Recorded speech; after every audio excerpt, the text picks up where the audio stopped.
Hello, travelers, and welcome to the Astro Carnival Prince Cup Pacific Tournament. I am one of your casters today, Leah, aka Windflower Leah, and with me is Kojo.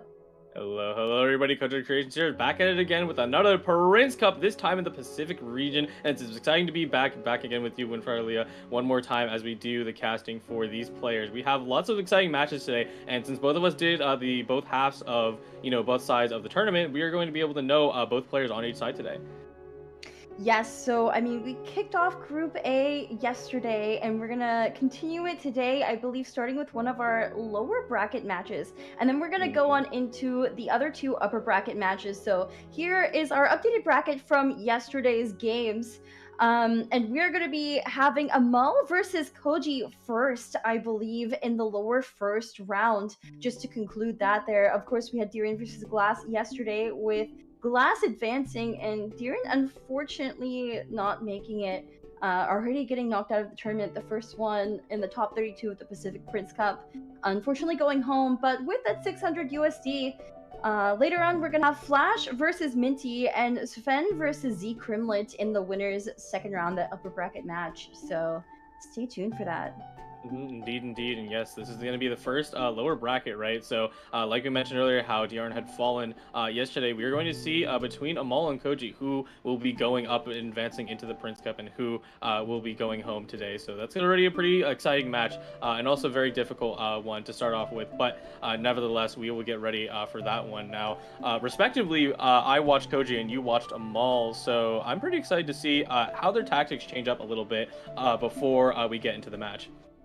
Yeah, so we just came out of casting for the Atlantic Prince Cup, right? And something that we noticed, and it always happens in these tournaments, is the meta changes within the tournament. Even though there's no changes to the actual patch within the tournament, basically, like, players are responding to the picks other players bring by, like, choosing something totally different that maybe wasn't picked in, like, the first few days. But we'll get back into that later. On screen right now, we have the most played character cards from day one, actually. And lo and behold, Mona. Yeah, Mona, once again, it's actually really interesting, right? You could do the statistics and usage rate from the last patch, right, when we were watching Atlantic. And, typically this would be seeded by, of course, Mona, but also Linny Fatui, Linny, Lynette, and Farzan. And, now that's starting to shift over to Zhongli and Yujin, the shiny new OTK deck that everyone's jumping onto. But I wonder, like you said, that if this is going to change as the weeks go on for the Astro Carnival. So, Mona is just a character that is always useful, I've found. Ever since she was first released, I think she was launched TCG character, actually. So it doesn't surprise me that she's first in usage rate. She's included in so many different decks, and, like, that's not surprising to me. What's surprising to me is Sayu, actually. And, provide the double Hydra application is super useful. What's surprising to me is Sayu. Sayu having a 19% usage rate. I would have expected more Yunjin, maybe more Whale or the Consecrated Beasts. So it's very interesting seeing Sayu there, also tied for first place with Herald and Mona. I know that she is a popular pick, especially in a lot of aggro decks, but to see her in, like, tied for first place there is pretty interesting to me. Yeah, absolutely. I do believe yesterday. Oh well, hey, there it is. Maybe that's why their pick rate is going so low. So here is the character card ban rate from the first week, and we can see that Whale, Serpent, and Consecrated Scorpion all they work together all the time, and they have all been getting banned recently. So that is probably explaining why we aren't seeing too much of them on the pick rate side. Oh, I wonder if that implies that the decks that are banned don't get included in the pick rate then, because this actually makes a lot of sense.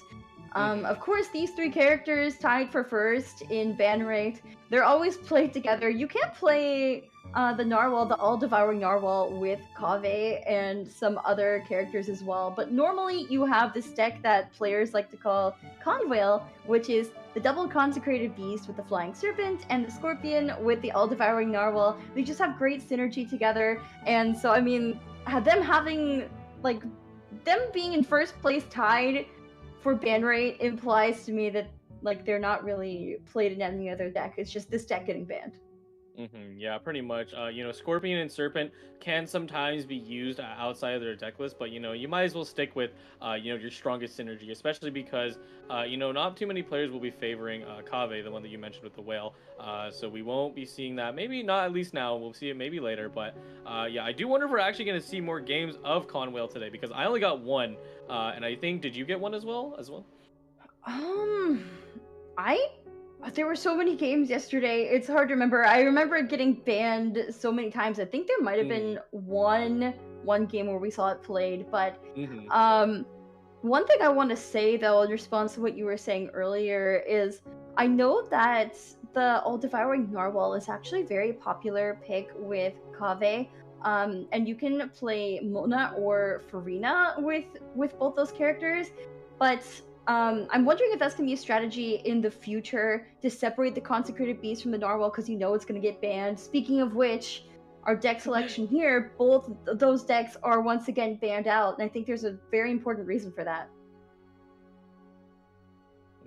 Yeah, seeing that, it's funny how you mentioned it, right? Is that they're all gone now, and looks like we're gonna be running into. Hey, I'm pretty familiar with this matchup that we did get to see it yesterday. Amal is gonna be playing the Fariesly, respectively, Risley, Herald, Farina, and then on the side of Koji, we have Mona, Sayu, Eula. So back to the traditional MES.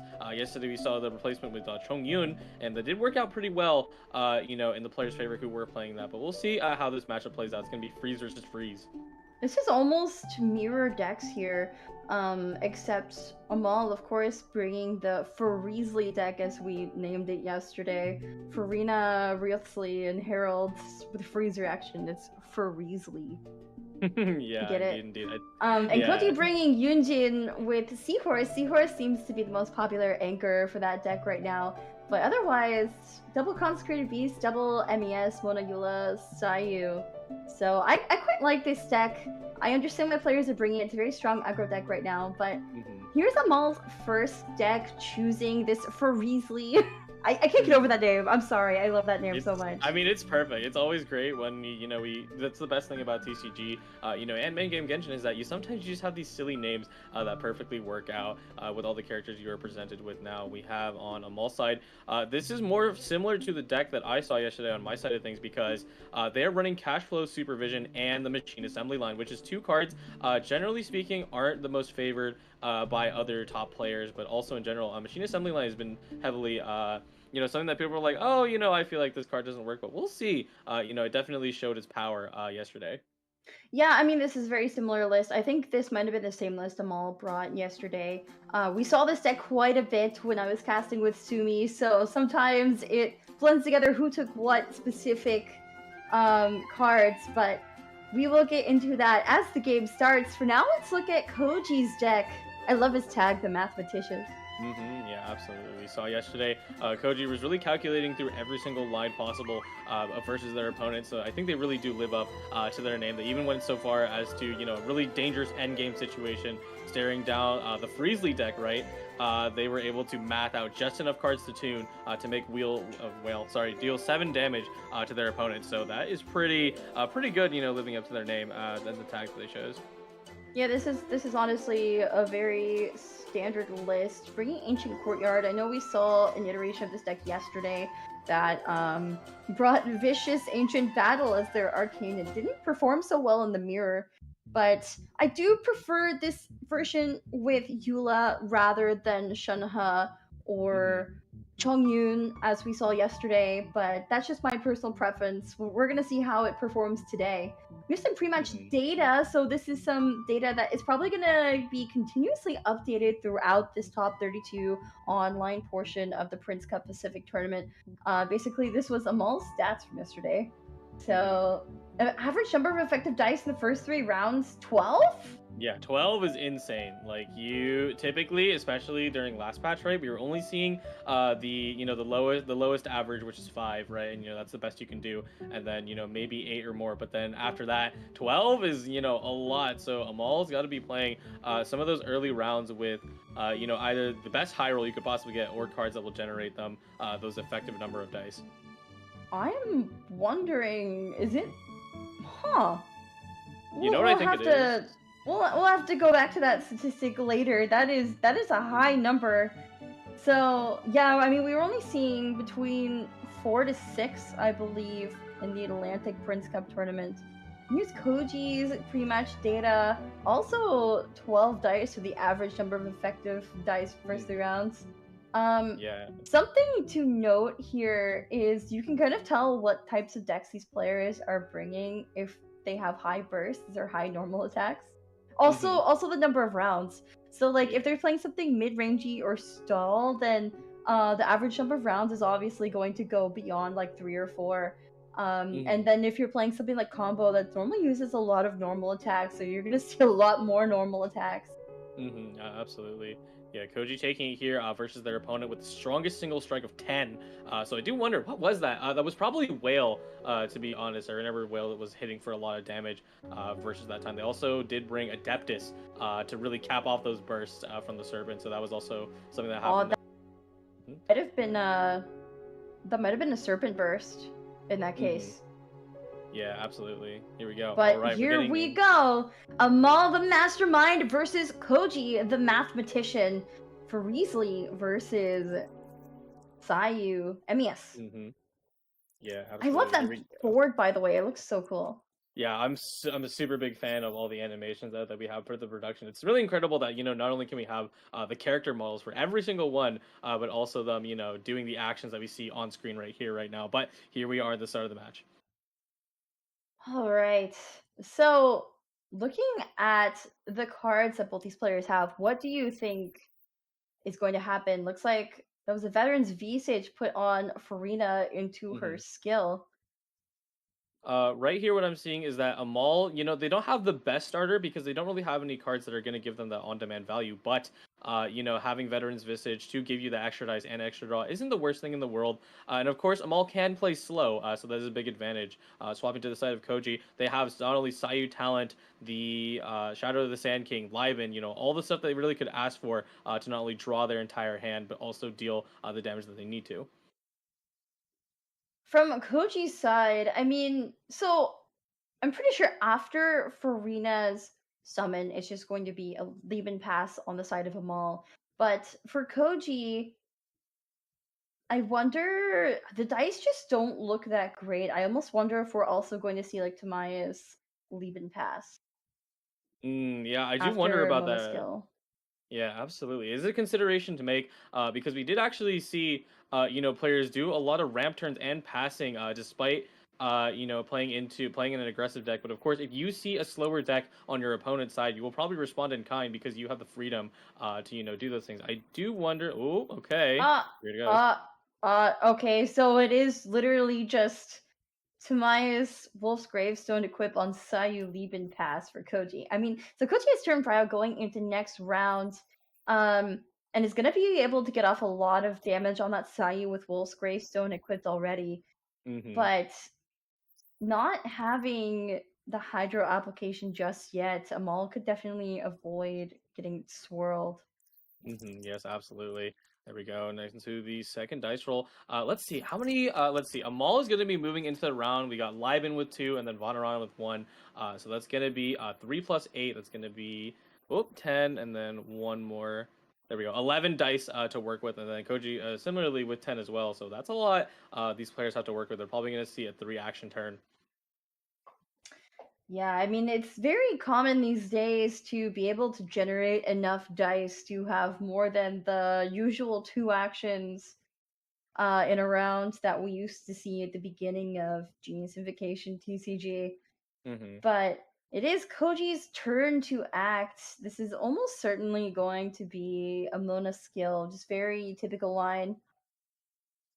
Yeah, absolutely. And that Sayu talent is going to give Koji all the value in the world that they possibly need. I kind of wonder if they're going to be able to draw out the rest of their artifact engine. Because, that's kind of the essentials that Koji needs to really start pushing the game forward. And here we go. The first hit, Mona goes in. That animation is so awesome. And of course, the Veteran's Visage on that Farina generating a Hydro dice. So Amal is now technically at 4 actions without swapping. But I mean, of course, you're not going to stay on Farina.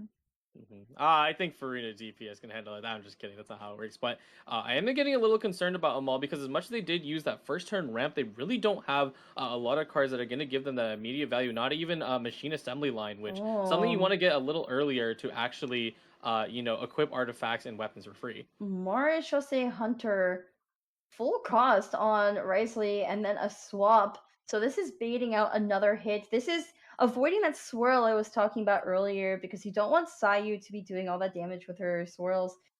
This is basically forcing Koji to go for additional hydro application, Mm-hmm. especially with that talent in hand. I think you have to generate a swirl in order to draw the cards from it. So Yeah, that is absolutely correct. Sayu talent only works off of swirls. So, if Mona is, or I should say Sayu, if Mona doesn't do another attack right here, Sayu's not going to be able to get that maximum value. And like I said, both of these players are looking okay, but they really could use some draw to get going. Oh, wow, they're going to go for it. Wow. yeah, it looks like Koji is just gonna go into Sayu now and be like, okay, I'm just gonna do damage. Like, what are you gonna do about it?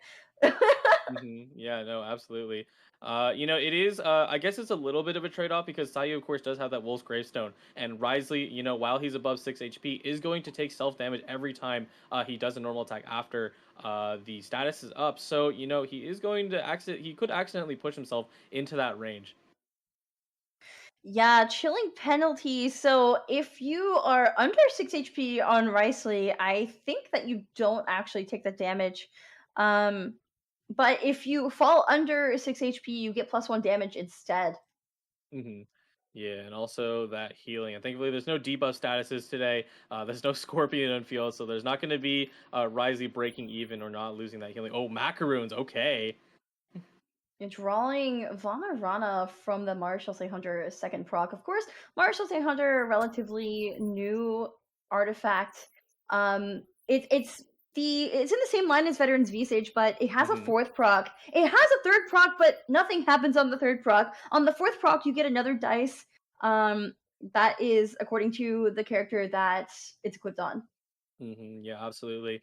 Yeah, being able to generate that final dice really fixes your breakpoints up. But of course, the cost of it is that you have to play it for 3 dice, so it is quite expensive. And without a character right Risley, who can not only deal self damage, takes massive advantage of any form of healing. It's really going to be difficult to play out without any of those support cards. That cryo application on Sayu is going to be incredibly important later. I feel like so Amal's deck is very complicated. I have tested it a bit and I've hmm also played against it a bit, and it's honestly just really hard for me to wrap my head around. It functions similarly, I want to say, to the Kuki Yao Yao treasure decks from last hmm patch, but with Risley as your carry instead, and it just freeze locks your opponent. And hmm I've heard that some players like to exchange Farina for other characters. Like, for example, I think Kevin Z was talking about including Sayu. But this is the iteration of the deck we have seen the most so far with double Hydro and Risley, and you do bring Hydro Resonance for the healing. And it's just, I don't Yeah, no, know, there's that. so much value in Risley's kit. That's the thing. There's just so much value. You have so many discounts for his normal attacks, and Mhm. yeah. Yeah, no, that absolutely makes sense. It's funny that you mentioned Kevin Z because originally they were testing it with Venti, and then they tried the Sayu variant. I was able to try both. Pretty big fan of those variants. Now Farina, of course, herself just boosts Risley so much because she has that fanfare stacks that you can get from her burst. So that's going to be a ton of help if they're able to get it up. But so far, we've kind of unfortunately been seeing Farina as a sacrifice and having consistent hydro application from the matches I watched yesterday. So let's see. They are playing a little slow, so we may actually get to see Farina do a little more. Oh, there we go. Oh, going to the healing summon with that card. This is a card that we don't really see played that often, actually. Uh, Basically, she can, Farina in the actual Genshin Impact game can change between her Numa and Osea states. So with that hmm card, you basically do the same thing, and you get that healing summon instead of the 3 damage summons. hmm Yeah, and I'm a big fan of Marina's healing because, being able to also have a bonus effect of, having that when you're below 5 HP, you get one bonus healing. That really keeps you safe. Healing past 5 is a really nice breakpoint, especially with the new cards, right? Like Yunjin, who deal 5 damage normal attacks potential, right? So that can give you, basically a chance between life and death. Koji acting first going into round 3 here, should be able to fast swap away from Mona back onto Sayu, but I'm just staring at that cryo aura on her. Because Amal could always respond with a quick swap in hand. Of course, so this is open decklist conquest Hmm. format. So both these players have access to each other's lists. They know that there's fast swap in each other's decks, but they don't know if they have it in hand yet. The thing Hmm. is, though, with card draw so prominent in the meta, you can almost expect to have something like a fast swap at this point in the game. So it looks like Koji is still going to risk it, going over to Sayu here, going for that swirl, and the Lotus is equipped on her. Hmm. I guess Yeah, forcing no. the quick swap, Yeah, maybe. definitely going for one of those lines now. I'm starting to get a little worried because Koji was able to pull off a swirl with Sayu, but they still have yet to draw anything that generates them more dice. And you can see, right, Leah? The dice difference is kind of getting staggering. It is, but that's ah. Hmm. Let's see here. Herald right here, just holding it down, stopping Sayu already. So Koji does not have a lot of moves left. I do wonder if they're going to take this opportunity to ramp, but that's scary. Especially with Risley. Risley's already equipped for the most part, so he can start dishing out a ton of damage on his own. Amal going for, I believe that was a skill on Herald. Hmm. Yeah, that was a skill. Currently, they don't have their revitalization, so they can't go for those hydro infused normals just yet. But it will be coming soon because Koji may have to start dishing out enough damage to get them out of the way. Because Hydro Herald is going to be a big problem once they're able to start doing what they want to do. You're going to have constant Hydro application, and then the debuff comes in, and then you're really going to start having a rough time. Ooh, really Oh. interesting. So, wow. Playing Rhythm now, probably to avoid overdrawing. I was wondering if Koji was going to go for the Lumen Stone over the Tamias. Looks like it's the Tamias. We'll have a free Gilded and that Rhythm going into next round. Hmm. Koji is basically setting up right now to do a whole lot of damage next round, and I think I understand the play he took here earlier in swapping to Sayu with that Lotus. Because even though he knew that Amal has the quick swap and could freeze Sayu, he's thinking about the next round after that. So what Hmm. he's trying to do here is cleanse the cryo aura that was originally on Sayu, and now this will enable Koji to basically wreak havoc at the start of next round. There is nothing really Amal can do to lock out that Sayu. It's gonna take at least 2 actions, and maybe Hmm. even 3 if you don't have another quick swap. Yes, absolutely. Yeah, it was looking like Koji was looking at losing a little bit of footing during the last round, but currently, like you said, they're in a much better position. Not only are they going to get that draw from Liben, but also, Sayu's ready to roll, has every equipment they could possibly ask for, and Eula, on the side just in case they really want to go for that freeze angle. And there goes Risley dropping a burst and knocking out Mona. Yeah, Amal going for the Rise Leap burst and taking out Mona, but I think Koji was anticipating sacrificing Mona regardless. So this is gonna be a pretty big round for Koji. Looks like we're actually gonna go to Eula first. This makes sense. You don't want to let Amal freeze lock your characters or even Hmm. apply cryo in the first place. Hmm. So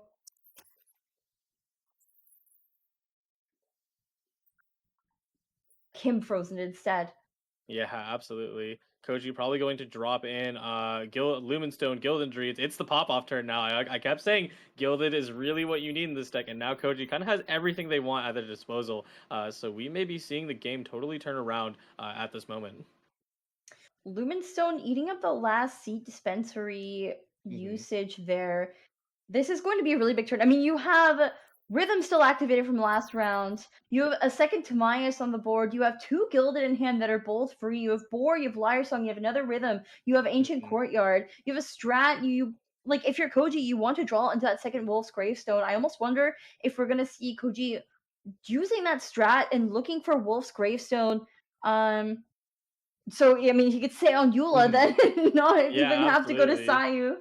Yeah, like you mentioned with Wolf's Gravestone, all characters sitting at critical HP, as I refer to as the 6 and 5, because Wolf's Gravestone does bonus damage to those characters who are below that margin. Now, while Koji is cycling out their cards and doing the, magic engine on the side of a mall, it does look a little bit difficult, but they do have underwater treasure generator, and they do have the draw, to make sure they can pull all those out. So I do wonder if that's how they're going to respond.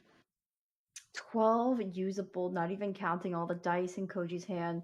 Honestly, that I think I called it. So yeah, that play with Lotus on Sayu and then swapping to Sayu, going for prepared skill was just honestly a bait to cleanse the cryo Yeah, aura. It was absolutely. Here we all to go. prepare for this round. Wow, Whoa. that's not what you want actually. No, that's actually Mhm. just not what you want. Okay, Yeah, never no, mind. absolutely. They were hoping for, like you said, Wolf's Gravestone, and I do think it's still okay, because they will be able to use it for their magic reduction, or maybe not even this turn because Timaeus has too many stacks. But there goes Risley, put in his own prison of freeze. Now let's see Oh, how Sayu they can talent. respond out of this. But that is not what you want to draw. Treasure going into the deck here. Mm-hmm. So, uh, Ooh. Oh no, machine that is assembly not what you line. want It's to too late. draw. It's too It's late. not what you want to draw. There you go. Stove. I mean, so Amal is just really looking for that treasure, right? Does Mm-hmm. draw 2 treasure and a strat. Yeah, that's super huge. Strat is kind of your best friend in treasure decks. Always happy to see it because you only trade one dice for potentially two more. So there we go. Amal is looking to proc the entirety of their Marisha on Risley and also keep him healthy so that in case they have to swap back to him later, they will be safe. And here's a swap on the Herald, who also has that Hydro Aura. And honestly, Koji would end up triggering that revive if he goes for another skill here. I'm not sure Mhm. if he wants to do that. I mean, I think it's fine, but I know that Amal doesn't have Herald's talent in hand. That's the Mhm. thing. Yeah, absolutely. It's one of the things that you always have to watch out for, Harold. Having that talent is really going to ruin your dice efficiency. Even if it looks like Koji, effectively, quote unquote, has infinite dice, you really have to run the numbers here and be like, hey, I'll run out if I do something like that because it's going to last for two attacks as well. Let's do some math here, right? If Eula does skill twice, that's going to be -8 dice.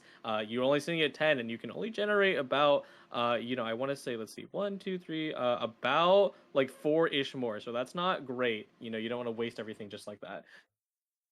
I mean, granted, you do have Liar Song. You do. I think this is just gonna be another skill. Hmm. So I guess Koji doesn't care about the revive and potential Hmm. Herald talent because we're just going for it. Using up Yep, that there it Grim is. Heart stack there. It is gone now. And Eula's Burst is ready to go. Koji still at 7 dice. I mean, again, the Free Gilded, Golden House, Ancient Courtyard Rhythm, Liar Song. There's so much in hand. Gamblers. Like, this is way more than 2 actions. Yes, absolutely. Yeah, I'm all still desperately trying to search for anything that can pull them out of the situation, but they're still not drawing. Not even Herald talent. They unfortunately drew, treasure and then another machine assembly line, which is again not what you want in this scenario. Hamal wasn't able to fish out anything that would really save him here. That Hmm. strat, I didn't quite catch what the strat brought out, but it Hmm. is not treasure. I mean, there's one treasure in hand. That's Yeah. not enough. Yeah, one treasure won't be enough. Now, one thing I'm looking at here is that if Farina, at minimum, goes for summon, tank the hit from Eula, because from here, Farina will be able to give Risley and Harold a good amount of healing, right? To the point where they won't be in as much danger to, take away from Eula, who's about to go for a big swing right now. Here it comes. All right, are we Another dropping bird? gilded, and this should definitely be Eula Burst because every action after Eula Burst is going to continue building up that end of turn damage from her summon. So this is definitely going to be Eula Burst. It's unfortunate that Koji doesn't have the Wolf's Gravestone because that would definitely put the nail on the coffin here, but just waiting for the swing at this point. Mm-hmm. Yeah, absolutely. Yeah, I do wonder if any point, they're gonna switch Boom! to Sayu, just to get that Wolf's Gravestone advantage. But of course, Eula herself always wanted to auto attack on her because it's gonna boost her summon damage. And anyone who puts on their summons on field, they're cooked. I mean, we could definitely see a swap on the Sayu just because you're right that Wolf's Gravestone is there, but I wouldn't be surprised if we also just say on Eula at this point because Hmm. The end of turn Shatter is just gonna be so much damage on one of those frozen characters. Mm-hmm. I'm all Yeah, there we using go. everything possible here. Mm-hmm. Looking for anything to stay alive, and there's Farina's healing summon. Mm-hmm. Yep, the singer of many waters. I kind of wonder, it'd be a funny line if Amal went for, they do this swap stall to persist through the round, but if they go for live three of them, that's gonna be a lot of ramp going to the next round, assuming they survive, right? Oh, I was wondering if this was gonna happen, so it's actually gonna be a quick swap on to Sayu. Liar to Mm-hmm. pull back the Gilded from Eula, and I think we're gonna see the Gilded equipped onto Sayu instead. Boar Princess giving another Omni, Golden House making it entirely free to equip. This is now 3 actions. There's another Boar Princess, and this might just be Rhythm into Gamblers. Mm-hmm. Oh yeah, that's probably the calc-out that This is is going to it. take lethal. This is absolutely it. So we're just about to watch Koji OTK one-turn kill Amal's entire board right now. Yeah, absolutely. Your only option here, realistically, to tank damage is either swap Herald or Risley, but they're both sitting at critical HP to Wolf's Greystone, and hey, they just pulled another one. So if there was any doubt that Koji could sweep with the Wolf's Greystone, now's the time. Let's see here. Amal still, they got one more treasure, but that's still not going to be enough to work with what they have. Maybe you can go for a second Marishose Hunter equip. Hopefully get that extra draw. Just get something to pull you out of this desperate situation. Let's see here. What is that food that they have? Oh yeah, that's right. They do run egg in this deck. The egg is not going to do anything. Like egg is not yeah, gonna do anything. Like honestly, there is absolutely nothing Amal can do now. I think Amal knows this.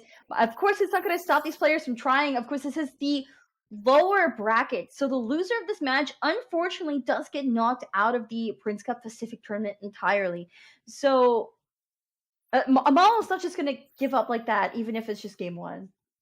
Yeah, no, But there's absolutely. nothing to do. There's nothing to do here. Yeah, no, gotta respect it. Players who are willing to fight all the way through to the end. It is, quite an honorable thing to do, even if it's a really desperately losing situation. I do wonder because so many of these freeze these decks run egg. Of course, we're not going to see it this turn, right? I do wonder in future matches if we're ever going to see it played out because nobody so far has been able to.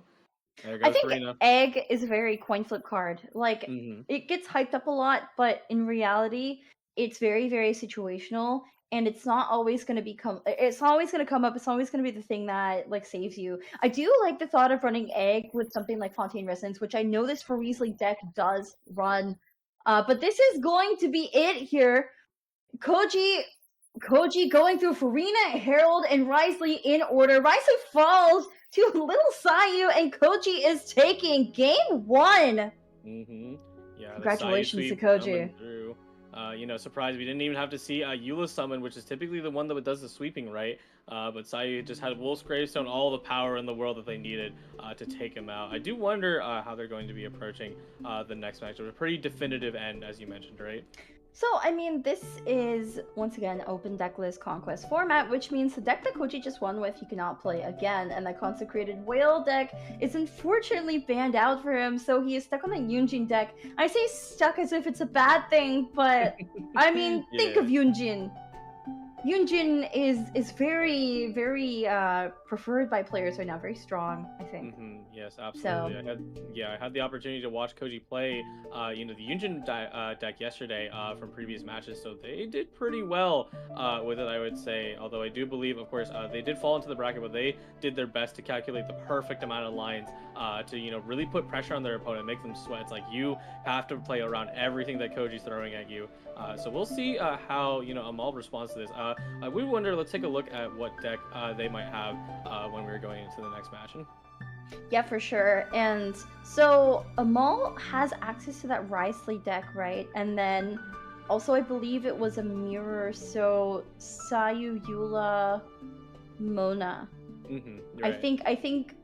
I think Amal also brought that deck. So basically it's 2 freeze decks into Yunjin. And something that we saw play out yesterday when I was casting with Sumi is that you can kind of lock Yunjin out from doing anything by playing freeze, because like you really can't ever go on her if there's a threat of her being frozen or even getting like cryo or hydro application on her. So Hmm. we saw a game where it was just literally 3 rounds of swap stalling. Yeah, absolutely. When you end up fighting freeze, your only response, especially if everyone gets frozen, is going to be that swap stalling. And I do wonder if Koji's going to take advantage of the slower playstyle. If it happens to be freeze, it looks like it's going to be MES instead, right? But to ramp that turn one and just hopefully pull everything you need, especially those Jade Wing spears, for Yunjin to become an absolute tank of a unit. Yeah, but I mean, it is gonna depend on if she can survive without getting frozen or knocked out, right? So, once again, this is probably gonna be a lot of swap stalling going into this match, just judging from what we saw yesterday. But Koji can only pick that Yunshin deck, and Amal choosing to change it up is pretty interesting. Yeah, absolutely.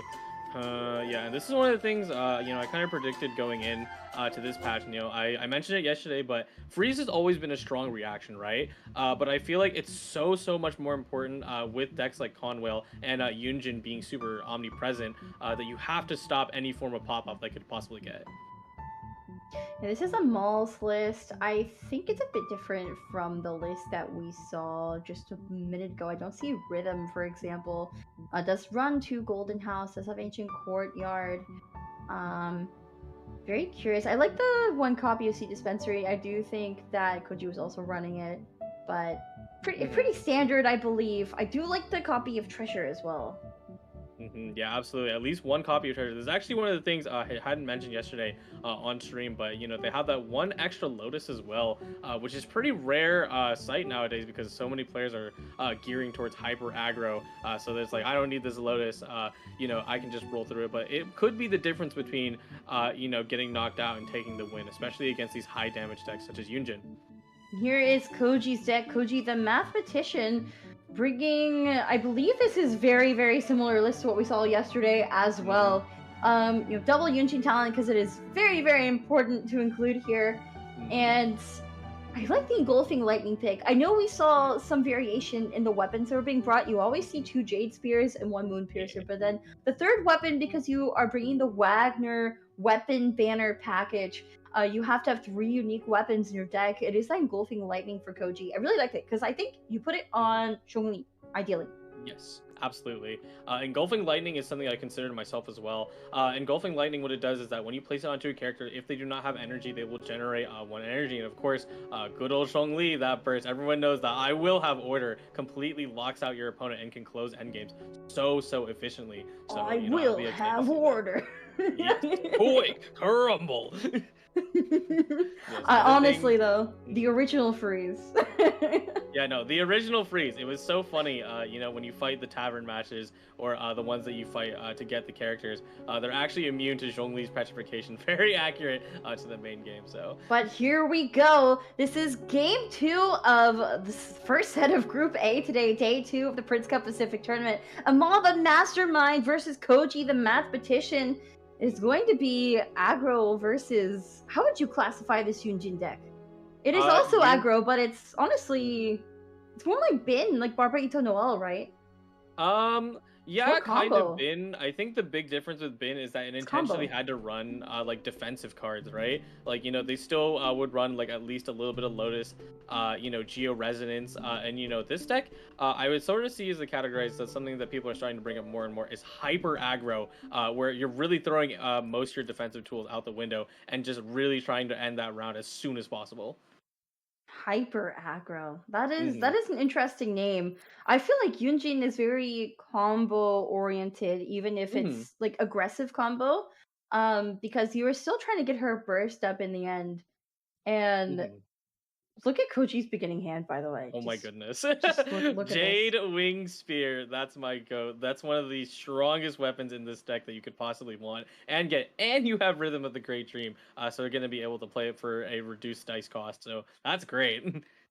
That is great indeed. As for Amal, having Timaeus, Leben, Shadow Sand King strategize. So I'm probably gonna see Ancient Courtyard being kept, I would imagine, but could just Right. be turn 1 ramp for Amal. Yeah, absolutely. All right, fold that away. Interestingly, I'm kind of surprised that Amal kept Shadow the Sand King so early. I feel like you could have tossed that away for maybe a different card, but nevertheless, one free draw. Nothing to scoff at. So. I mean, so say you play Tamias, you could just play Shadow Sand for free and use up one of those Hmm. stacks. Like instead of like, it depends on what you draw from Tamias. Maybe you don't play it if you Hmm. want to free Gilded next turn, but Hmm. it should be fine. Like Yeah, you want absolutely. card draw, and Shadow of Sand King is form of card draw. So even if you don't play Tamias first, I think it's fine to just keep it and play it. Yeah, absolutely. So we're starting. Let me see here. So what are the lines that we'd be looking at? On both of their sides. Koji has full opportunity to just start whacking, and Amal might have to go for a little more traditionally ramped turns. Let's see here. All right, first strategize. That is not what you want to get, I think. A bit too early Yeah. for Minty Meat Rolls. Junior Sod could be good, but you don't have any other companions. It looks like it's Nope. just gonna Nope. There she be goes. tuning her. Jade Spear already Hmm. equipped. Yeah. I do wonder if Koji is going to go for the full greed line, which would be playing Minty Meat Rolls onto Yunjin and then playing the Geodice so that they have just one card left, and that way Yunjin can start throwing out multiple normal attacks for no Geodice cost. That animation is so cool. But yeah, Mona Hmm. eating -4 damage through her shield from her skill. And Amal? Hmm. Hmm. Yeah. So this is Yeah. interesting. This is very interesting. So Koji started Yunjin, Right. and this enabled Amal to get Hydra application onto Yunjin. And what Amal could do is go Sayu and swirl it, but then that will cleanse the Hydra aura off of Yunjin.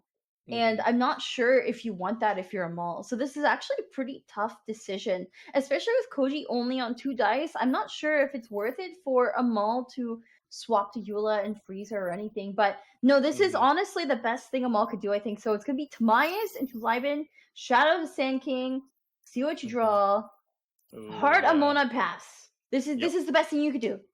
Yeah, absolutely. Like you mentioned, it wouldn't generally be worth it to go to Science Swirl, because as much as there is that end phase Hydra application from Mona Summon, Koji will simply adapt and swap to Seahorse, get a free draw, push the Hydra application away. So really, they had all the abilities in their hand to prevent this Hydra application. Yeah, so Amal going first is basically going to enable him to use that Hydro Aura on Yujin to its full potential, assuming that Hmm. Koji doesn't swap off here. And I think, you really want to end on Seahorse a lot of the time if you're playing Seahorse, because the card draw when you end your turn on Seahorse is Hmm.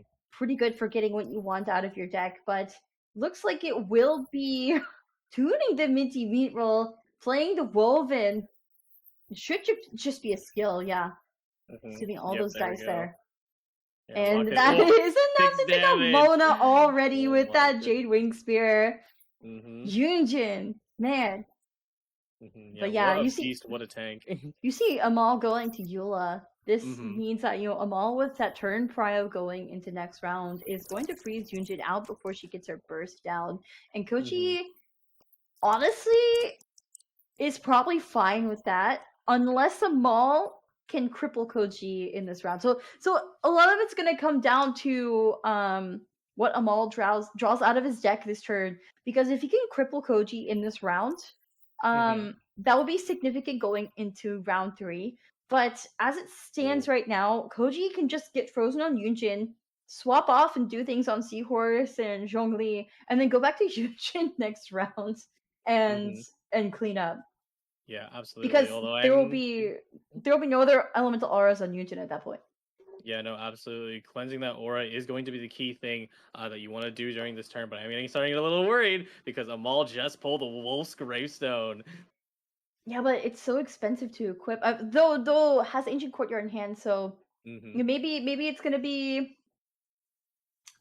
The maybe it's gonna be heart Ancient into courtyard. Courtyard. Yeah, Ooh. one. You don't even need to heart. You've already equipped an artifact before, Hmm. so draws a Liar Song. But I don't think there's a Gilded. Yeah, It's no, Shadow of not Sand quite. King. Yeah. Yeah, so they didn't end up going for their second Lumen Stone, so they could have had the potential, but there it goes. Yunjin locked in the freezer. Now let's see what we do over here. Ooh, we can definitely use that. So correct me if I'm wrong, but I believe that even if Yunjin falls, then her talent is no longer applicable, right? You lose that Thankfully, effect. Yunjin, just like Bennett, does keep their talent abilities active, so it will be able to function for the rest of the match. All right, because I remember hearing mixed things. I heard from players that it actually doesn't continue after Yunjin falls. So it's something we should check. If there's someone in chat who is aware of how that works, make sure to keep track of that. But Yes, Yunjin at 5 health, if she gets her burst off with her talent, that extra damage is going to be so much. Yeah, absolutely. Yeah, starting to get a little worried here. Seahorse already going down to such low HP thanks to Eula's Grimheart, but also it itself having a low base HP. Koji's gonna have to swap to Zhongli, and I don't know how I feel about that. It is already looking pretty desperate. I mean, I don't know if it's actually looking that bad for Koji right now, because the one thing I would say is that maybe swapping to Seahorse first wasn't great, because if Amal does have another action, then you will lose Seahorse here. But I think you want to end, if you're Koji, on Seahorse. And yeah, I mean that's exactly what's gonna happen. Yep. You just want to end here because like you want the card draw from Seahorse. You don't really need Seahorse going into next round, honestly, even if Amal does have another action. Yeah. Yeah, pretty much the entirety of Seahorse's function. You know, I'm kind of 50-50 if I like Seahorse in this deck, but you know, that free card draw, always something nice. And yeah, Amal chooses to respect it and just ends their turn as well to draw out more of their deck. Ooh, getting scary. We got Golden House now. There we go. Passes the dice roll. Well, Golden House on Amal's side, right? Yes, correct. I still don't think, I don't know. I think Koji has the upper hand right now.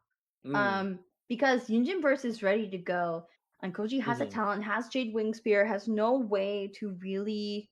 Well, no. So yeah, this is what I mean. It comes down to breakpoints on Yunjin's health, because Wolf's Gravestone on Eula is actually significant. But I think there's no Lotus Crisp in this deck, right?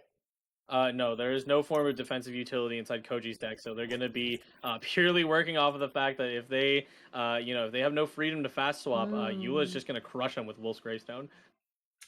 Yeah, so actually, you might be right. I think Amal might have the upper hand at the moment, just because Yunjin is at 5 HP. That Wolf's Greystone equipped in freezing her was actually really significant. Because like Koji, even with the fast swap, you really can't just go to Yunjin. Like, you want to get her burst off to do damage, but like Eula is just so threatening right now. One hit from Eula would take her out. So yeah, absolutely. Koji has to wait until Amal has used all of his dice. But also, the Seahorse so low. The second he swaps all back to Seahorse, Seahorse is just gonna fall, and Koji's gonna kind of be stuck on Zhongli. Like, he can go to Yunjin and then swap to Zhongli, but after that, it's gonna be difficult. Yeah, here comes a Eula burst. Boom! And the Glacial Illumination comes out. That's going to be even scarier because Amal did just pull their first Gilded, so they're going to be able to get more free dice, as well as having Boar Princess active as well. Lots and lots of stuff they can generate. Right here. Yeah, looking at it, I do wonder if Koji could drop Lumenstone and forcibly try to draw out with using Legend of Vanessa, their current food and current weapon. You could even deploy a Zhongli 5-cost skill to get a little bit of shield, to have a little bit of HP, to survive through what Eula's about to throw you. Gonna have to see here. Looks like it's gonna be Vanessa's Rebellion. And I don't know. Wow, tuning Lumenstone. Yeah, whoa, that's risky. Not wanting to use the Omni there, I guess. Right. I mean, it's too late in the game to play Lumenstone, so it's not the end of the world, but... Yeah, absolutely. Moon Piercer on Zhongli, and this should just be... Is this gonna be a 5-cost skill then? I'm definitely feeling a 5-cost skill here. Makes a ton of sense because you're past the break point of Zhongli right now. It's just a normal attack. Oh, I mean, I guess you have the Yunjin flags already. You could just threaten Eula. Why not? Yeah, absolutely. Actually, that's a good Yeah, point. Why not just threaten Eula? Because yeah, you do makes a have ton of the sense. Yunjin flags. Right. Yeah, even without talent, Yunjin's flags can do a ton, and especially since she was able to do it twice, Zhongli has at least two boosted normal attacks, which are really going to put the pressure on Eula, like you said. So, how much does Zhongli's skill do with Moon Piercer additional damage Are and we going for one cost or sorry, three cost or five cost? just the maximum damage you can do with 5 cost? Maximum damage you can deal with five cost at the moment should be three. Because it's mostly just regenerating the shield. Doesn't do a lot of direct damage. Let me actually do a little bit more math on that. I may have missed the miscalc on that one. Gilded onto Eula. The breakpoints are really good for Koji right now, and I really like this play of just sitting on Zhongli and baiting out Amal to use all of his dice on Zhongli. Looks like it's gonna be Yeah. a skill, bringing him down to 4 HP, and I mean, I don't know why he wouldn't just keep whacking. Yeah, normal attack, Yep. only 1 dice. Yep. Also, a little bit of miscalc on there. The five cost Dominus Lapidus Striking Stone actually does 3 damage. So plus the weapon, that's going to be 4 damage if they were to use it. Probably not gonna come out. I think it's way too Yeah, no. expensive. Yeah. Also, it's a little Unfortunately, unfortunate. Yeah. the Eula's Moon about to swing. Piercer. Yeah, Yula is about to swing, but I think this is fine. I think Koji wants to try to end the game before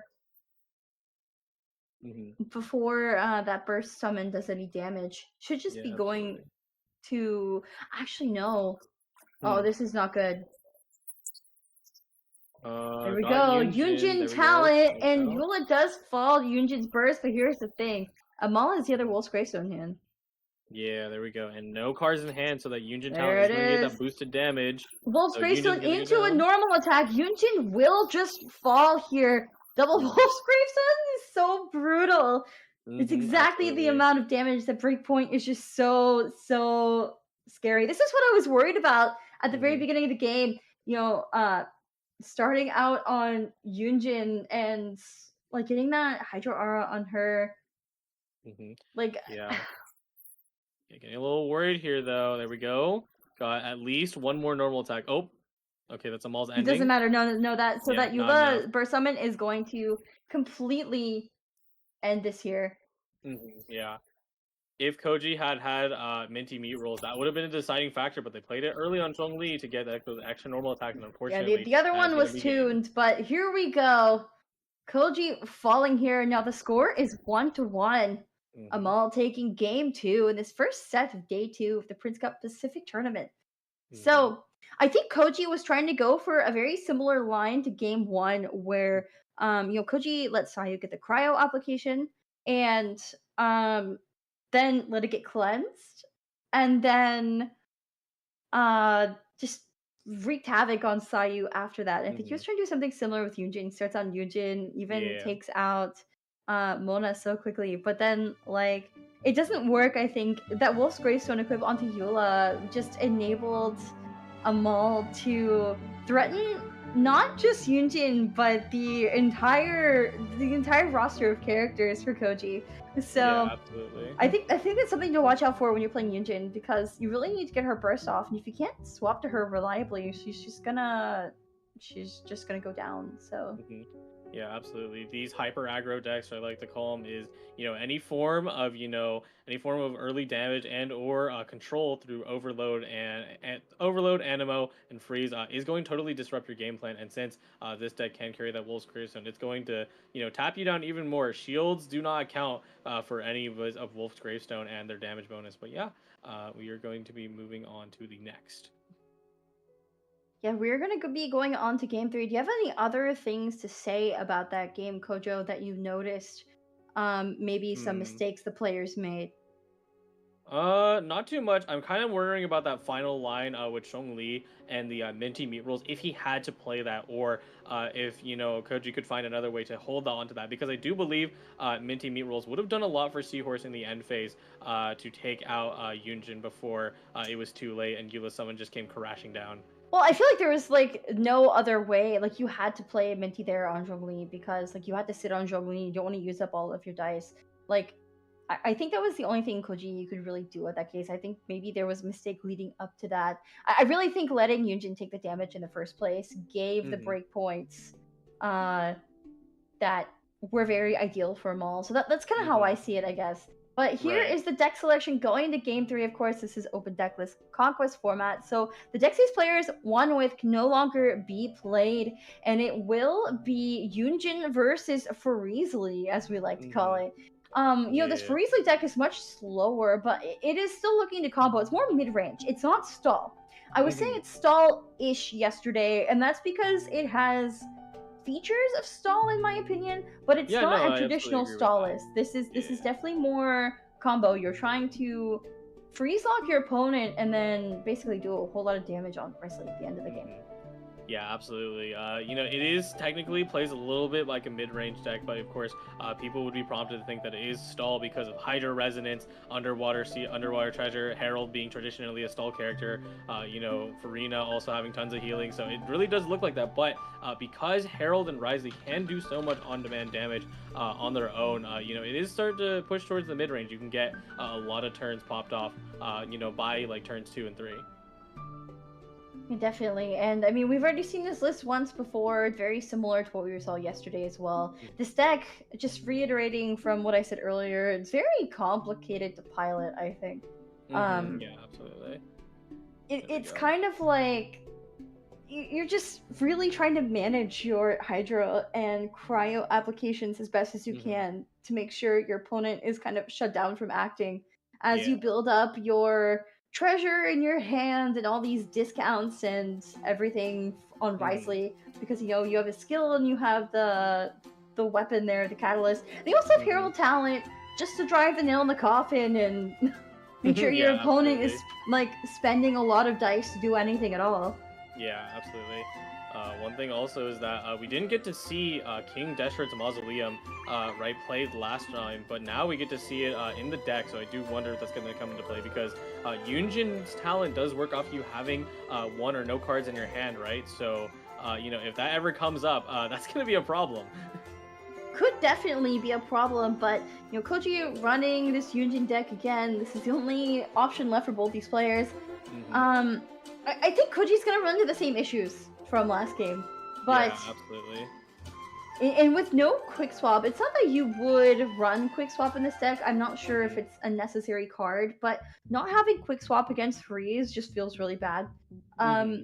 I think the thing that is going to make things easier for Koji in this match is the fact that there isn't that Wolf's Gravestone level damage coming out of any of Amal's characters. But Yeah. Amal just has so much value. I think if Koji goes fast enough, maybe he can shut Amal out. But it's Hmm. gonna be Right. rough. We're gonna have to see how this goes. It's gonna be determined in the first couple rounds. Honestly, this is the Hmm. last match of this set. Yep, absolutely. Both players, this is their last chance to push through the bracket or fall and go home for the rest of the tournament. So we'll see how it goes. I am definitely, what's it called? While we're waiting for this to start, I personally kind of think that Yunjin might need to start being forced to run fast swap due to how many people are starting to counterpick their style of gameplay, or maybe people start dropping the deck entirely going into the next weeks. Here we go. Here we Oop. go, game 3. So I just wanted to highlight these players. We haven't really had a chance to talk about the players too much, Hmm. but Koji was actually top 8 in the Japan Prince Cup from last year. And of course, instead of having regional Prince Cups, we now have Atlantic and Pacific. So Japan Prince Cup is included in this Pacific Prince Cup tournament. And also came in Cattail's Gathering Asia Alpha 2 top 8, which signals to me that Koji is a very, very veteran player. Hmm. I know that he's very active in the community, Yep. so I'm sure a lot of people in chat, if they're familiar with the community of Genius Invocation TCG, would recognize him. Hmm. Yes, As for absolutely. Maul, I believe that so both these players qualify through the series showdown rather than the wild card, but Amal doesn't have Hmm. any other tournament history to our record. So basically this kind of makes him one of our underdogs of Group A, so Hmm. to speak. But I'm sure he's also very active in the community. To get this far, you kind of have to be.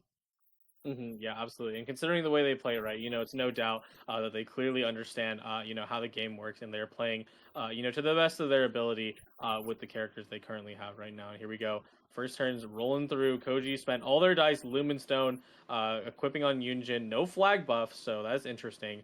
And just trusting Seahorse to take the damage right now. So I didn't quite catch what status is underneath Koji Seahorse. hmm I'm going to give a guess that it was well. Let's see here. Rhythm of the Great Dream would already be spent early. Let me think here. Let me take a look back at their decks and let me see if I can figure out what status that is. On the other side, right, Amal, they got that King Deshret's Mausoleum early, so I'm getting a little scared because as much as Koji does not have a lot of draw, if that comes into play and at least one Forbidden Knowledge is here, that's gonna be a problem.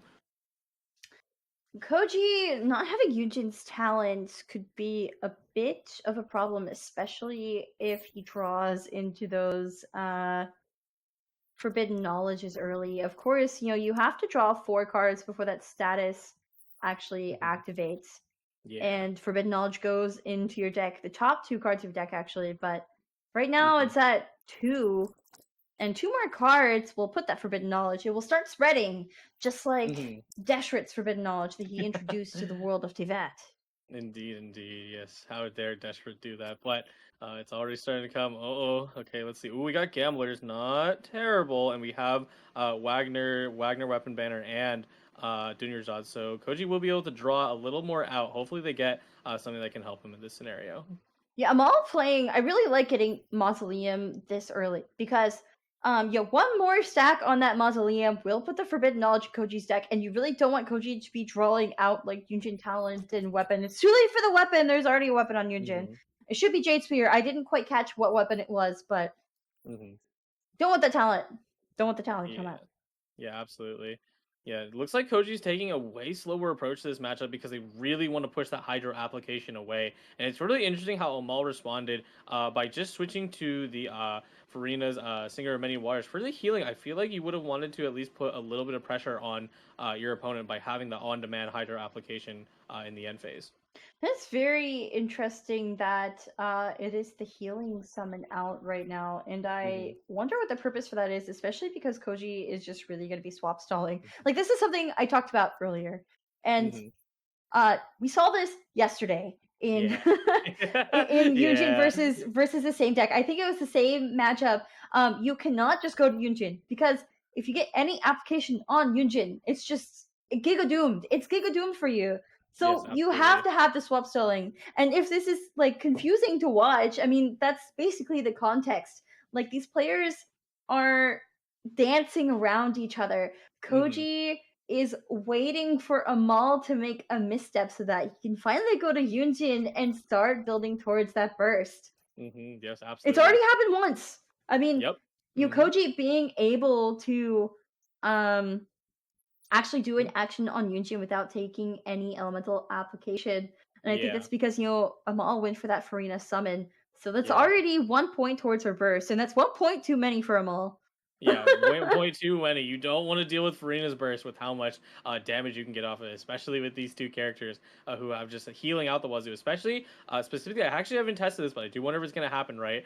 Herald revives with the 4 HP. I wonder if that counts as healing. I don't think it does. Does not. It does not. It does not count for Saber Island. Does not count as healing. So, of course, no Herald talent in hand for Amal. But, Amal is allowed to draw cards from his deck without fearing forbidden knowledge. Yeah, absolutely. Also, by the way, that status that we saw, we didn't get a chance to see from the Mulligan was actually Stone and Contracts from Zhongli. So. Oh, that makes sense.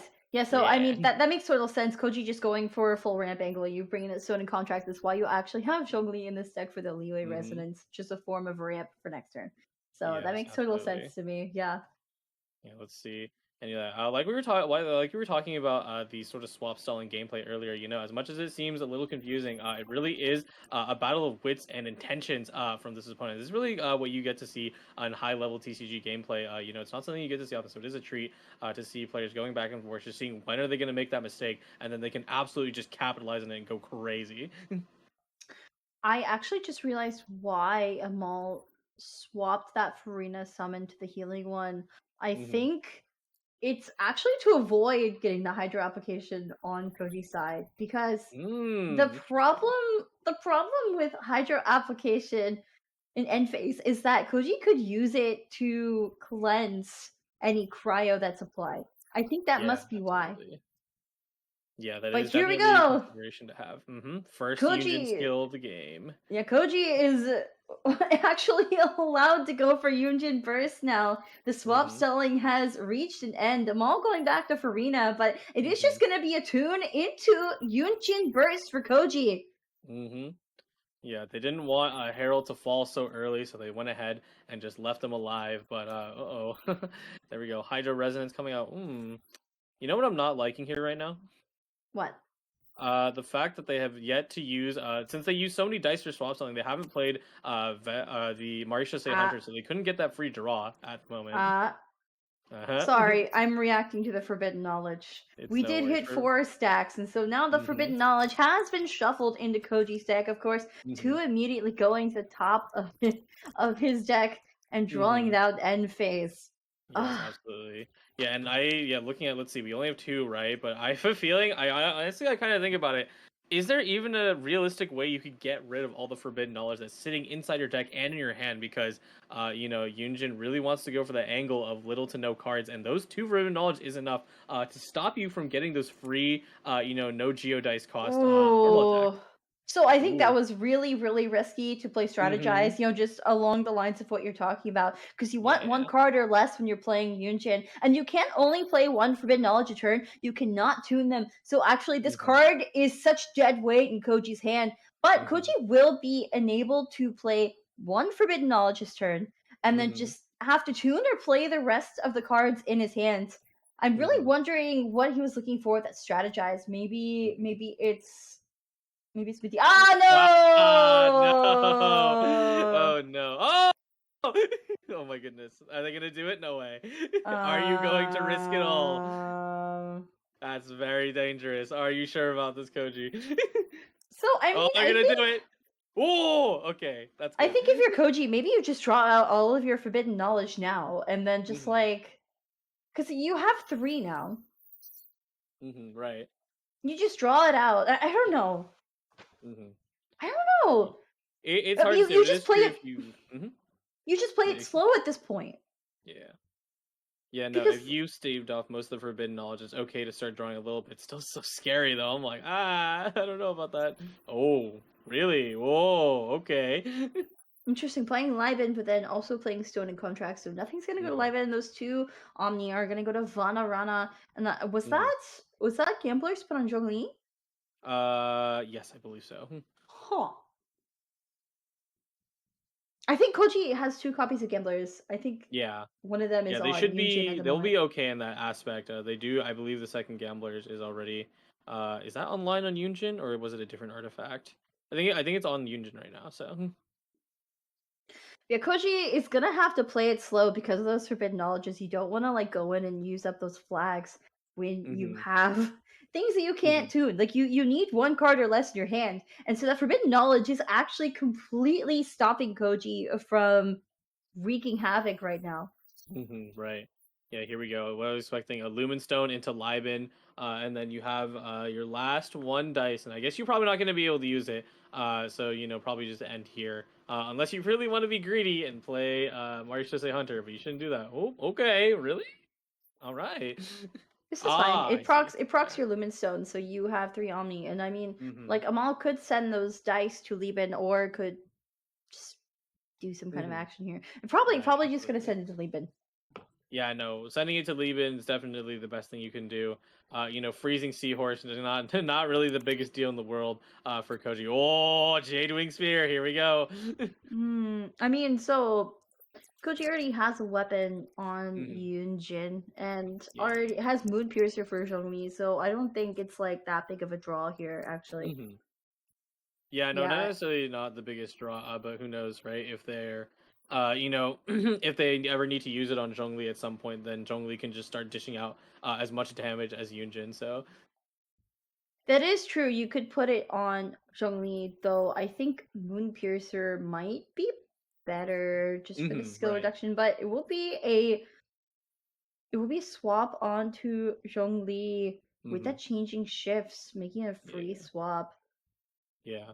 And like you were talking about really early in the match like that, and the slow gameplay, but not having Hydra application is really starting to put Koji at a little bit of an advantage here because, Harold needs to do something at some point, or they're never gonna have a chance to freeze Yunjin, and that is not something you want to deal with.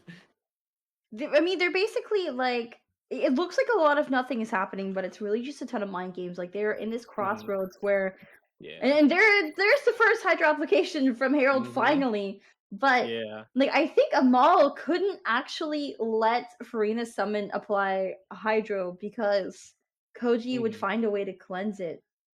Or you Yeah. no, sorry, use it to cleanse cryo later on. Yeah, absolutely. Yeah, looking at it here, that's the one of the things I was worried about is that, this is one of the disadvantages of Herald. Early on, the only means of Hydra application is their skill. And that's not to say that their skill is bad, of course, but it is a prepare skill, so all Koji needs to do, if they want to make sure that Yunjin really never gets any Hydra application, is swap to Seahorse, and then they'll take the second hit, and then it's their turn again. So I wonder if Koji is actually just gonna use Forbidden Knowledge while on Zhongli here, or if we're gonna see a swap back to Seahorse. I think personally, I would use Forbidden Knowledge on Seahorse because I'm less worried about them surviving, the turn, especially with no like pressure, like we talked about last time with Wolf's Greystone. Really, right now, Amal does not have a lot that's going to make Koji start breaking a sweat. Koji thinking hard about what to do here. Of course, this is game 3, so whoever loses this will unfortunately be heading home. Well, not heading home, Hmm. but be knocked out of the tournament and not Yeah, have a chance to absolutely. advance forward. It looks like the Forbidden Knowledge will be used on Zhongli, but here's the other thing I don't like. Hmm. There's so many Omni that's actually not good. Yeah, no, definitely not. Not having the ability to use at minimum one discard. We can't see all the dice. There's a little more down there. There's so many dice that it goes out of the screen, right? But Yunjin has her ability on her skill that if you discard at least one card during the match, oh, okay, we got one. It'll boost your damage, and you definitely want to take advantage of that, especially with how much healing Amal has. Yeah, we can't see the dice trailing off at the end there. Looks like we're gonna Hmm. use some of this dice to equip Hmm. Jade Spear. Everything else is gonna be tuned. And Mm. now Koji is unlocked. Only one card in hand. Forbidden Knowledge gone. A normal attack will be -4 on the Herald.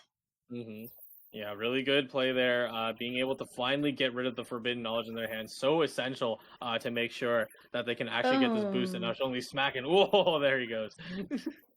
And now Herald's Revive has been triggered. Now the question is, does Amal have the talent? Not that it matters because Kochi's just trying to do normal attacks anyway, but Hmm. Kochi is not going to be cursed Hmm. at this For time. now. You get that's the worst scenario you can make in the TCG. Forbidden knowledge, abyssal curse, every single debuff you can imagine of judgment. That would be a horrible time. But here it goes. Riley starting to prepare for his skill, and then probably punch afterwards. So this is kind of what Koji wants because now Koji's going to go over to Yunjin and just refresh Hmm. first. Like, it doesn't really Yes. matter if Zhongli gets frozen here, as long as the Hydra application is not also on Yunjin, which is not. Koji has done a very good job managing those auras. Hmm. I mean, not that Amal has applied many auras, but Yeah, in the first place, indeed. this should just be a swap onto Yunjin now. And honestly, there's plenty of dice at Koji's disposal. Hmm. Yep, here it comes. I'm expecting probably a Yunjin Ooh, prepare afterwards. Ooh, okay. no, I don't. I do not. I don't like that. I don't like using the treasure on Risley, who's 10 HP. Yeah, no. Because you really want those treasure to protect you from breakpoints. Yeah, absolutely. Yeah, playing treasure, even if it's super duper valuable on Rising, because overhealing will count towards his passives inside his burst. You still don't want to waste it. That's one dice when healing that you're not gonna get back. Even if it seems like you have a million treasure in your hand. Man, Oh, and it okay. looks like Amal is gonna swap to Farina, but this is not good because I think Hmm. I think if Koji swings, maybe without talent's not enough. Yeah, without talent, I think they'll miss it by just one. But if it was the Jade Wing Spear on Yunjin, then yeah, it's gonna be enough. So. see here.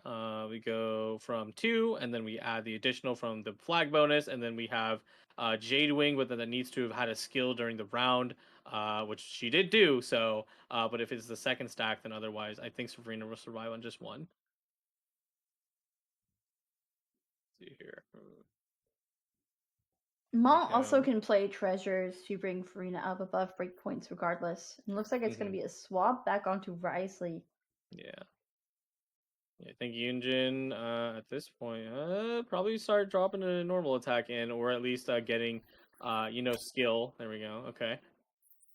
Yeah, just 4, not too crazy yet. It can get worse. These breakpoints are going to be hard going into the next round, though. Especially, Amal is using these treasures. Does have a Hydra Resin hand, is able to play more treasure, but basically, Amal's just trying to survive at this point, and Koji will be able to refresh Yunjin's burst. All right. There we go. What are the options that Amal even has in this scenario? I mean, you do have you're staring down Yunjin, because you don't know what cards in their hand. Obviously, we know it's forbidden knowledge, but like if it was a woven for whatever reason, Yunjin would drop 2 normal attacks. Put Risley in a critical position. So I wonder if you ever swap back to someone else and drop down the treasure and Liben. Oh, maybe. Or are they gonna do it? Are you gonna do it, or are you gonna at least put in one whack with Risley? Treasure and Liben, that is what's gonna happen. Amal confident that he won't be losing Risley here, and I wonder if Koji is gonna leave those dice to Vanna, or if we're gonna see a refresh of Yunjin's burst already.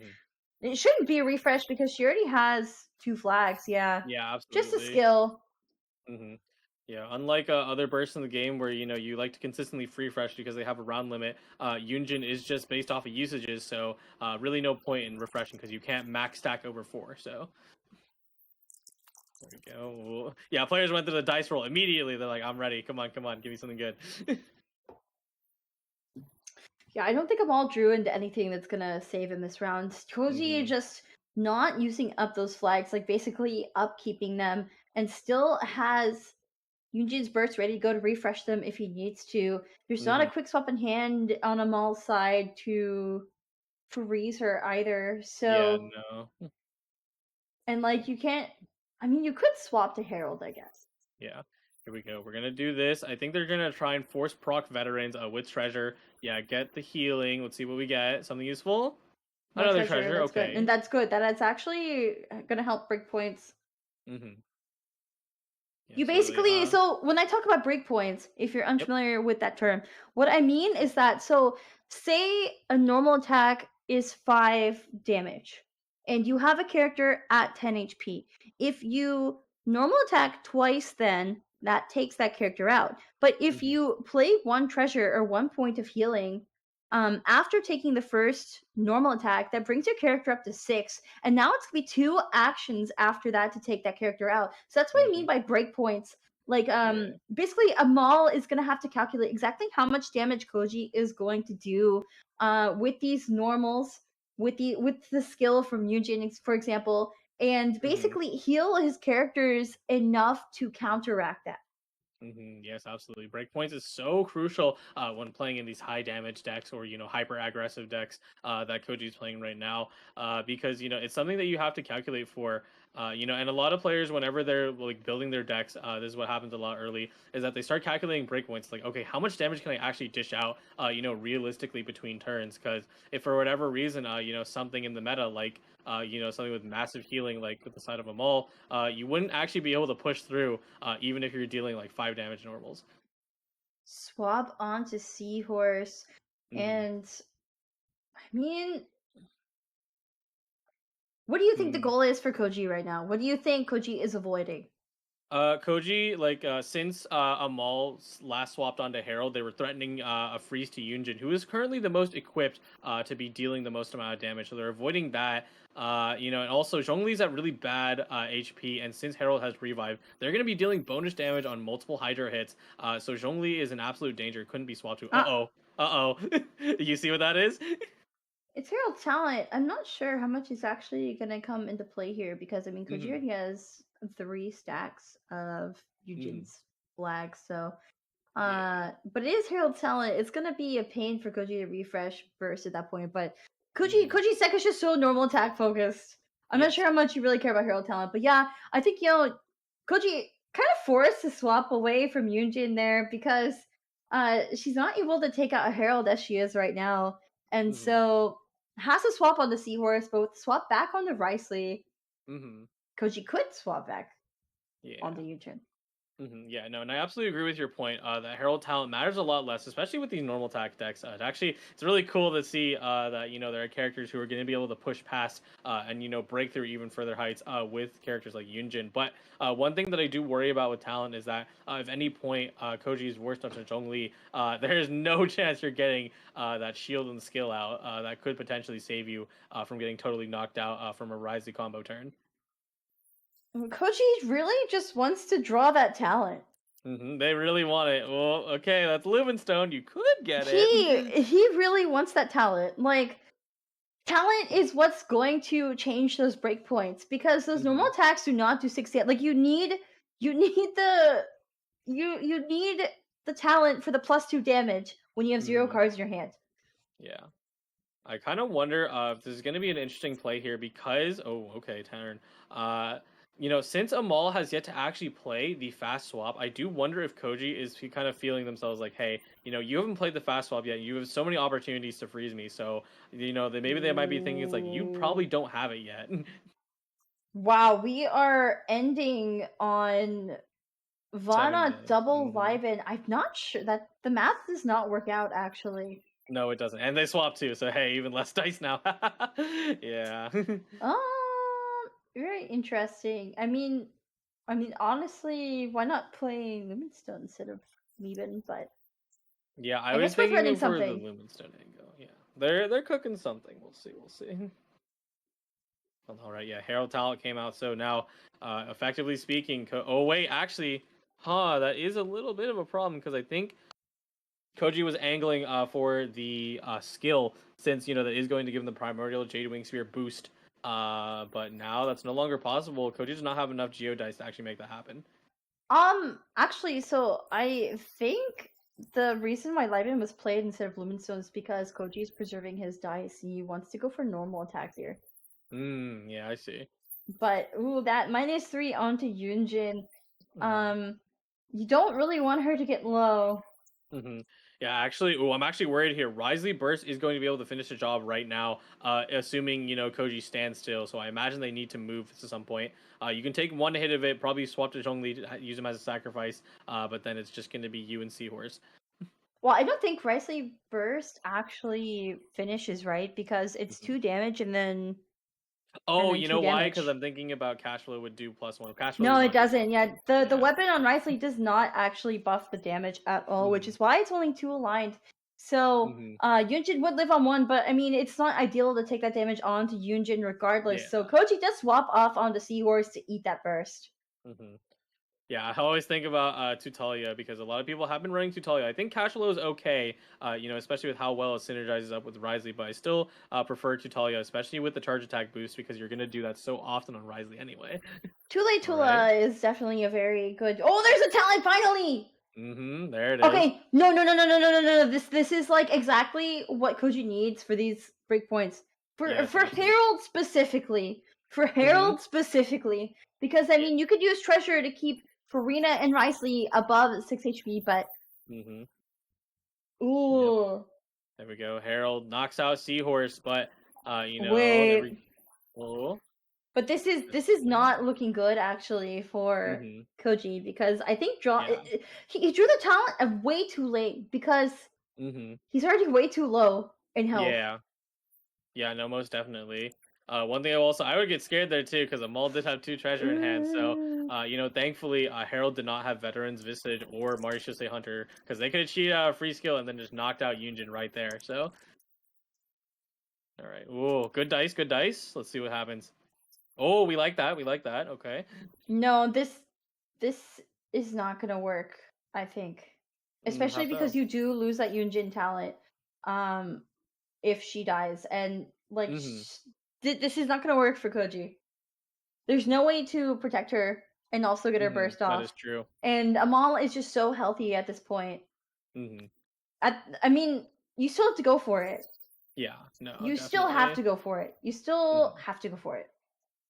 Yeah, no, it's unfortunate that Zhongli is sitting at such low HP instances. Like I said, hyper aggressive, no healing to say of in this deck. You could use a shield, but that's gonna be it. There we go. Yunjin does her one normal attack. Herald should respond in kind by wiping her out. Not even bothering to go for the talent because you Mm-hmm. just lose its effect after she falls. Mm-hmm. Indeed, indeed. That's why it gets tuned. And you have one card Yeah. left just for the damage bonus. But Mm-hmm. honestly, I think Amal has plenty of dice to work with here. And plenty of, well, not plenty of healing, but Mm-hmm.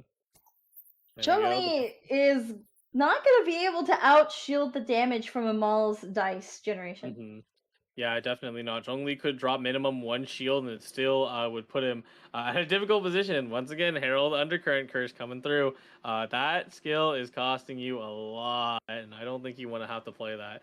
I mean, you have to. Like, you're not going to survive, especially with Hmm. Herald prepared skills. You really have to try to Herald out. But honestly, the breakpoints Hmm. are also just so bad for Hmm. Koji. Herald living with 1 HP, and you Hmm. don't want to petrify Herald either. You want to save petrification for Risley.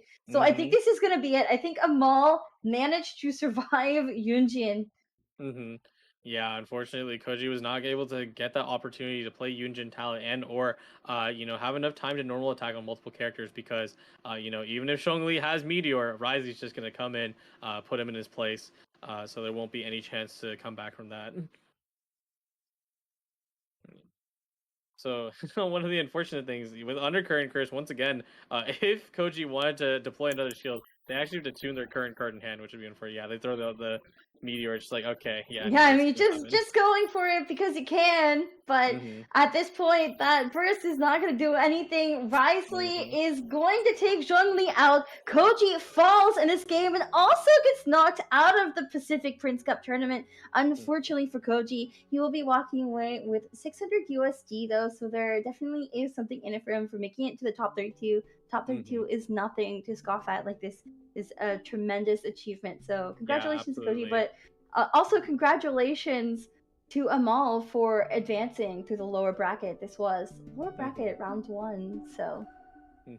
Yeah, that was just the first match. It's already such a tense one, right? Always going all the way to game three, but also players are really trying their best to fight through, their opponent's game plan. Because you can say, oh, Freeze is a favored matchup, but Koji was doing everything in their power to resist, getting frozen, and it did work out for the first few turns. But then the card draw really just wasn't working with them. The Forbidden Knowledge started to tax away at their health, and eventually they did fall in that final match. And here is our updated bracket for Group A.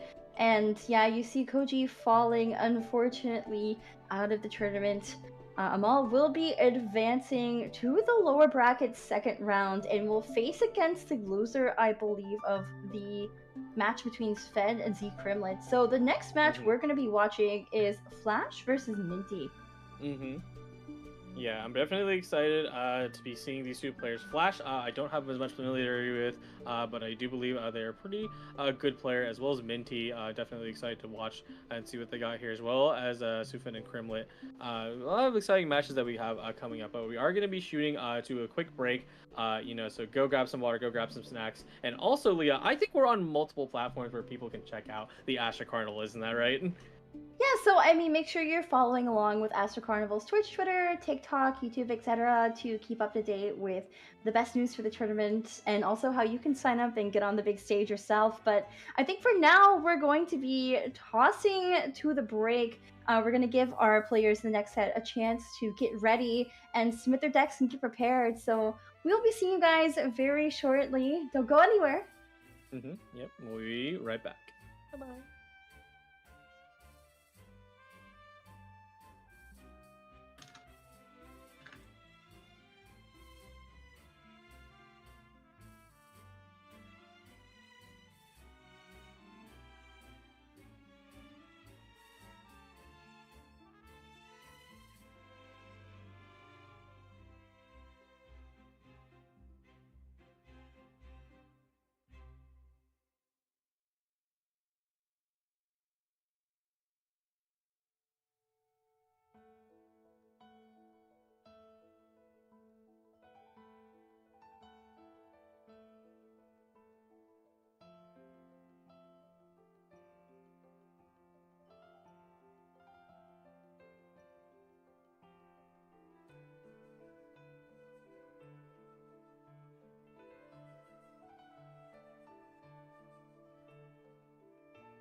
Hello, travelers, and welcome back to the Astro Carnival Prince Cup Pacific Tournament. I am your caster, Leah Windflower Leah, and we're back from our break. So, our players are going to be getting into our next set of matches, but what did you think of our first set, Kojo? Was there anything we didn't talk about that you might want to add? Honestly, looking at it and looking back through the footages we were waiting on, a pretty extended break. Welcome back, everybody. I think here, honestly, I think it did come a little bit down to certain draws, and also specifically, I can definitely point down in the third round. Right, I think there was a little bit too. There was too much. There was just you could just barely make it out on that turn 3. It was playing a little too slow to the point where it would affect your chance of ever coming back from what your opponent was setting up. But yeah, moving on to the next match, right? We have Flash versus Minty. So let's see what we're going to be seeing here in this match. Now, Yeah, so this is the update from our Group A. This is day 2 of the Prince Cup Pacific Tournament. Of course, we are going to have Flash versus Minty, and then after that, we're going to have Sven versus Z Crimlet. And I believe that Stafa and Sumi are going to be on afterwards to go over the loser second round there at the bottom there. So whoever loses is going to be knocked down there and play those matches in the lower bracket. So for now, we're going through the upper bracket. Yeah, absolutely. While we're waiting, right, I think we go over a little bit of player history for who is coming up right now. So looking at Minty right here, their history is that they went through the wild card, and there's no official tournaments that they've been in, but of course they've been very active in the community. I'm sure they've been obviously playing in the Castiles Gathering, maybe coming shy of getting those top placements. And as for Flash, if you don't mind informing me, Leah. So both Minty and Flash are players that don't have a whole lot of tournament history. Minty did qualify through the wild card, as you mentioned. Flash qualified through the Series Showdown, though, and came in top 16 for Asia Season 3 Cattails Gathering. But here we have our deck selection for these players. It is Flash Captain Slow versus Minty the Underdog. And again, look at this. Look at this. Consecrated Beast Whale deck, double banned on both sides. A 30% ban rate is being earned. Yeah, absolutely. This is... What? Wait. No, I see double dragons, both Ice Cube. Okay, so this is a deck we saw banned yesterday, and I was talking with some of the players earlier today. Apparently, Kevin Z had an involvement in the creation of this double dragons deck with Cryo Cube instead, and I don't think I was able to get a reason for why Cryo Cube, but I guess we're gonna find out. I would have a little bit of insight as to why Cryo Cube, but before we get to that, Flash, here we go. Captain Slow, double Mausoleum. Oh my goodness. Oh, wait. What is the double Mausoleum? What is that doing there? Looks like they were a big fan of Mausoleum from yesterday. They're like, hey, that works pretty good. Let me put in 2. So now you're going to be able to fully fill your opponent's hand with Forbidden Knowledge. Actually, you know what? That must be to counter Yunjin decks. Because, I mean, that must be to counter decks that need to be able to discard their cards. Yes. Or maybe also combo decks are looking to draw out their deck and then basically they draw into 1 million Forbidden Knowledge and can't do them. So that must be the reason why Mausoleum's being brought. And here is Minty's deck. It looks like it is Sayu. Wait, this is another change I heard from Kevin Z, actually. Bringing Sayu instead of Farina. So some players think that this deck is favored versus the Farina iteration. We're gonna have to see if that's true. Yeah, definitely. This is the variant that I learned thanks to Kevin Z, and I would say that Sayu feels really smooth, right? The biggest thing about Farina is that as much as you're getting that Hydro application, Sayu themselves is able to spread around the Hydro and more efficiently, build up Risley on the other side. Now we have some of this pre-match data. Here we go, Flash. Whoa! Even higher average dice in the first 3 rounds. Yeah, I'm not sure what that indicates there. It's 14. That is pretty high, but the average rounds being 4 tells me that Flash is more of an aggro player rather than a true Captain Slow, as opposed to that nickname. And I think we did see that a lot yesterday. He was bringing aggro decks like Sayu. Here's Minty statistics, though. Average normal attacks, 0. Yeah, whoa, okay. Yeah, it looks like Minty does not have any normal attack decks to speak of, but it's still the same number of average elemental dice in the first 3 rounds. I think, what this says is that a lot of players are opting for the turn 1 ramp strategy because there's so much freeze present in the meta.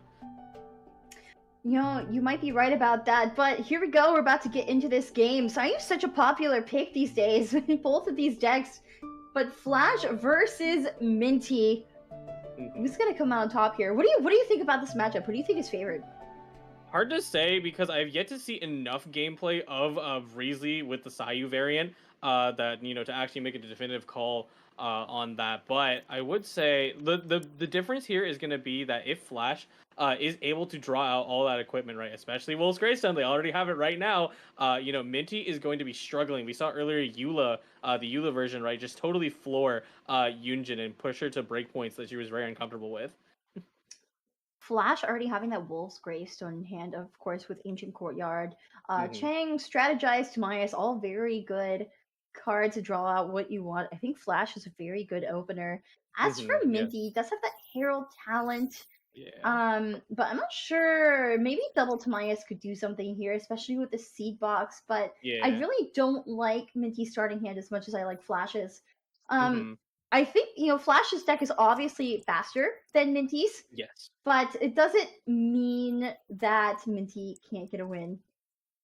Yeah, absolutely. It is. Yeah, it's. I think. Yeah, Minty starting hand could be a little better. You really want to have those dice generators over. Like one Timaeus would even not be the worst. But they're holding on to Herald Talent because they're already predicting that Flash is gonna get that early Wolf's Whoa. Gravestone and then knock him out quickly. That is not good. Playing Mm-hmm. Timaeus and drawing gamblers, that is not really what you want to be getting at this point, but it will be a hard recovery and equip onto Herald into his elemental skill. Mm-hmm. Yeah, absolutely. Also, additionally, give credit where credit's due. Actually, Benzu also helped out with this Freesley Sayu list, so there's also that. So you got lots of players contributing, right, to this whole Freesley shenanigans. We'll see which one ends up coming out on top of the most picked version of Freesley. Of course, Bintu and Kenzie both being players from the Atlantic Prince Cup tournament. So the top 32 of the Americas and Europe region were competing in that tournament. We just wrapped up the top 32 and determined our top 8 going to the live event in Los Angeles later this year. So I Hmm. mean, these players, this is a global international community of players that are all talking to each other and referencing what each other are building, creating all the time. So Hmm. um, it's also really hard to attribute the Yeah. credit to a specific deck, but Hmm. Yeah, absolutely. We will put names out there because we want to obviously talk about the community, and where the players are coming from, where ideas are coming from. But you can't always put 100% in that one person is responsible for something, right? Go. Minty, with those 3 cryo dice, I wonder if we're gonna see a swap on the Ricely or if it's just gonna be another Timaeus. That is just Mhm. another Timaeus. Yeah, Oh, another there's a Tobias. Gilded There though. we That's gonna go. be huge for next round. Yeah, absolutely. We saw last patch, right? We saw a lot of people, sit, and it's still very realistic to happen in this patch. Double Tamias and having the unfortunate roll on the artifacts, because you have to have 6, and you will sometimes draw the things that you don't want, like Gilded, and you really want Gilded because if you don't get it, you're gonna start struggling a little bit in your decking. It is a swap onto Ricely, but Hmm. it's gonna eat that Hydro application on Ricely. And Yeah. so here's the thing: Flash is always gonna swap off of Mona here. And the question Right. is, who do you swap to? Because if you go Sayu, that's going to give Minty an opportunity to put Cryo application onto Sayu because Ricely Hmm. won't be frozen. Yes. And then you can get a swirl off with Sayu. Honestly, these decks function very similarly now that I think about it. Because Yeah. MES, which stands for Mona Eula Sayu, Hmm. is a free swirl deck. Meanwhile, Yes. Minty is also playing essentially a free swirl deck. Hmm. Yeah, the big difference is going to be tempo, right? With the existence of Mona, giving you that free fast swap onto Sayu is going to be that difference there. And then on the side of Minty, you're going to have to find the correct opportunity to get into Sayu and start applying those Hydro Swirls. No talent currently. Actually, I don't even think we're running talent yet, no. So that's not going to be happening in this scenario. Looks like it's gonna be Shadow Sand King on to Sayu, drawing Oh, Sayu cool. talent on Flash's side. Honestly, Flash has everything. Flash has everything he needs right now. He has Sayu talent. He has the Ancient Courtyard into Wolf's Gravestone equipped. He has a Liar's like double Tamaya's. There is so much going on right now for Flash. Absolutely, yeah. And the Flash, like we talked about earlier, the Timaeus, if they're able to roll into Gilded, they already have Liar Song and Ancient Courtyard, so they can just start going ham. The thing that you talked about earlier, right, is worrying about cleansing Risey's current Hydro application. But honestly, I don't think it's that bad since Flash has Wolf's Gravestone. You're starting to be able to put pressure on Risey early on when he doesn't even have his status or any underwater treasure to heal. So honestly, though, that Ancient Courtyard is always going to go to the Wolf's Gravestone. That's exactly what we see here. Comes down Ancient Courtyard into Wolf's Gravestone equip, and this is gonna be a whole lot of damage coming out of Sayu. There's no real way to freeze her. Oh yeah! Oh my goodness! Double gilded off of that! Wow! Okay. Double gilded. Wait. Yeah. That's crazy. There we go. Oh, Sayu's already starting to break down the damage. Risey is looking at pretty critical. Okay, moving out. All right, so this is a swap to Sayu for Minty, and now the question is, how does Flash respond to this? Flash, sitting at 4 dice, but does have the Liar Song into Gilded if they wish. But I think it's still 1 dice off of an extra action without an extra discount. So. Right, yeah, and it's unfortunate that Minty did not opt to play Parametric earlier in the turn because they could have used the other opponent's skills and elemental reactions to proc that. So now that's never going to happen, at least in this scenario. So there's the swirl. And so Minty can respond with the swirl, but that's just going to freeze Mona. It will apply cryo onto Eula, which could be important later. But I think Flash is just having such a high damage turn right now. Right. Oh, there goes Forbidden Knowledge already folding into your hand. There is the thing to consider that. Whoa. More and more. Around it goes. Oh no, what did you just grab? And there's the rest of the prepared skill. Oh my! Okay, so that rhythm came too late. If that rhythm came earlier, then Flash would have had 1 more action here, which would have been just brutal for Minty. That would have been the high roll of the century. But alas, it's most likely going to be a pass. So here's the thing. The cryo aura on Sayu and Eula is so important. It's so important. Yeah, because now Harold is going to be able to follow up and, wait. Wait. I didn't see the Golden House. Golden House, Rhythm, Gilded. That is going to be another action. Whoa. I did not see the Golden House. Yeah, it was something they just drew into, so it was something that easy to miss. But that's going to be 1 more action for Flash. Got to watch out here. Now, let's see how much damage we're doing right here. Wolf's Gravestone, add that up together with that, and then we do 1 damage on the prepare, and then we do the follow-up. Sayu's actually cooked unless Minty moves. Wait. Someone's actually going to fall. No, it's Flash's move. So, like, this is not going to be great. I mean, Sayu just falls here.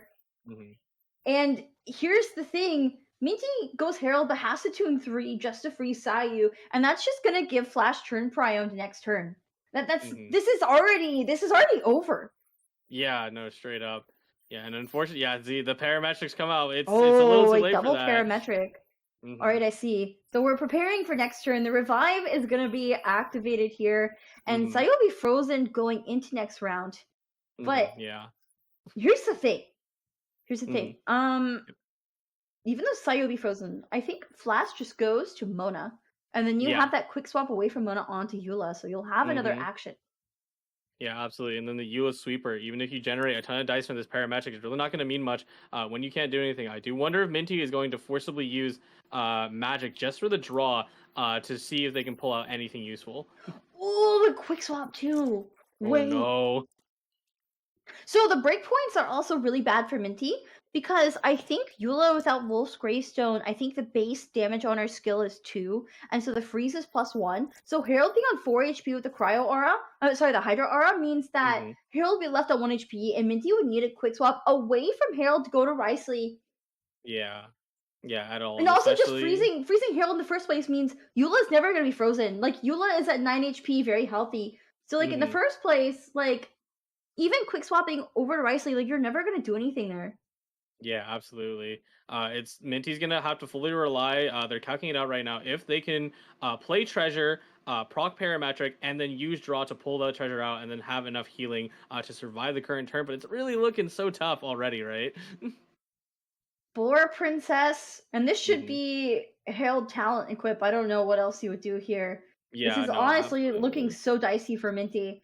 There it is. Yeah, there we go. Herald Talent equip. At least slow down Flash a little bit, because they do have to rely on skills. This is not the Chongyun variant, so This there it goes. this animation gets me every time. Sayu's frozen, but it's really not gonna matter because with that quick swap, we can honestly just go over to Eula now. No need to go Mona. Yeah, no need for that, and then just knock Herald out. It's gonna be perfect. You don't even need Grimheart or a Wolf's Gravestone for this because that +1 on freeze is gonna be enough to take him out. And then no, it won't be because it's base 2 damage, right, on Eula's skill. Is it base 2? Let me go check. Let me go recheck my math on that one. Let's see here. Otherwise, have not used the Forbidden Knowledge yet. Although I don't think there's a point in that, honestly. Quick swap over to Eula. This will freeze Herald. It won't take Herald out. It should freeze Herald. This should be 3 damage. But it's gonna cost 4 dice just to do it. So that's the unfortunate part. It is part. base 2. My bad on that.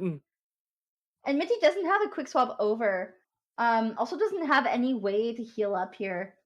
But you have to freeze Herald because Herald's the only thing that can really freeze Eula and lock her out. Yeah. Let me see. Do you even have a chance to proc parametric? Go proc it right now, and then Risey will do 1 hit. But then Risey won't do anything. Risey won't do anything. So it's gonna be a slow swap because there's not a quick swap. It's gonna be a slow swap onto Risey, and then basically Flash just normal attacks. Yeah, no, it's already doomed from there, unfortunately. Yeah, and already Herald, first grade magic isn't even available, so you can't Herald just draw is your 1 entire HP. hand. Treasure going into the deck. I wonder if Minty is just going to think about ending here. Yeah, no, I think they're thinking about it. Yeah, you can heart if you wanna. Wait, no way. Yo, that's crazy. Wait, no, watch this, okay? Wait, that was such a gamble. I understand why though, because if you draw the treasure, if you draw the treasure, it's still 1 action. Yeah. 1 more action. And then Risey also heals. But I think Eula's Grimheart is gonna be enough. Oh no. Here we go. So Risey being under 5 HP deals +1 damage and also heals him for 2.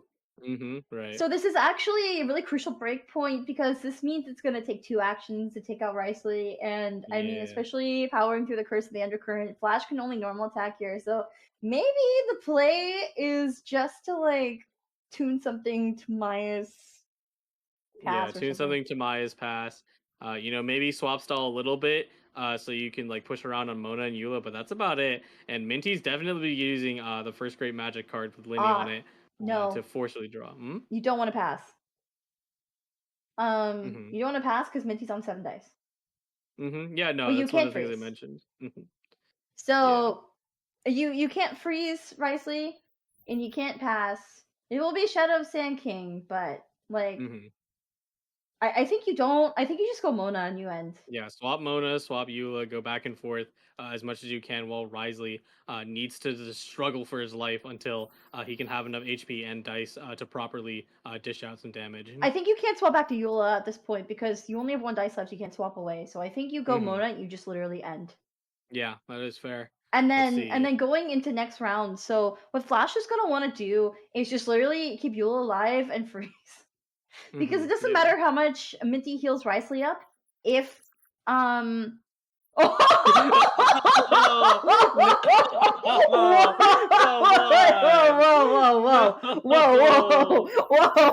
oh no. Whoa! Okay. Risey, I think keeping the Primordial Sea under your jailhouse has had an effect.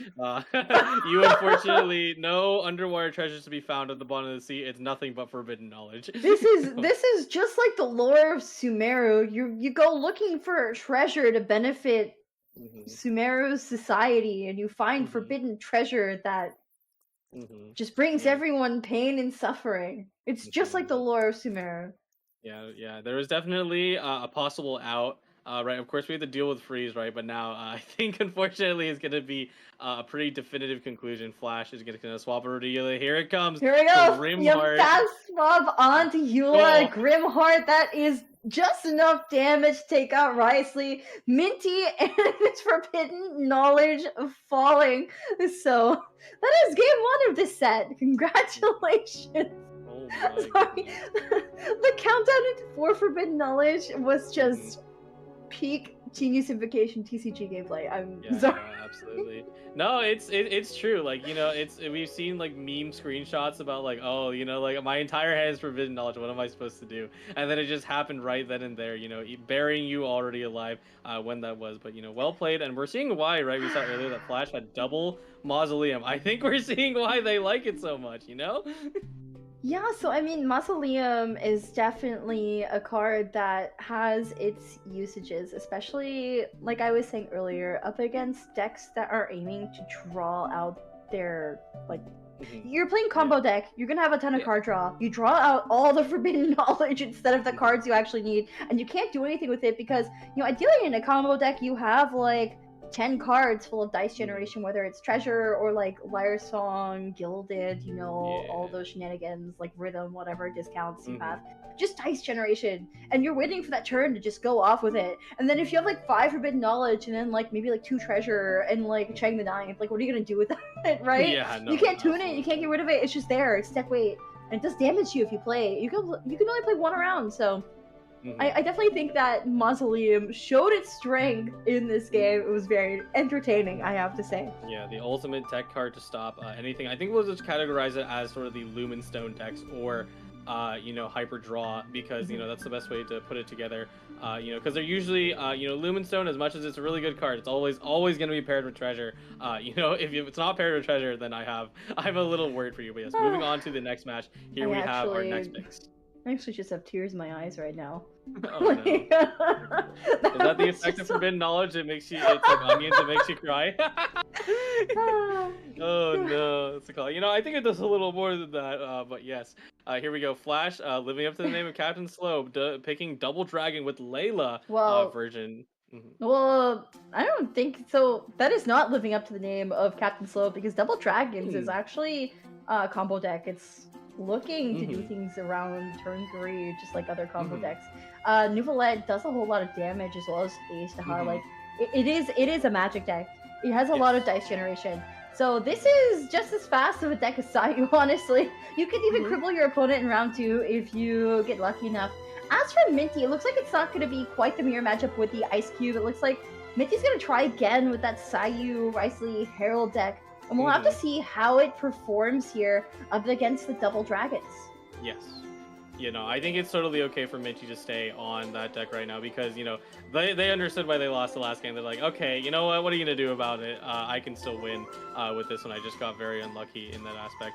And yeah, you are right that, Nouvellette Layla H is considered to be more of a combo deck. The reason I sometimes cite it as stall is just because of that ability to freeze, and sometimes they get too pressured to the point where they have to slow down their gameplay a little bit, and even let Layla take some of the damage just so that they can properly pop off on Nouvellette. So it takes 1 copy of Treasure here, 1 copy of Jet. This is Hyper Magic, and I really like the Judgment, especially into this Risley deck, because honestly, I feel like a lot of the potential in the Risley deck is having that turn where you have so much dice generation in your hand in the form of event cards, which Judgment is going to block 3 of them. So the timing of that Judgment is going to be super crucial. Of course, you have that Tula in hand for that Nouvellette, and double H-Taha talent, which is perfect for stalling out rounds, just waiting, biding your time, because it will pass over your turn while giving you extra dice. So yeah, we're just gonna have to see how this one plays out, I think. Yeah, absolutely. Like you said, Judgment's super duper crucial. I do wonder at what point is Flash going to be able to predict that Minty has all the cards in their hand and then is able to throw it out? Because let's see here, we got Lumen Seed Box. Unfortunately, they didn't draw too well last time. Oh, you know what's funny? That would also counter First Great Magic, huh? Because that's a new card in this patch. And Minty also running Judgment in this deck has Tula instead of oh, noticeably, so this deck with Sayu doesn't even have Wolf's Gravestone. This is not like Mm-hmm. really Sayu do damage deck. Yeah, But no, Sayu can Sayu's definitely pretty much. swirl and freeze characters, so. Right, absolutely. Yeah, it's Single definitely what copy of they're Marsh, angling I'll for. say. What else do we have Hmm. here? I get worried about first grade magic, especially with judgment counters, right? Because since like it's first grade magic is supposed to work off discard, and obviously this is not using discard. It basically becomes a little bit of a brick in your hand because you're not going to spend 3 dice just to get rid of judgment. That would be a So, terrible can idea. you explain like what is first grade magic? Like, how do you like what is that term? Of course. So the first grade magic is the linear card. We're just holding 3 cards, so there's a nice little reference there. Oh, But essentially, what it countdown. does. Oh yeah, countdown. Yeah, It has countdown it to the has show. multiple names. Yeah. Right. So yeah, I think that card is called Countdown to the Show, I Mm-hmm. believe. It Um, has a first grade magic in there. Let me go ahead and pull up the full card name. One moment. yeah, that is also a new card introduced this patch. Um, Countdown to the Show 3, and basically, if you play it, or if it gets discarded in the traditional discard sense, you can't tune it, it won't work that way. But if you discard it or play it, it will turn all of your dice to Omni, and then it will draw 4 cards, and then it puts another card with the same name but -1 on the number into your deck. Actually, the very top of your deck. So then it'll become Countdown to the Show 2, Countdown to the Show 1, and then I believe when it hits 0, it's like the show begins or something like that. Sumi and I were talking about it yesterday. Right. Yeah. Oh yeah, I was getting confused because there's what's it called? The card name does change, right? When you're starting to when it's in hand and then when you burn it and then re-pull it out. So that's why I'm getting confused on the names. All right, but anyway, yeah. Moving on to the current match. Here we go. Minty, starting with Herald, I think this is. Yeah, Hmm. I've heard that in a lot of decks playing Herald, you kind of just float 8 Yeah. round 1. No. Well, that's the joke. It's not floating 8, you're ramping 8, but. Yeah. That's a cool. You know what's strange? Minty kept double treasure early, and I wonder if they're really gonna try and force early treasure value. I didn't catch the mulligan phase. Did Minty keep it, or did Minty draw into it after throwing his cards away? Unfortunately, I don't think the mulligan phase was visible on our end, so yeah, because Alright, I just so. saw it in there. I'm like, okay. Yeah, either way, we have double treasure for Minty, which is not what you want. So if you're not familiar with treasure, as it is a new card from last patch, Underwater Treasure Hunt, you play it for 2 costs. It's an event card, and it'll put 6 treasure into your deck. They're all 0 cost to play. You can play as many as you want in 1 round, and they heal your active character for 1 while also giving you random elemental dice. So basically, it puts so many cards into your deck, though. And like when Mm-hmm. you're playing a deck that's looking to, like, you want card draw in your Mm-hmm. opening hand to draw out everything before you put the treasure in. Yeah, absolutely. Like Yeah, I'm it's not what you wondering. want your first round. Yeah, no, definitely not. Looks like both players did throw away Judgment, right? Because that's the arcane card. So, if they're looking for any form of counters, that's definitely not going to happen. Minty might just be going for Tamaya's treasure, double treasure into the round 1. That seems such a strange line, though, especially considering if they kept it or molded it. We'll see, right? Okay. All right, Ooh. countdown to the show. Drawing out Tule Tula. It looks like Tule Tula is not too late this time. Yeah, and then we also got nice value off of Tamaya, so you can play it now, and then next round you'll be able to get gilded for free. That's also great. Now you can, if Flash decides to, well, they won't do anything, but if they did, you would be able to make use of that, and also board Princess into the next round as well. Minty's definitely gonna want to match the ramp with ramp of his own. Right. Oh, Swap to Sayu. Sayu. This is very Mm, interesting. I'm really not sure what the goal is here. Because there's like could no elemental application on the side of yeah. Flash. Yeah, no, honestly, I would want to stay Herald there because, since Flash is staying on Layla and they don't really have a fast swap, and also, why would you fast swap so early? You're not going to be seeing them move to Nuvalet or Ashtaha and start dealing Hydra application or damage onto your Herald so early. Flash is just going to be forced to pass here. I'm not sure you really want to take damage on Nuvolet or Aishtaha, so Hmm. it will be Heart of Clarina on Sayu and probably just a Tula equip at this point on Risley, Hmm. and that's exactly what we see. But I do Yeah. wonder why we swapped to Sayu. Yeah, no. So I use a bit stream. I guess. I mean, maybe they're worried about again. Like maybe there's an application they're worried about, but it's not gonna happen because Layla does not have enough Night Stars to actually do that just yet. So. I do believe another. Hmm. Something. We're just thinking about play it safe, right? You did go down one game, so you definitely don't want to lose this one. So here we go. Okay. I do believe another cast of Layla's skill would apply Cryo to Sayu, but that being said, we're gonna have to see. Maybe Minty just wants to take whatever elemental application is onto Sayu before Mm-hmm. swapping off, and Right. using Herald or Risley. Mm-hmm. Yeah, and if Layla wants to get that in, she needs to skill at least twice. Because right now she'll generate two more Night Stars, and then she'll do it again, and then she'll have four to fire it off. Oh, okay, Ashtaha. Hmm,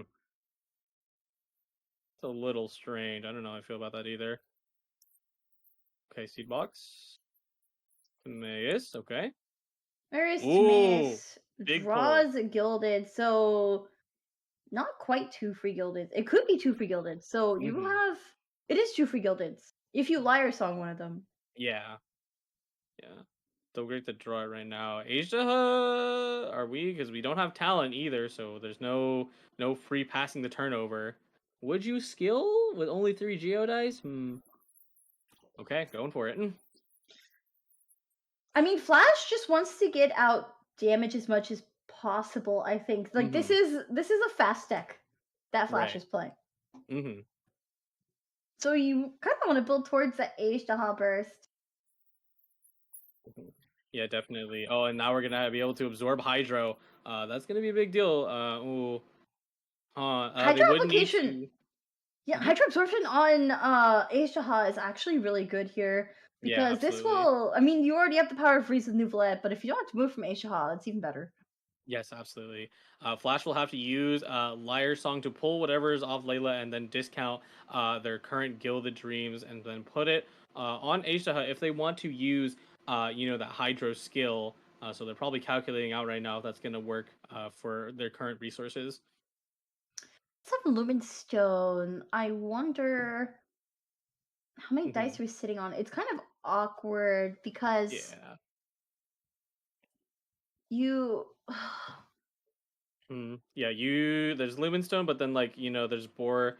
You could because it's probably a zero cost on Layla right now, so you pull it back. You could play that, force Boar to proc, get an extra dice. But how many? Let's see, how many are you getting out of this? Would it be enough to do a little more than just one skill? Okay, that's will the be a first one. liar song taking back its veteran's Oh. visage, but should be gilded going on to Hmm. Aishahan. We'll give Geodice is the problem. Yeah, But no, definitely. if you play enough cards, you'll proc. Oh, it's on Nuvolet. Mm. Okay, this Oh, makes sense. smart, This makes smart. sense. Yeah, I absolutely. don't think you want Geodice. I think this is honestly way better. Yeah, no, definitely. It's unfortunate that Flash ended up having a Veteran's Visage on Layla because now you cannot do the zero cost artifact cheese with Boar to force again get more dice for free. Interesting. Veteran's Visage on Aishtaha Mm-hmm. draws out a Yeah. Sealy. Mm-hmm.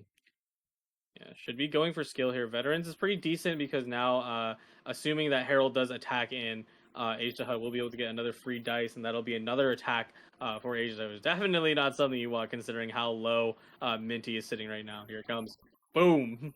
Herald Revive already triggered, Mm-hmm. and I think Herald just falls here without ever applying talent.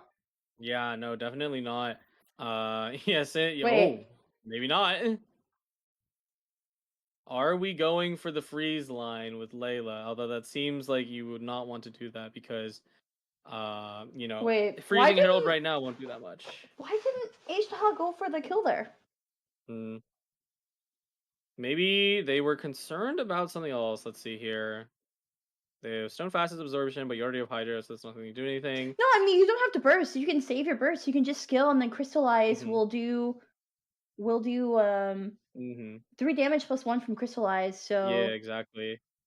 Maybe Flash is worried. Flash has to be worried about something, or that might be a misplay that comes to bite them later. Oh, tuned one treasure, really? Okay. I mean, you Okay. don't need both treasure at this point. You're up against a pretty fast deck, and you don't want to play it this early anyway. So I think tuning a treasure there is fine. Mhm. Looks like it's just gonna be another skill There on you go. Herald, but Okay, I'm really not now what sure what the else? goal is for Flash. Flash Why is not pick up? mostly out of moves. Like you can still liar song if you really want to, but at this point you're at Layla, so why would you? As for Minty, what do we have here? We have No, I you think could play. Flash just Mhm. feeds the dice to Lieben at this point. Like the swap Yeah. on the Layla tells me like you're not gonna use those dice for anything. Those 2 dice are gonna go Lieben, and we're preparing for next turn. But my concern is if Minty ever draws Hmm. into Herald talent, that's kind of gonna offset the ramp that Flash is providing with Lieben in Right. some ways. Like I'm really not sure why not go for the kill on Herald there, but maybe that's playing a bit too fast. Yeah, maybe it could be. It could potentially. Oh, you know what? This is a consideration. Maybe they want to prevent Sayu getting a swirl in, so that way Hydro gets onto Nuvolet because they've been avoiding Nuvolet for the entire turn. One of the things that I considered is that maybe if they go for a freeze on Nuvolet, but that's definitely not happening right now. They're probably trying to avoid that. Here we go though, next round. Hmm. So what are you expecting out of this round, Kojo? Because I think that this is going to be one of the biggest rounds. It's going to be Hmm. basically match deciding. Yeah, no, definitely. This will be a match deciding round. If Minty is able to, they might not play Treasure, but since it's going so quick, you might have to play it right now. And Sayu's gonna spread that Hydro around, and if Risley is able to jump in and then start freezing the entirety of their character roster, that would be awful for Flash, and Flash may actually fall to that now. Flipping over to Flash, right? We have they also now finally pull Treasure, so they can respond in kind. And then let's see here. What else do we have? We have Gilded. We have Judgment. Judgment's here. Flash True Judgment. And I mean, if you look at Minty's cards in his hand, he has 3 event cards. He wants to use them. He wants to use both those liars and that board. That's extra dice generation. That's gonna help him keep up with this big Oh. round that Flash is about to Mhm. have. But Flash with the turn prio, putting that judgment down. And Mhm. now Minty's event cards are null and void. Yeah, absolutely. This is very difficult now because you can play one Gilded, but your liar songs are gone. Your boar is gone. You can't even proc Lumenstone here. That's pretty bad. See here. What else? Flash. What else can we do here? You have Celia Timaeus. Hmm. I think they're still worried about Neuvillette getting cryo applied to them because they haven't pivoted away from Layla, or they might just now and then freeze Sayu on demand with that skill. I don't think it matters at this point because Hmm. a quick swap and a skill on Nuvolette is going to freeze Sayu out. Yeah. It looks like we're Oh. actually just going to skill on Layla even to apply that Yeah. cryo onto Hmm. Sayu. There's the Yeah. Herald talent. That's what I was afraid of for Flash. Yeah. So now Oh anything Flash no. does is going to cost 4 dice. Yeah. No. Yeah. Absolutely. Yeah. Flash may have slowed down Minty with the judgment, but then Minty will respond in kind with the Uh, Herald talent, and now it's so much harder. Like, let's see, if Flash wanted, you have 5 dice. Thankfully, veterans procced. I But before that, No, I feel like Flash is just playing a bit too slow because honestly, that Curse of the Undercurrent on his side, that's going to be 2 additional dice he has to eat through every time he uses a skill or a burst. And you're not really normal attack heavy with this deck yeah, unless no, you definitely already get not. out Nuvolet's Source Water Droplets. But even then, Hmm. to do that, you have to skill or burst, right? So Hmm. I feel like we're playing a bit too slow here. That Yeah. Herald talent, of course, um, it just. Hmm. Yeah, it Wait, stops you. we're It needing stops you 4 so dice much. Layla Burst. Look at Yeah. that. Hmm. Yeah, thankfully, Flash does have a little bit of backup there. Oh, but everyone has Hydro now. This is definitely not what you want against Risley. This is not what you want against Risley, and I think this is especially not what you want. Like, Hmm. if you, Because if Sayu does another action, it's going to cleanse the Hydra Aura off of Layla. It's Yeah. gonna you're never gonna get the Hydra Aura off of Nuvolet or Ishtaha at this point. And Risley is just sitting there, 10 HP, has Tuli Tool equipped already, ready to go. And the Judgment was already played this round. This is not great, I think, for Flash. Yeah, an expenditure of resources because, of course, Herald doesn't have any timers on their debuff, right? And Judgment only functions this round, so Minty's going to be able to pop off, especially if they get a little bit of draw. They're going to possibly drop, in Gilded now. Okay, that's decent. Ishtaha's Elemental Burst does base 4 +1 for every element previously absorbed. You can see the stack there, it's at 1, plus another one for Crystallize. So Sayu will fall here. The unfortunate thing is I don't think Flash has Gamblers, but there is Double Treasure, Boar, Heart of Coverena in hand, and maybe we'll even go for a Tamias. There's also Liar Song. So I actually think Sayu's gonna fall here. This could you're gonna have to get 4 dice to burst, but it might be what you have to do. Yeah, definitely. A little difficult, but Flash can absolutely pull it off. Just like you said, they already played Boar, Double Treasure, and then they're preparing probably for the Liar Song or Gilded. Or if you really want to go that far, you could play your 2 Heart of Caverinas. Okay, there we go. Are we going to put it back on Asia? Let's see. No, I think you have to play the Heart of Caverina because right now you're at 2 dice, right? Right. If you just play Gilded, you'll be at... It's going to be 2 and 2, I believe, right? So that should be 4. Or we're at not including Boar, right? Oh no, but that's 1 up to 3. No, you will be at 4. You will be at 4. You have to tune 1 though. Yeah. Oh no, I think you're okay here. Yeah, I think you're actually fine here. Yeah. But yeah, this is gonna be a bit awkward. So I'm not sure if Sayu's the one you really want to snipe off. That's the thing. Yeah. Like this is fine. You've eaten through the curse of the undercurrent now. There's the Tuli Tula for Nuvolet. Oh, using up the cry application is not actually no wait, this is huge. The waste of the cry application, you mean? One moment. But if Herald falls here and Risley's left on solo, the thing is Layla's Starry Night stacks are at 0 right now. Yes, absolutely. Yeah, that's going to be a big problem because, there were the multiple angles for Nuvolet to do that on-demand freeze, but, that clearly is not going to be the case. Nuvolet has to do minimum of 3 actions to, get back that on-demand freeze, and stop Risley in his tracks, but Risley's looking pretty well ramped. Look at that, 3 dice going into live in the next turn. That's going to be draw. Timaeus gets a stack. You can also start playing Lumenstone now, and no more Judgment to speak of. So, the momentum's swinging right now. Okay, this is actually not great now that I am looking at it, because the Layla Burst Summon's going to do 1 cryo damage to Herald's. And right. I think Minty can honestly just stay on Herald and burst again. Right, yeah, and reapply the curse of the undercurrent. Yeah. So that's gonna delay Flash even more. One angle I am thinking about is that if Asia can steal the cryo application after Layla summon goes down, right? And that way they can drop cryo onto Risley and then get that freeze through that means. But that's a very, very difficult line to go through, especially because I don't think Minty's gonna let that happen. Yeah. That won't happen. It just won't happen because Minty goes first. Minty bursts. Right. And that's gonna apply Hydro onto Ishtaha. And then Herald goes down. And then Ishtaha is gonna be able Ishtaha will be frozen. Right. By Risley. Like basically there's Hydra on all of Flash's characters. So unless you have a quick swap, you're just gonna be frozen. Like you're not gonna be able to go for a freeze. You don't have that advantage. But Flash should draw a quick swap. Yeah, they did just draw one. Okay, Lumenstone. Yeah, Minty just got a ton of support cards so they can start throwing out. Minty burst your wow. Okay, so also the Judgment has been lifted, so now we can play both of our liars, all of our treasures. We could play Boar Princess like we just did. So they might even heal past breakpoint at this rate. Yeah. Oh, okay. Second parametric. Okay. One more treasure doesn't heal past breakpoint. Yeah, no, it doesn't. Unless they draw another, which probably. So I'm actually confused why we're healing on Herald. I think this is actually a bit of a misplay. I think they're just trying to make sure they heal out, and also No, but like because you don't want to. That's the point. Like if you like, what breakpoint are you healing above? You're not. Yeah, no, that's true. It would be the Geo skill only. Whoa, there it goes.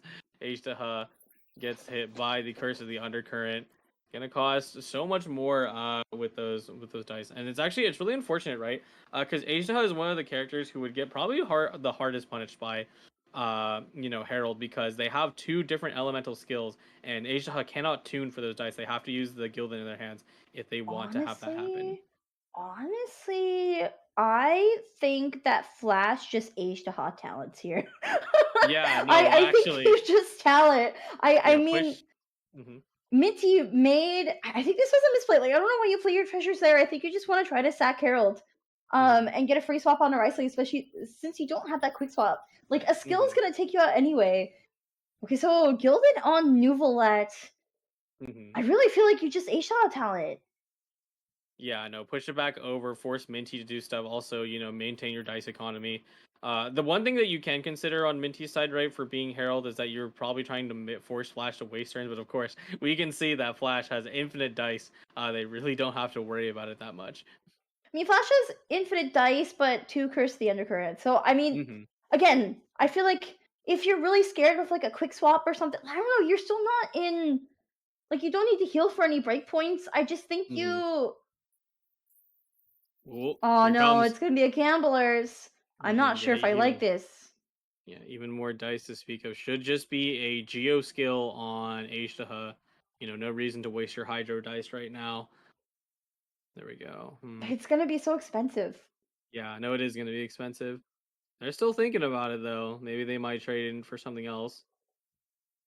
Are we going to play that talent? Nope, they're gonna go for it. It's just gonna be a Geo skill. We're absorbing Cryo now, but here is Riceley ready to freeze Flash's entire board. And honestly, there is nothing that Flash can do to stop this. Yeah, no, absolutely not. Having all Hydra on all 3 of your characters. That's all you want. Yeah, no. There's one parametric transformer, and honestly, Flash is not going to be able to avoid the other one proccing. There's going to be so much dice for Minty, especially with the treasure in hand. 1 more dice on top of 3 from parametric there. Right, absolutely. Another 3 from the first parametric. Yeah. And this is the thing that you talked about earlier, right? The wasting of the Layla stars. Now you can't free swap to Nouvelette and get that on-demand freeze, so what is Flash going to do here to try and push their way out of it? No idea. I really don't know what you do, because like Ashtaha is frozen, and Minty's going to be looking to sweep this round. Yeah. Especially, so Minty brings Tula in this deck rather than Cash Flow Supervision. Yeah, Cash Flow Supervision, the new catalyst in patch 4.7, and Tula just actually packs a punch, right? Yeah, absolutely. I definitely prefer Tuli over Cash Flow Supervision, because of course base +1 damage, and then on charged attacks you will get that bonus damage as well. The Risey didn't do a charge attack there, but it doesn't matter because that +1 damage is enough just to knock out Ashtaha. Where are you going, Flash? Yeah, there goes Ashtaha. We're now on Layla. Ooh, hang on. I think we need Layla's skill. Yeah. So, actually, no, I still don't like this. I mean, I guess you can Layla's skill. But I think Layla's skill is totally okay. Get the cryo application. You apply. Yeah, but then I'm thinking about next round. So that is fair. This round, Minty, you don't even. Yeah, that's the biggest thing, right? Is that looking into the next round, as much as Flash is going to be able to take control, not even finishing Layla for a free swap, so you have to use the FS. The Curse of the Undercurrent will force Nouvelette to spend all 4 of his dice and the treasures just to even get a skill out, so you can get Source Water. Wait, this is huge. Wait, Flash just wins. Oh, okay. Flash actually just wins. Was it the most recent I didn't see this line. So we let Ashtaha fall so we could go to Layla and then apply the cryo, right? Yep. And so now Flash is just going to like skill here or something. Oh man, he even gets a hydro! Oh Wait, wow, he's just what a gonna high roll! he's just Nice. gonna skill. He's gonna have a source water droplet going in the next round. Minty is going to be forced. No, wait, but this is no. You have to swap back Layla. You have to swap back Layla. Yes, So you do. so There hear me goes. out. So Mhm. Neuvillette, skill, freeze Risley. Minty has to pass on 7. And then the Yes. Layla Burst Summon is going to deal cryo damage to Risley. Yeah. And what Flash is going to have to do is literally swap back onto Layla, play a treasure, swap back onto Layla. And, like, because Minty's going to have to turn cryo. You don't want Neuvillette to get frozen. You need to be the one to freeze Risley, or else you lose. If Neuvillette gets frozen, you lose. So Flash has to play a treasure here and swap back onto Layla. You have to. You have to. Yeah, swapping back to Layla. Oh, one thing I'm worried about though is because Risley has burst right now. That's going to be 2 bouts of cryo damage, so it could be enough to actually take out Layla. So maybe you need to heal past that, but that's not even going to happen because you only have 2 treasure on Flash's side. So wait, wait. So many factors. This is TCG for you, my friends. We're out here calculating. Okay, maybe it's this line. No, actually, no. It's this line. Like it's going back and forth. It's constant. All right. Oh, I wonder if Flash sees that it's not as easy as it looks. Yeah, no, they're like, wait, oh, I got this. Wait, no, oh no, like they're probably running through the lines like crazy right now because this is like, like we said, the end game scenario. That earlier turn was so crucial, and now, most of the characters are already down. It's just gonna be the Chief Justice versus, the man who runs the Fortress of Maripede. One more treasure. I think that breakpoint would save Flash the game. Yeah, here it is. Okay, Cryo's down on Risley, just like we talked about. Layla up to 3 Night Stars. Minty has to Risley burst. be... Minty has to burst. Oh, Joe Judgment! Oh, no! Okay, let's see it. I mean, Judgment doesn't really matter here. But it will definitely block out your opponent from doing anything. The healing is a big deal. Blocking healing is a big deal because if the thing turns out that Neuvillette ends up getting frozen, right, then Neuvillette will not be able to push through Risley's combo turn. Okay. All right, Mari should say Hunter. Makes sense. It has to burst. You have to burst. You have to burst. Yeah. Minty's looking to reduce the dice cost of burst right now through the healing. They should be able to get it to at least 2 with this next one. But then after that, unless you draw another treasure, no more healing to speak of. So. Oh, this is just so bad for Flash because. There we go. Oh. Burst is down to 2. Oh, strategize! Even more healing. Assuming we draw it, but it should be, right? Oh, wait. So, that's right. That cryo damage from Risley's burst there's basically you burst, it's going to deal 2 cryo damage to Layla, take her out. And then Lingering Icicles is a combat status that should go on to Neuvillette, I believe. Yes. Yeah, that would be the case. Let me recheck my turn priorities on here because I have had scenarios where I burst on Risley assuming I win with Lingering Icicles, but actually the turn priority didn't work out in my favor. So real quick, let's go ahead and check that. Lingering Icicles, which is the name of that follow-up status that gets applied after you burst, it goes before you choose your action. So basically, Flash is going to go on to Neuvillette and they get frozen. Yeah, no. Yeah, and we saw Minty play Judgment. So like I said, Flash is not going to be able to heal past anything Risley does. They're going to have to snap probably Boar. What else can you snap? There it is. Wait, huh? Really? Oh no. Were we wrong? Does it not apply it to the next character? Yeah, because I'm in agreement with you. I believe I believe that it should automatically apply, right? But maybe it's not the case. Okay, Golden House. Oh, we're equipping Tuya? Okay. Wait. Uh-oh. Here comes the freeze. Oh, okay. Either it doesn't work the way that we think it works, or this was a misplay. But honestly, Flash is going to be able to close out the game here. Minty just forced to end, and one more attack from Flash will take Minty out. Flash going 2-0 in this set. Congratulations to Flash. Yeah, congratulations to Flash for taking the 2-0, you know, and then Minty, of course, has one more life. This is the upper bracket match, so, you know, it's not over for them just yet, but very well played. You know, we're definitely gonna have to go back and test Rise these Dark Gold Wolflight and Lingering Icicles and seeing if it's the interaction that we missed there. But yeah, that was the match. What an exciting one, right? Yeah, I mean, so when you are in these freeze versus freeze matchups, it is just so dependent on the timing of those freezes. And that's exactly what we saw here. But yeah, Flash going 2-0. We haven't had many 2-0s. I think we've had a lot of sets going to game 3. So this was very decisive. But of course, as you were saying, this is the upper bracket. So Minty still has 1 life left here. Flash will advance through the upper bracket, but Minty will have a chance to make it after the lower bracket still. Right, absolutely. And we saw, you know, the lower bracket is going to be brutal, but, you know, 1 extra life, you know, is, you know, that you could take that all the way and, you know, into getting into the Prince Cup, right? So, yeah, I believe I think we're moving on to the next one. We're taking a break. I think we'll decide in just a moment, but the call. Let's yeah, see. I think we will be going to a short break soon, but I'm not sure if we're going just quite yet. So, do you have any words to wrap up that match, Kojo? Honestly, I mean, like, it's really just nice to see how the meta is slowly, like, you know, one fact I didn't get actually to mention, right, about Ice Cube, right, or Cryo Cube. You know, you're talking about how we didn't really know, you know, what they were gonna do with that. Oh yeah, also here's the bracket update. We can see where the players are going right now. Let me find Minty. There's Minty. Minty will be facing off against Glass in the lower 2nd round. Yeah, and then the loser between Sven and Z-Crimlet in the upper bracket match we're about to witness will go on to face Amal in the lower bracket. But yeah, so yeah, the Cryo Cube, I like how you mentioned that. We keep seeing this deck pop up in like the players select decks, and we actually don't see it played.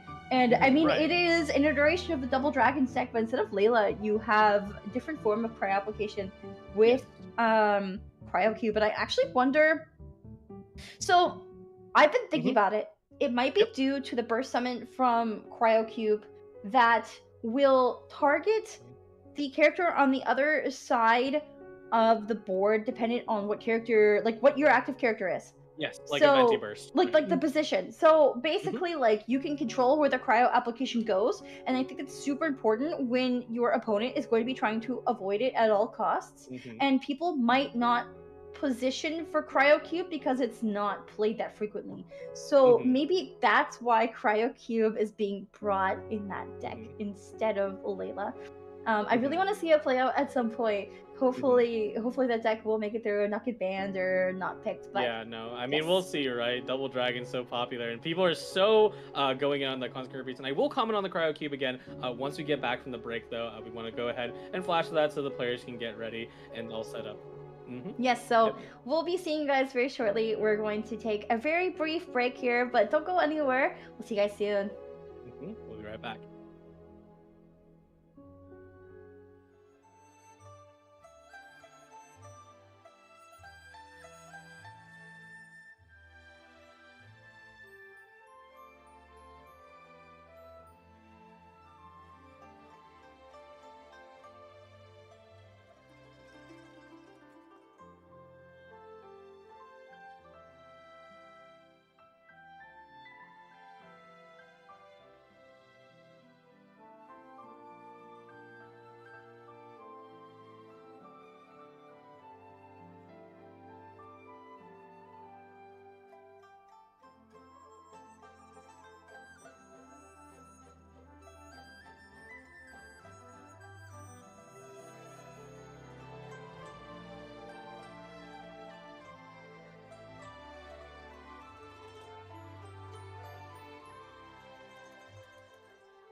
Hello, travelers, and welcome back to the Astro Carnival Prince Cup Pacific Tournament. I am one of your casters, Leah, aka Windflower Leah, and we are back from our break.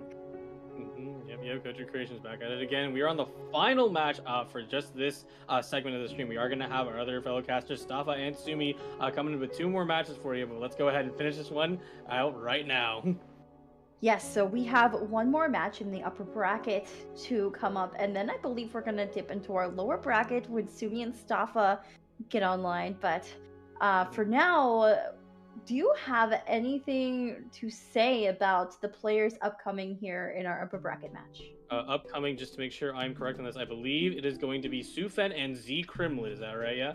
Yes, Sven and Z Crimlet. So I didn't have a chance, admittedly, to catch the match between Koji and Z Crimlet yesterday, but I know those two players. There was a very hyped match in the start of Group A because the community knows these two players very well. They have extensive tournament histories. They're veteran players, and seeing Koji already get knocked out from the Prince Cup is so tragic. But of course, Z Crimlet has a chance here to continue on to the winner's third round and face off against Flash. But also, I mean, obviously the game could also go to Sven, so we're just gonna have to see.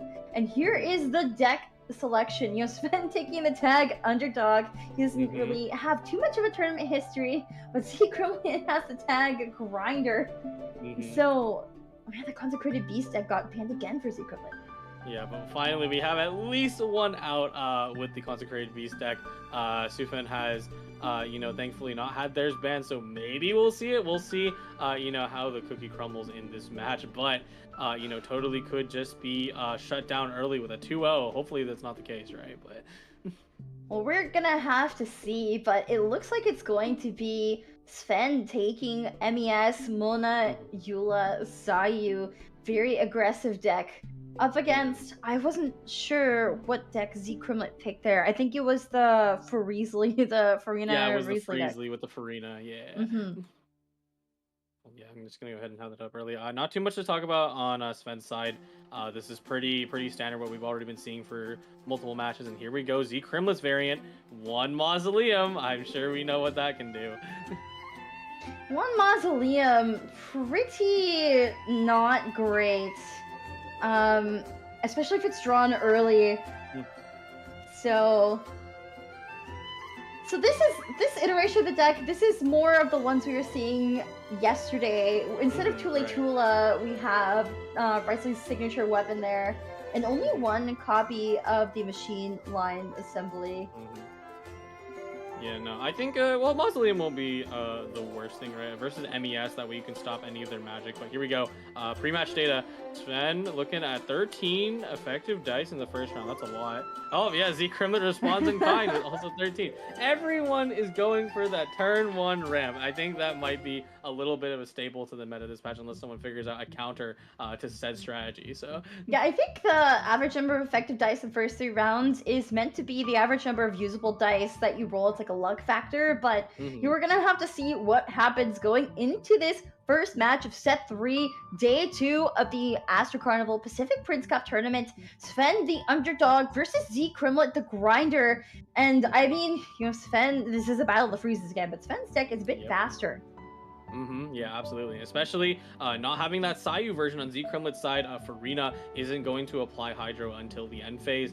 And you need to find that opportunity to swap onto Herald safely, because Wolf's Gravestone is in the deck. You have to always watch out when that exists. Yes.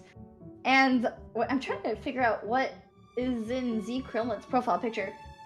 It looks like, I think it might be a funny little reference, but it looks like, some coffee cups and maybe a coffee maker, but I could also see it as maybe a little experimentatively. I have my coffee and I have my TCG experimentation tools, and we're gonna cook until we can win these tournaments. But yes, this is an upper bracket round, right? I believe so. I guess if you're, grinding out games, then you need the caffeine to get through. Yeah. But here we go. Match is starting. Look at this awesome animation. I love this so much. Setting the board. Fun fact, that is the Fontaine Cafe, the one that we visit with Navia. So That's a call. I noticed that because there's a little window right there you can see where the food vendor is. But yes, Oh on yeah, to the you're match. Here we right. go. I All guess right. I guess the Fontanians must play TCG in there, just Mm-hmm. like Sumeru they play in Puspa Cafe. Mm-hmm. Yeah. All right. So here we go. Z Kremlik kept talent on turn one. They are predicting that Sven is going to target their Herald and knock him out early. So that's going to be a pretty big deal, ruining their dice economy as quick as possible. We'll see if Sven falls for the bait or if they're able to just play around it. You know. I just noticed the Kremlin has Mm-hmm. has a Herald dynamic. I think this is one of the first dynamic skins we've actually seen. Mm-hmm. There were a few dynamic skins earlier, but yes, Harold is up and at it. I'm really hoping for a Risley dynamic. You know, Risley has a really cool animation, especially with how often he attacks into the opponent. Right, he's gonna have a lot of field time. So, Sven playing Lumenstone into Tamias does draw a mm-hmm. Heart of Kavarina, so we might Yeah. see that equipped onto Mona and maybe a Mm-hmm. strategize. Or actually, you could even go for a second Tamias. Yeah, that's what we're gonna Yeah, see. they're A going second for it. Tamias. What are we drawing? Oh, there's the Gilded. That Gilded, is going to yeah. be a free Gilded next round. And with the Heart of Kavarina on Oh boy, Mona, this is what going a to dice. be one Omni Dice from Lumenstone into Mona's Mm-hmm. elemental skill. Even draws out that Liar Song. Mm-hmm. Yeah, no, absolutely. Kind of everything's working out for Sven right now, especially with that Liar Song. Liar Song is such a big deal, honestly, in the Maggot package. Like, you could not have it, but not having it means that you can't play the passbacks with your magic and then drawing or really generating more dice, and that's a really big deal. Z Kremlin going for Lieben into Vanarana. Of course, the order matters because it's going to go in order of the support cards on your Mm-hmm. board. So basically, the dice are going to feed into Lieben before going into Vanarana, but has Mm-hmm. 2 dice left to do something with. It's almost certainly going to be a Veterans Visage Equip, but onto Mm-hmm. who is the Absolutely. question. I think I would definitely go for Harold, right? You know, he even want to go as far as to call. Actually, no, you can't because you can't push the turn back to Sven without doing an action right now. Okay, yep, there it is. Veteran's Visage. Oh, Onto Farina. So I mean, Farina. you could have put it onto Herald and then also played Herald Talent, and then the dice you get from Hmm. no, because I think never mind. I think Z Krimlitz he ends first, so all of his Yeah, stuff activates first. yeah. Never mind. Unfortunately, the action order is a little out of order. What you want? Ooh, okay, we're getting valuable cards off the rip. That's decent. Yeah, looks like I think this was fine. You put it on Farina. That's okay. Hmm. Farina's yeah, it's okay. It's not too bad because she will be existing for quite some time since, especially since Harold went first, and yeah, Z Krimlet is going to be fishing with that bait on Sven to take him out and then play Harold Talent to cripple their next 2 turns, which I wonder if it'll work out here. I also wonder if it'll work out. Z Krimlit has 12 dice to do what he wants with. Yep, there we Marshall go. say Hunter onto Risley. Yeah, everybody's getting the artifacts but Harold. It's kind of funny. You're so used to seeing artifacts played on the active character, but now swapping over to it. Oh yeah, avoid the Hydro application, of course. Well, Risley is definitely your carry in this deck. Hmm. As for Sven, he's probably gonna have to go for another Mona Skiller normal, Hmm. unfortunately. This is a tactic to delay the swirl from Hmm. Sayu. Yeah, and thankfully they did pick up that gilded earlier, so they will be able to fix their dice, Ah, but definitely not. Oh, ah. oh, oh. Okay, so Wolf's Gravestone already, but here is Yeah. the issue. Where's Ancient Courtyard? Unfortunately, Ancient Courtyard is non-existent, but we do have the Golden House and the Rhythm of the Great Dream, so it should be able to push down to 1. So that is okay. Hey, you could play Golden House Rhythm and still have a 1 cost gravestone equip if you wanted to. That's definitely true now that I think Hmm. about it. Because Courtyard would basically give it the same cost reduction, so maybe that's what you do instead. Yes, absolutely. But I mean, before you do anything like that, I think you gotta apply some hydro from Mona. Hmm. Yeah, no. The always the key to this is just apply Hydro. That is the most important thing that you need to do right now. And you know, gotta do something. Sven is probably calculating out, whether or not they do skill or a normal attack because Since they have not the best dice in the world, they definitely need to use that gilded effectively when they do play it. There is an argument to be made about okay, so Gilded already going on Sayu. I wonder if we're gonna try to proc Lumenstone. Hmm. Right, yeah. So Could proc the Lumenstone to fix that. That would be a decent move right yeah, what now. I was gonna say is there is an argument to make about using your magic now and equipping that Hmm. Wolf's Gravestone now and going for damage now on Risley. Right. So but yeah, this is just gonna start out with a Mona summon. Yep. Mona And summon out. there's the swap Hey. to Farina. Yeah, that's funny.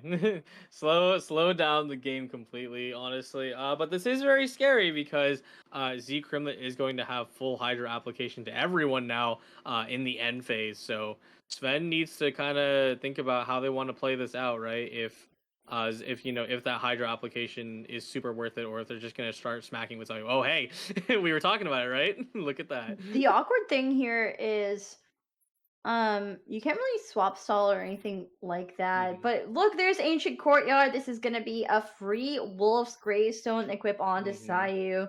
So I guess we're not gonna swap stall around. We don't care about that. We're just gonna go Hmm. for damage now. But this, Yeah, you know, absolutely. doing a prepare skill on Sayu means that Zekrom can't really swap back onto Herald or Risley. It's gonna be forced to do something on Farina. Yeah, I think Farina's skill doesn't really hurt that much, especially if you're worried about your HP. You could definitely flip with Cease to Secular to Secular, and then start getting that off. Although, Hydro application is still not in the field. That's also a problem for Z Crimlet. So this is what I was saying at the beginning when I said that Sven's deck was a bit faster than Z-Chromlets, because I mean, Hmm. Z-Chromlet's really looking for that round to unload all of the treasure and everything onto Risley, who's going to be Hmm. fully equipped and ready to go, and apply Hydro in the meanwhile. Basically, just freeze lockout Sven's deck. But the thing is, Sven Hmm. does the same thing with this MES deck, and does it better, does it faster. Right.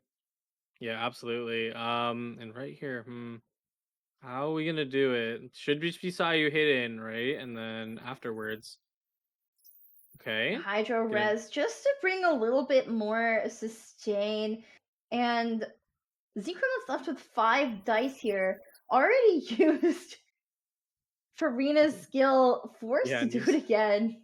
yeah, doing it again. Although it is nice, right, that Farina at least double Uh, skilling is worth it. Oh, uh, what are we playing? Oh, hello, hi Gilded.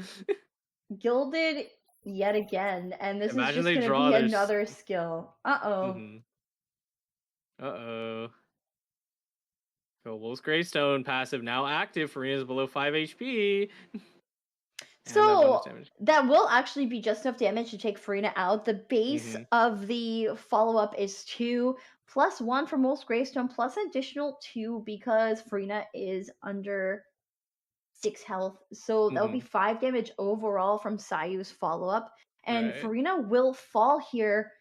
I'm really not sure what Secret can do about it. Yeah, no, definitely not. Z Crimlet probably has to unfortunately let Farina fall. Thankfully, they did get the summons out, but that's gonna be it. And I do wonder if Z Crimlet ever looks at the angle to play Secrets of Sacred Secular and drop in healing instead of damage right now. But I don't know, it's not that worth it. So, hmm. Secret thinking pretty hard about this. Hmm. I Yeah, mean, it's a hard spot to be in yeah. because you're kind of doomed if you do, doomed if you don't. Yeah, absolutely. It's a rock and a hard place scenario. Oh, This interesting. is a swap onto Herald, but I mean, this will Hmm. trigger Herald's revive. Maybe Yep. Zoo Crimlet is even going to tune that. Well, actually, maybe you don't tune the card, the Farina card. Maybe you have to play it. Yeah, you have Yeah. to play it so you get the Oh, healing. okay. Yeah. And then do you tune something else to apply Herald Talent, or do you just Uh, pass? I think yeah, the Z Kremlin is calculating the risk in between if Sven has enough to generate at least one more dice because that's one more dice is going to be enough to take out Harold. So it's kind of a little bit of a risk play. It's like you have to play Harold talent now if you want to make sure you get value out of it, or yeah, you can play Mausoleum. So it's going to go full risk. Okay. So, but I mean, Sven could do something very funny and Hmm. play Boar and Heart over one of the I think they're artifacts gonna do and it. then go again. And just Yeah. go again. Oh, there it is. There's Oh. Boar. There's It's like, okay, Boar. I'm gonna gamble. Oh wait, never mind. I Never mean, it's mind. like if Sven has the high roll, he has the high roll. There Hmm. is the heart replacement on Sayu. You just tune one and skill again. Herald? Hmm. Herald's gonna Yeah. fall. Yeah, Harold's gonna fall right here. Here we go. Sven just making sure everything's set to go. They're gonna do their last move. Probably Yula actually hasn't even deciding what to like tune. Hmm. Yula hasn't even like graced the field yet. Yeah, no, not even. But she Boom. definitely could still come in clutch. Because both Risley and Farina do have Hydro Boom. application currently on them. Oof. On, the unfortunate thing is that the breakpoints. Okay, Risley There we at go. 6 HP. Yeah, no, still in Gravestone Rage. Even but thanks to the Mona Summon, able to drop him right back. Oh my goodness. Are you Oh my goodness. serious? It's been Come drawing the on. other wolf's gravestone as if he even needs it. I know, right? I But think maybe we need to notify that MES players have been high rolling a little too much. Hmm. but here's the thing. So like this is actually perfect for Sven because Hmm. no, wait, never mind. No. No, hang on. Hang on a Hmm. second. There was never any Yeah. hydro application because the Farina Yeah, summon was no, because healing. Marina Hang never on a summoned and second. Harold never attacked in. Hmm. That's the problem. You gotta watch out for that. You might be trading a piercing damage for it, but hey, no hydro means no freeze, no lockdown for you. The Freezely deck is not doing much freezing at all. I think this is the consequence of playing against a much faster freeze swirl deck. Yes, absolutely. All right, here we go. Yeah, no, it's looking pretty sealed. In this scenario, of course, Zcom is gonna do everything they can to try and fight back. Against this. Let's see. Do they even have Lumenstone? No Lumenstone. So machine No assembly line Limestone, makes a but ton of sense. I think the funny thing to do is to egg Carol Talent. Yo, true. But it's That not would gonna be do fun. anything, yeah. We're No, it just won't. gonna skill on Hmm. Risley. Yeah, there is it's a very unlikely angle, but you can do that. And then if you're able to get treasure off, then you can heal Herald up, but and then also proc Uh, talent. But it's like, whoa, that's too many things that you need to go right for things to actually work out for Sven you. Sven is playing strat because I think he's actually looking for a quick swap. Because if he gets a quick swap, Hmm. he can go over to Eula and equip the Gravestone and skill, and that's just enough damage to take out Risley. But as it is, Sayu can't take out Risley. The breakpoints are not there. Sayu will only do 5 damage max with a normal attack. So the Hmm. breakpoints are a little bit awkward. But Yeah, no. I think you still go for a prepared skill right now if you're Sven. Yeah, no, most definitely. A prepared skill, is totally worth it because of the Wolf's Gravestone range. You're gonna threaten Risley so significantly as well as Farina, because of their HP conditions right now. Let's see what else. Yeah, there's no way for Sven to actually take out Risley in one hit here, but a Mm-hmm. prepared skill, like you can't you can't swap to Farina or you lose her, but you can't stun Yeah. Risley or you lose him. And Mm-hmm. Zekromat's gonna be forced to make a choice, especially Yeah. with no fast swap in hand. It's gonna be brutal. Mm-hmm. Yeah. Sven doing everything in their power. Play Forbidden Knowledge, drop Forbidden Knowledge, generate another one. It's going all over the place. We are So only no. drawing forbidden knowledge, unfortunately. Yeah, no, and it just keeps piling up. It's getting worse and worse. To ever have a chance of drawing that fast swap right now. Fast Still has swap does not talent, but that's exist. about it. Yeah, I no, mean, it does not. it's not the end of the world though if you prepare a skill on Sayu, I think. Right, But I mean, absolutely. ideally, you would just finish out this game so quickly if you had that fast swap. You just go to Eula, equip Hmm. Wolf's Gravestone, and take Risley out in one Yeah. skill. But yeah, Hmm. Yeah, Sven's still just thinking about that, like, oh man, I didn't get it. Let's go. They should just. I wonder if they're even thinking about a burst angle because they could get that healing in the end phase, but it's really not necessary. So. we'll have to see. I mean, oh, looks like we're Oh. just going to go to. I thought about this line. I wasn't sure Hmm. if I should bring it up, but I guess it's going to be relevant. So Sven is swapping to Mona, feeling like it's not really worth it to do anything on Hmm. Sayu. But I mean, you could just swap from Mona to Eula and Yeah. then post Gravestone equip and take up Risley. What are you gonna Absolutely. do? Yeah, what are you gonna do, honestly? Because that's the line with Mona. She always has the fast swap, so there's nothing you could do to now you're really stuck in this position. And Z Kremlin's really looking at it, it's like, oh, what do I do? I can't draw my treasures out right now. I haven't even played it in the first place, so Yeah, so that is the other thing I wanted to highlight about this board today. So Z Kremlin has the 2-cost Underwater Treasure Hunt event card in hand, and there is no way for him to play it and also draw any treasure out to sustain the damage that's going to come from Eula with Wolf's Gravestone equipped. But it will be a swap onto Farina anyway. Not that it matters, because like no. Sven, what Sven does is Sven quick swaps to Eula, plays either Rhythm or Golden House, gets a free Wolf's Gravestone equipped, and then has 2 actions after that. Yep. Wait, we're going to Sayu! Huh? Really? Okay. Wait, this is no, actually this works too. I mean, honestly, work. this is even more efficient with your dice. You just go back to Sayu, because you will take Sayu. You will take Fruna out. Yep. With a normal Frina attack. goes down with just a normal attack, and then swap over to Risley. There's no way to fix Sayu. Okay, whatever. Yeah. Either line wins. Yeah, either one wins. Just take the one that's more efficient. Not risking your hyper carry in any way. It's a funny line. If Z Kremlin's dice were just like a little better, they could technically egg into Herald Talent and then just let them die afterwards. Which the thing is, would be funny, but Sven could have went over to Eula and skilled once with Free Wolf's Gravestone equip to take out Farina, and then would have Grimheart. So just in case, like, there was any extra healing on Z Kremlet's side for Risley, the Grimheart stack would have been enough to take out Risley even then. But yeah, absolutely. I mean, I guess they're going for the sacrifice play now. Herald goes down from the egg. I'm very interested in Sven's lines here. Not that it matters. He's at such an advantage. It doesn't matter what he does. Yeah, absolutely. Yeah, I don't know. I feel like I go for a last hurrah with Risley. Just to hit him with the punch. Oh, no. There's the free Wolf's Gravestone onto Eula. There we go. This is what Sven wanted to show off. Now, will Sven draw this quick swap? Nope. Nope. Forbidden Knowledge, my favorite. Another one, why not? Oh my goodness. I think their hand is like 6 Forbidden Knowledge at this rate. That's painful. I mean, that's the price to pay if you dabble in Forbidden Knowledge. It's why it's forbidden. You should stay away from it. Let's see here. Yeah, even Sven's just like sitting on the dice screen. It's like, come on, man. Come on, just give me pass swap. Alright, here we go. Should be just... We'll do so. I was like, Z Kremlin has one chance left to turn this around, but no, it's just gonna be an end. I mean, there's no way to get back from this.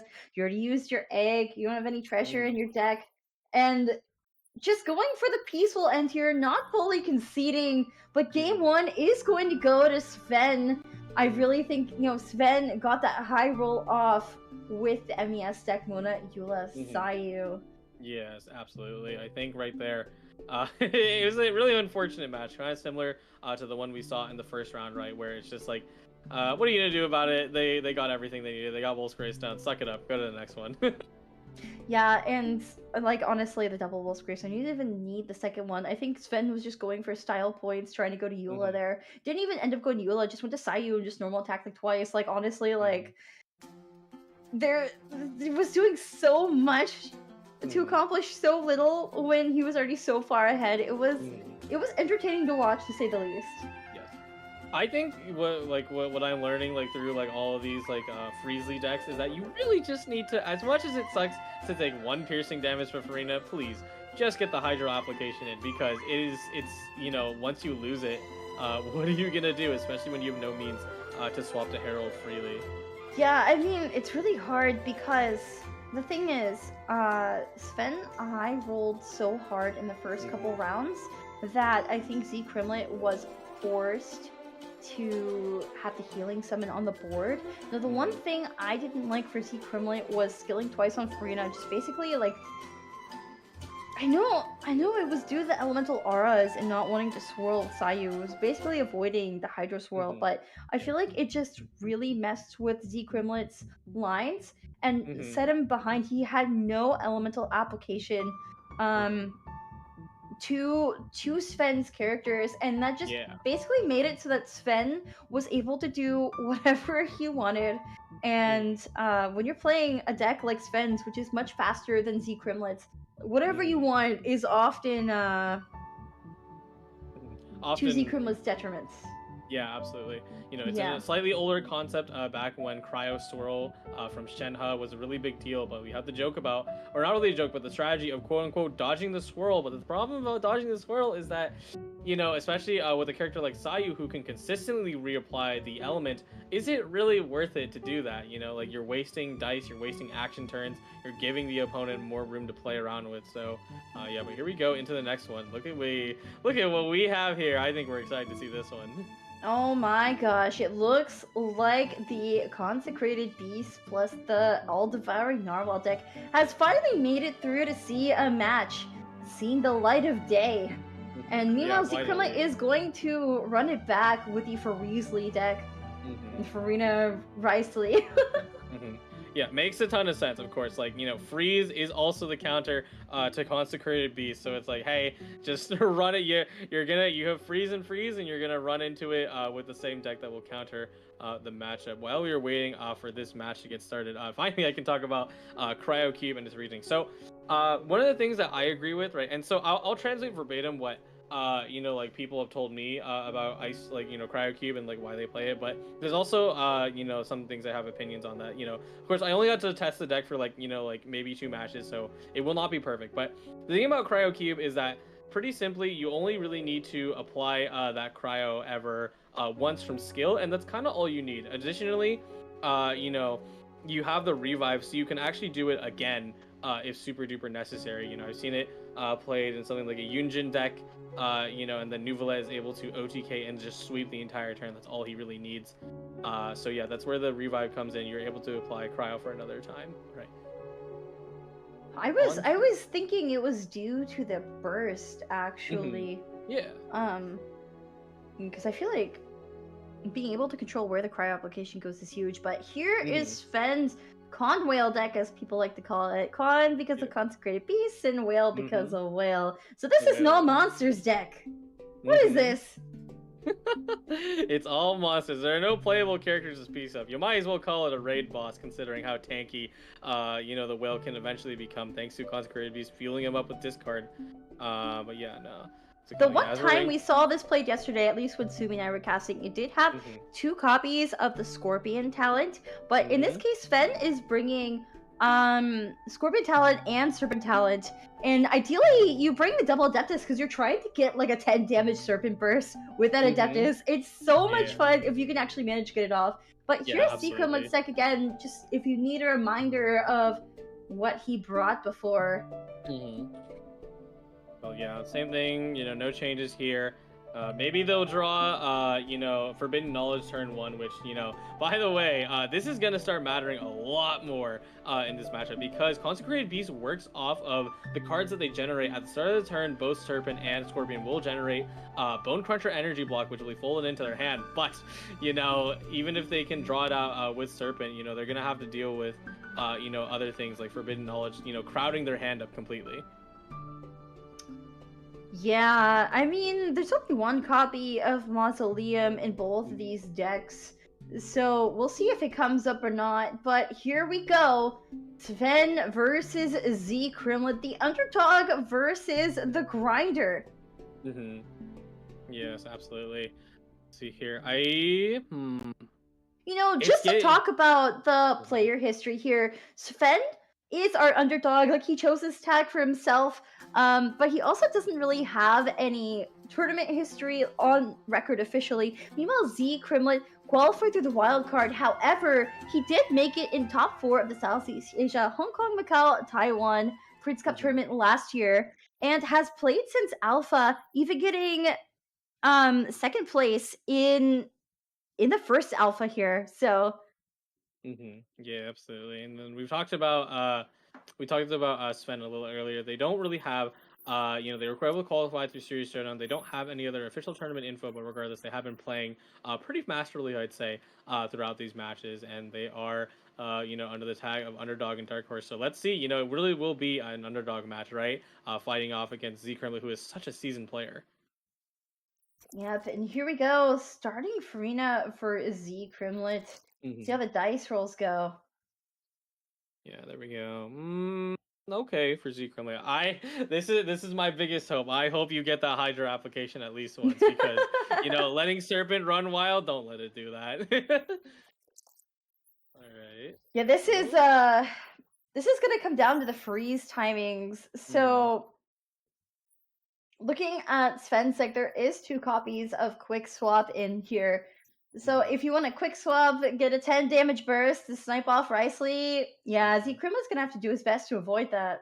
Yeah, absolutely. Right now they're just throwing everything out. They got Lumenstone, they got Strategize, they got the Heart of Cavarina. Now they have all this, so they're going to be able to refresh their entirety of their dice. Are they going to use Farina's skill, though? We'll find out. So I feel like something I want to point out. I think just predictions for this game. I think Sven is actually favored to win. And it's because I think there's just so many lines you could take with this Consecrated Beast whale deck. And Z Crimlet's deck is just a bit too slow for my liking here. Like, Ricely definitely will pack a punch with all the value you build up once you get to that round with all your treasures and dice generation. But the thing is, the Consecrated Beast deck is really going to be looking to snipe off Ricely at some point. Oh, and yeah, the longer this match goes on, the more Whale appreciates in value because you're going to be discarding so many different cards just using the 2 Consecrated Beasts. Not even counting whatever you end up tuning to get the right dice. So that's going to build up the Whale's max HP. And at the end, the Whale is like, there's a good chance the Whale is just going to be able to finish it off on their own. Yeah, absolutely. That's the thing about this. Not only does it have super high aggression at the start, thanks to Serpent, having basically a sniper to take out anyone who's at 10 HP or higher. It doesn't matter, what you do, you're going to get taken out. And then Scorpion to take out anyone who likes a sustained form of healing, and then all of that leads back into the Whale. I do wonder if we'll actually get to see it. Right, I was able to see a Whale match actually function at the end instead of just Serpent sniping everyone off. There goes countdown to the show. Burned away from Consecrated Beast energy block. Boop, go back. Oh my goodness. Cards are flying all over the screen.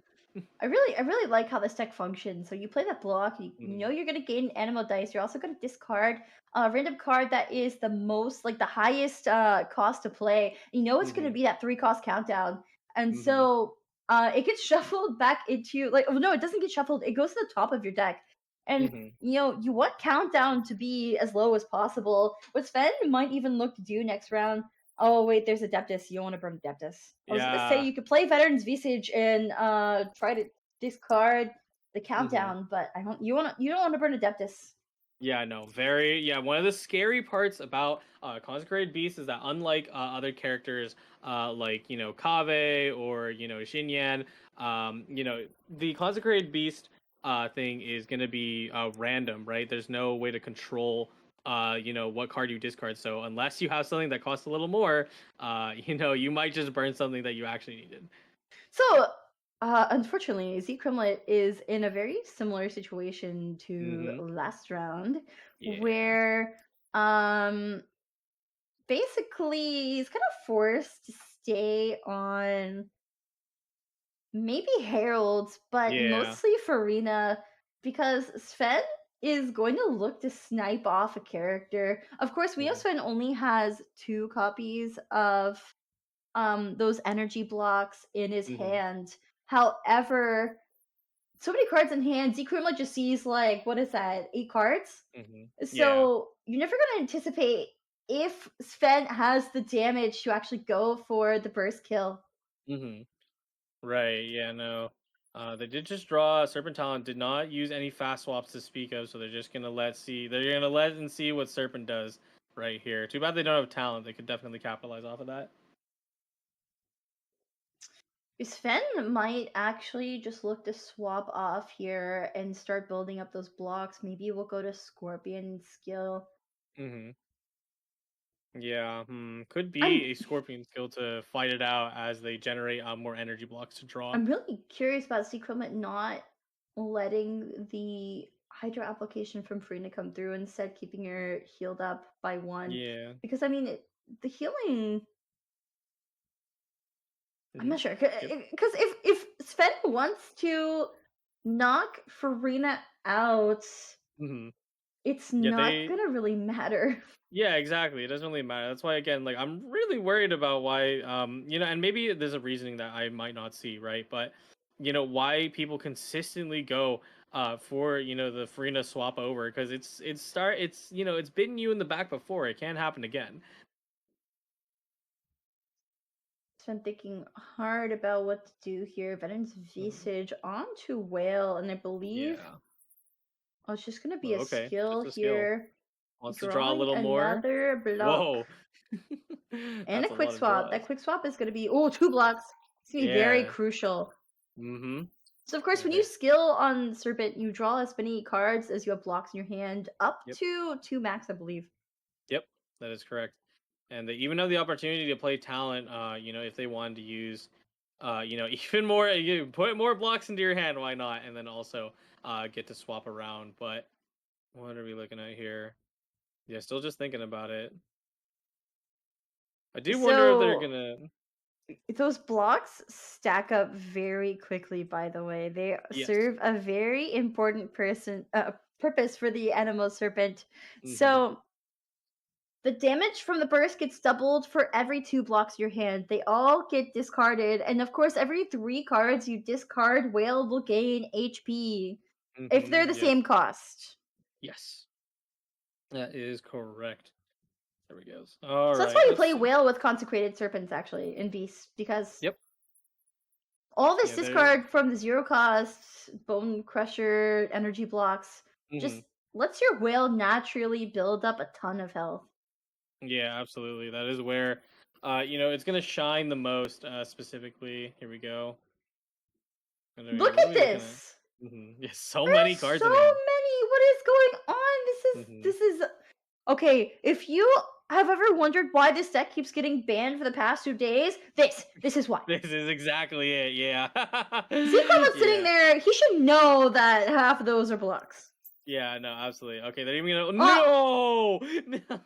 That's so bad. so Not that was a like this. 1 in 3 chance, by the way. We have a little bit of gambling going on here. Hmm. Um, oh, it draws another Yeah. quick swap. But yeah, Yeah. basically, No. you know it's going to discard one of the cards in your hand that is the highest Hmm. cost. And when the highest Yeah. cost is 2, it's going to discard either Veteran's Visage, Countdown to the Show 2, or that Adeptus. Unfortunately, it was Adeptus. Yeah. That's just that is so unfortunate. Because Adeptus, the reason people run it is that it's so crucial. Not only to hit your breakpoints, because Serpent, of course, is the one who's going to be dealing that massive 10 damage burst. But if you don't have the right cards for that, it's not going to happen. And then additionally, Scorpion does not deal a ton of damage on burst, and the Whale does not deal a ton of damage on burst. So having that Adeptus really solves a lot of your breakpoint issues. So I believe the order of the way it works, and please correct me if I'm wrong, but I believe you apply Adeptus to Serpent, and then after you burst, it does base 2 plus Mm-hmm. Adeptus damage, and then it will Mm-hmm. double that damage, including the damage from Adeptus, for Mm-hmm. every 2 Bone Crushers in your hand that you are discarding. Yes. Mm-hmm. Yeah, it's one of the very rare multiplicative skills in the game, and especially because you can keep generating energy blocks. You can do a lot with that. So maybe we get to see a little higher than just 10 damage. Of course, players are only aiming for 10 damage because you don't need to go that far unless you want maximum style points. Look at this whale at Hmm. 7 HP. Yeah, it's And gonna it's just stack going to higher go and up over higher. time. Actually, we might just see a Scorpion Burst here. That was 1 tune. Hmm. This Yeah, should be a Scorpion Burst. yeah. So, Scorpion burst. no, go on. Scorpion Burst is going to be great here because it forces Risley to break even, and then also force Harold to go down as well. So any form of skills is going to start chipping away your health so much already. You also, so this is why you play the Fontaine Research Institute card as well, because you Hmm. will start generating Omni dice as you are discarding those Bone Hmm. Crushers. So, Scorpion Yeah. Burst works very similar to Klee's Burst, except it's Electro, and Mm-hmm. basically it will discard up to 3 Bone Cruncher's energy blocks, Mm-hmm. and um, it will create 1 Thunder Boar trap on the opposing side of the field, which they each do 2 electro damage, so it's like Klee's Burst. Yep, absolutely. And having that 2 electro damage is significantly valuable, especially being able to control how many stacks you have on your side, or well, how many stacks you apply to your opponent, really, right? So, having that ability, and especially into this deck, it really can mess up Risley, honestly. Z Crimlet ending his round here. And this Mhm. is what I was saying earlier. I really feel like Sven's deck is favored into this Farisley deck. The Mhm. Farisley deck is good, but I feel like it's very matchup Yeah. dependent. And letting the Oh oh my my. gosh, look at all the bone crunchers. Like Yeah. okay, I was gonna say this earlier, but since it's Mhm. come up now, one thing I was worried about with Scorpion Burst is you use up all your bone crunchers, Mhm. but immediately drawing into a whole ton of them just basically Yeah. makes it so you can quick swap Burst on Serpent without any worry Yeah, if you need absolutely. Just to. like no So, consequences at all. And also, there's the fast swap, and they also both have mausoleum. Like it's getting a little crazy out here. yeah, but Sven in a really good spot right now. And I just feel like the longer this game goes on, the more that whale is going to be building up the max HP. And I Hmm. just fear that Z Kremlin's deck does not output enough damage on its own. You really need to be freezing out your opponent. And especially Hmm. when that Hydro Summon from Farina is healing and not applying Hydro, I Yep. just really worry for. Yeah, I really have to I stay on really board for worry Z about it. Kremlin. Yeah, please do not let non-hydro application cost you the game. You're at least a little bit ahead of the curve with having 2 bouts of hydro on both Serpent and Scorpion respectively. You're gonna have to make really good use of that fast swap if you want a chance at pushing back against this massive damage that you're about to take. Z Kremlin's turn. Okay. We're gonna put down a treasure seeking Sealy. Mm-hmm. Surely we at least Farina summon before she falls to Serpent, because I think there's no way Sven starts just like normal like attacking with Scorpion, right? That would be very silly. There's the 2 electro damage from the Scorpion Burst passive there. Mm-hmm. One of the usages doing -2 to Farina. Also, Yep. just noticeably, machine assembly line is ready to go. Mm-hmm. You can equip that weapon onto Risley whenever, but Yeah. That cash flow supervision gonna come out, but Whale's already at 5 stacks, so seven stack Whale is definitely where I start to get a little worried about the opponent, because that's really hard to fight back against, because you have not only a lot of HP, but then you're starting to get reasonable amounts of bonus damage. So what I really worry about for Sven, so that card that got discarded earlier, the Adeptus Temptation, yes. that is such a crucial card for getting that 10 HP or Mm-hmm. higher burst off on Yeah. Serpent. And so, like, if Zekrom ever swaps to Risley and Mm-hmm. does things on Risley, you can't really quick swap burst on Serpent and expect Risley to Yeah. fall. And then he's just going to Mm-hmm. be able to heal back up because ideally, Zekrom is going to try to build up those treasures in hand, right? Mm-hmm. So Yeah, absolutely. All right, there we go. Even pulled back veterans just to draw more cards out of their hand. They got a liar song again. Oh my goodness. we're just tuning. Look at the whale. We're at 13 HP. Yeah. Nom nom nom nom. Give me all the cards. I love them.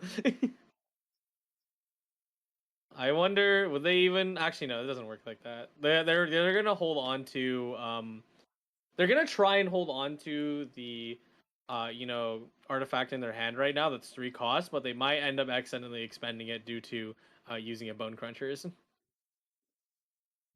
Sven's turn to act has Hmm. enough dice to go for a scorpion skill to generate even more bone crunchers. The question Hmm. is that what you do? Hmm. We're kind of Yeah. in a standoff here where Zeke Kremlin doesn't want to swap away from Hmm. Oh, yep, Farina there it goes. and There it also goes. doesn't like Sven doesn't want to go serpent or Hmm. whale yet. Oh, I think we're getting a bit. There we go. All right. Scorpion is the one you're going to sacrifice first here. Yes, absolutely. Yeah, trade energy block for another one. Was able to draw it out with strategize. Ocean Huge Clam out the window. No free healing. What are we gonna do here? It's so unfortunate that this is the start of the turn, right? And you know, at this rate, Z Krillin would have been able to proc King Deshret's Mausoleum. So let's pay attention to Whale. hmm Let's pay attention to Whale. This might actually be a Okay. swap on the Whale. Yeah, that is definitely a consideration, considering that Whale now has bonus damage, and then if they just are able to throw out one more, they'll be able to go 9 stack and then have even more HP and damage. All right, what are we doing here? It will be a swap onto Whale. And so for every 3 tunes, you see the little 8 at the bottom left there? Yeah. Mm-hmm. Um, you deal +1 damage for every 3 max HP provided. Mm-hmm. So right now it's a 8, now it's a Yep. 10. Now it's a 10. Right. Oh my goodness. And they're So using 10 Mari's divided by persuasive 3 is clause. 3 damage. And it Yeah. does base 1. So right now it'll do 4 Mm-hmm. plus 1. It'll do 5. Mm-hmm. Yeah. Yeah, and that forces Z Crimlet to either do something with Farina or swap off because the Scorpion debuff is still there, right? So it's gonna take Farina out regardless of how much damage Sven does. Did Sven miscalculate? Did they? Hmm. They're gonna be playing more cards and tuning more cards because they just refreshed Veteran's Visage. Plays out the Mausoleum. Okay, here it comes. Smacks into Farina. There's 5 damage. Here goes Timaeus. Rip. Yeah, Farina's still alive. Actually, maybe you Yeah. want Farina to live. Because now, Mm-hmm. okay, no. Maybe you do want Farina to live because this is Mm-hmm. gonna force Z Equivalent to expend a die, swapping away, or maybe even a Yep. quick swap. And you Mm-hmm. can't really go Herald without healing Yep. because then Farina will fall to Electro Charge. So maybe this Yes. is exactly what Sven wants. Maybe Sven didn't want to tune enough because you see the 2 Electro dice there. I guess Sven could have tuned. Yeah. Actually, no. Was 1 dice off? Mm-hmm. Still a dice off. I think leaving Farina alive is a-okay because she either does something or she swaps. And then Z Crimlet has to waste more of their dice because they don't have dice generation. Too high right now. So okay, Boar Princess. Yeah, Boar okay, yeah. Princess draws a liar song. What's gonna be Mm-hmm. from this other Loomstone? Egg that Egg. might come Okay. up. That Yeah, might come now it up. might come up. There it is. Forbidden knowledge folding into your side. Oh dear. Yeah, so Mausoleum of King Deshret will proc the Forbidden Knowledge to start spreading once your opponent draws cumulative 4 cards. We'll apply that status there. And basically, Forbidden Knowledge will keep getting fed into the deck, and 2 Mm-hmm. Forbidden Knowledge go on the top of your deck, and we know what Forbidden Knowledge does at this point. Mm-hmm. Boar Yeah, Princess, we're it's equipping Heart of Kavrina onto ooh. Farina. There is the Hydro Res. Oi. So now we can quick swap away and not fear Frida dying to Electrocharge if we go Mm-hmm. Herald. Yeah, Considering we absolutely. have No that need. revive. Ooh, no, There we're we go. gonna. Wait, why did we. Oh! Okay. Yeah. Yeah. That's why they pre-played all that stuff because they were trying to make sure it's like, okay, let's get a little bit of max value out of this, and then I won't have to be forced to swap to a character, lose turn advantage, and then also get burst out. To threaten Sven a little bit because burst is a really big deal. So. So it looks like the reason for this. Mm-hmm. We played Hydro Res on Farina just to eat up the Scorpion electro damage, Yep. and it's basically like Z-Chrome saying like, okay, take out Farina now, and then Yep. I get a free swap to whoever I want, and all of your Yeah. characters have Hydro application already, so I just go Mm-hmm. Riceley. But Yep. here comes the Mausoleum of King Deshret for Z Crimlet now. Mm-hmm. Forbidden knowledge is going to spread from his hand to Sven's. Mm-hmm. Yeah, I think it's gonna matter a little less because Sven has kind of popped off as much as they needed to with their Bone Crunchers, and they have guaranteed Bone Cruncher draw. But of course, it's not. Doesn't mean everything. Just because you have guaranteed draw into those cards, doesn't mean you're not looking for something else to kind of eke you out of your position right now. With a quick swap in hand, I mean, you could just go Risley and start freezing. Yeah, absolutely. I agree with that too. And also, thanks to the abilities of cards that require that you take damage or being Ah, healed. Oh, really? Okay. okay, Oh, they're JK. trying to force him to waste burst. But I'm honestly not sure if Sven would go for burst here. Yeah, It might no. just be like a skill Yeah. to Yeah, because draw then you out more can. cards. Yeah, and then also get Electro Charged on the board. And Swirl and Electro Charge, so that way, nothing big deal. Looks like it's You'll be just able gonna to be take a a turn. swap to whale. Z Crimlet probably gonna swap back. Yeah, no, probably. Honestly, don't let Herald go down for free, even if you can talent. It's not worth it. What's it called? Yeah. Oh, Ooh, whoa, here we whoa, no go. fast There swap. is the swap to Riceley. Now, Mhm, this is basically challenging Sven. Do you have mhm, the quick swap? You already used one earlier. mhm, You don't have quick swap Adeptus Burst and um There enough we go. blocks to snipe Riceley up for 10 HP, but you do have a whale skill that is Mhm. -4 Hydro, and that's good Yeah. enough, honestly. Especially Mhm. since if you do swap back to Serpent, Mhm. the Yeah. It burst looks is like going to deal electrocharge damage as well. yes. Yeah, it looks like yeah, it looks like Z Kremlin is just trying to play it super safe. Like there's no way Sven will have an out if they drain all their dice, right? Even if fast swap won't be able to save them from that. Because it looks like they have the debuff active right now. Oh no, that's a King Desperat's debuff, not not the Bone Crunchers one cost. All right, there we Ooh, go. going for the skill here. This is going to eat up one of the bone crunchers, triggering Herald's revive and healing Whale up even more. There's the other No way. Adeptus. But where's Yo, the other okay. quick swap? Yeah, where's the other quick swap? What the heck, man? Oh, there it goes. Now, Sven is out of actions. Even though they played Bone Crunchers right now, they won't be able to have enough dice to properly play out, any of their skills. So it's just gonna be either a normal attack, and really, you should just move on to the next round. Really, there's no point in trying to. You could move around a little bit, but you know, none of your characters are safe thanks to Risley having freeze on field.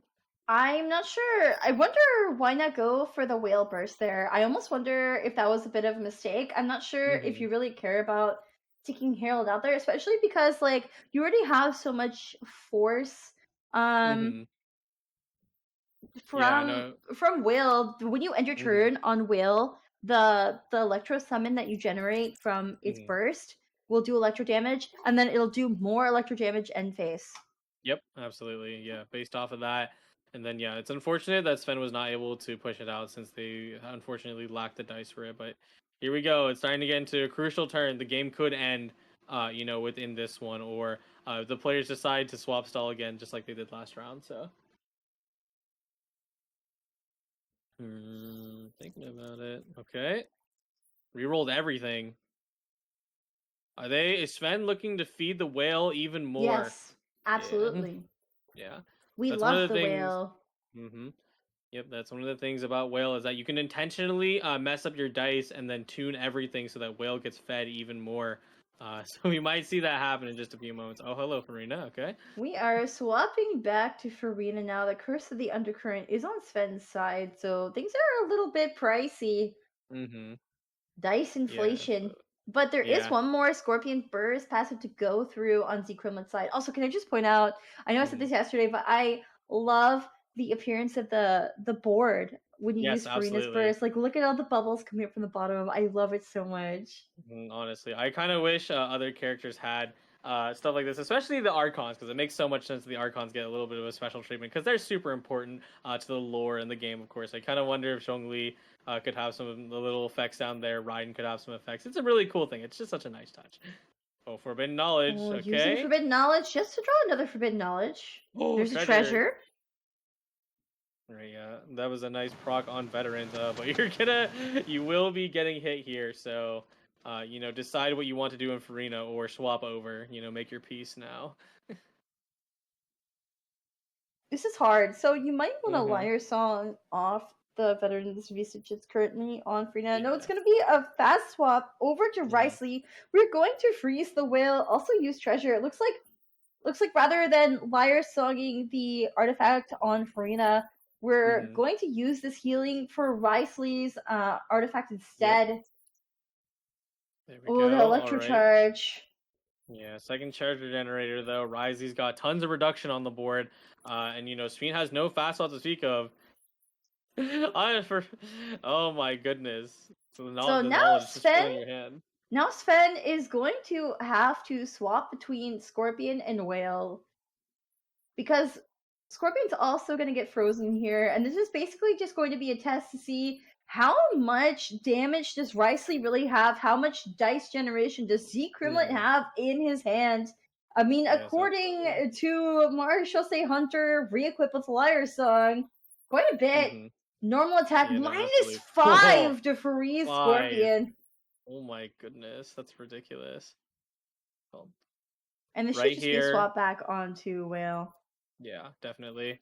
Yeah, don't let Serpent take any of that damage because Riley can output so much. Z Crimlet though, almost about to proc Treasure Seeking Sealy, so hopefully they draw something good and not just more Forbidden Knowledge, right? Let's see it. There we go. Goes up. Oh, more into their hand. So something important to point out. Ooh, so Riceley was under 6 health, which meant that Oh no! That is now you want to happen. But Yeah, Riceley was under 6 health, so his normal attacks were dealing a lot more damage. Now they're not going to do as much damage. Because of that breakpoint, he was healed up to 7. Yeah.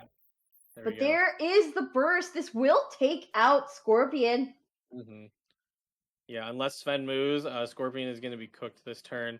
And I imagine, right, since they still have 5 dice, maybe you want to move, because... Hold on. Hold on. Yep. What are we thinking? It won't take out Scorpion, because you're not going to end on Scorpion, so you have to swap Whale. No, yeah, that's exactly what I meant by that. It's like, yeah, you gotta move to Whale if you want to prevent it. And there's no way Sven would end on 5 dice, so... Okay, hear me out. You tune 3, then go Whale. Actually, yeah, that's definitely not a bad play. Because you have to watch out. One of the hard parts about tuning and feeding Whale is that you need to be on the correct character. Because since majority of Sven's dice is Hydro, right, and you can't tune for Omnis, you'd only be able to tune 1 if you swap to Whale right now. So Sven is probably calculating for that. Or you go Whale, take a hit, go back to Scorpion, lose Scorpion, go to Serpent. Yep. Then tune. There we go. Yeah, no, looks like they're going for the Whale move because that card comes down. Wait, isn't Risley able to finish this off right here? He's a good amount of damage thanks to Farina Burst and Cash Flow Supervision. Oh wait, but I guess he doesn't have boosted normal, so it doesn't matter that much. No boosted normal. Cash Flow Supervision does also not buff damage. Yeah, it does not. So until Risley drops that skill again. Yeah, until Risley drops that skill again. Unfortunately, he won't be dealing as much damage as he typically does. Also, the normals are not discounted anymore, so this is a bit rough. Yeah, Risley, he can heal himself as well, and once he's above that's 5 HP threshold, right. That damage boost is not going to come in anymore. So yeah, we're seeing Z Crimlet swap off here because there's really nothing to do, and now Serpent is on the field. At least get 1 hit in maybe. Assuming Z Crimlet doesn't just absolutely punish you for it, but obviously that can't happen because fast swaps are spent. Farina cannot really do a lot of direct damage. You could increase the value of your summon. That might help, but it's really not ideal. Okay, that's decent. Be a swap onto Herald. And I don't think you go for the burst here at all. Absolutely not. I actually think you want to end first if you're Sven, so maybe we're going to see a Lumenstone pass. Yeah. Forbidden knowledge even. Okay.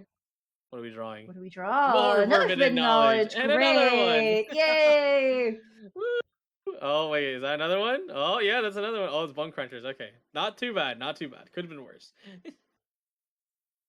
I think this should just be a Lumenstone pass. Yeah, definitely Lumenstone pass. Because I do not believe. Oh wait, how many I need to count with? Now we need to do fanfare math. That's probably one of the hardest pieces of math in the game. Because now Herald, if they skill right, they have their bonus damage and fanfare. So, oh okay.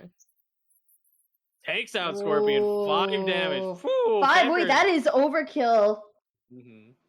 That is overkill. Boosting that like crazy. My goodness. Now we play Lumenstone and pass. I see. Okay. Yes. There we go.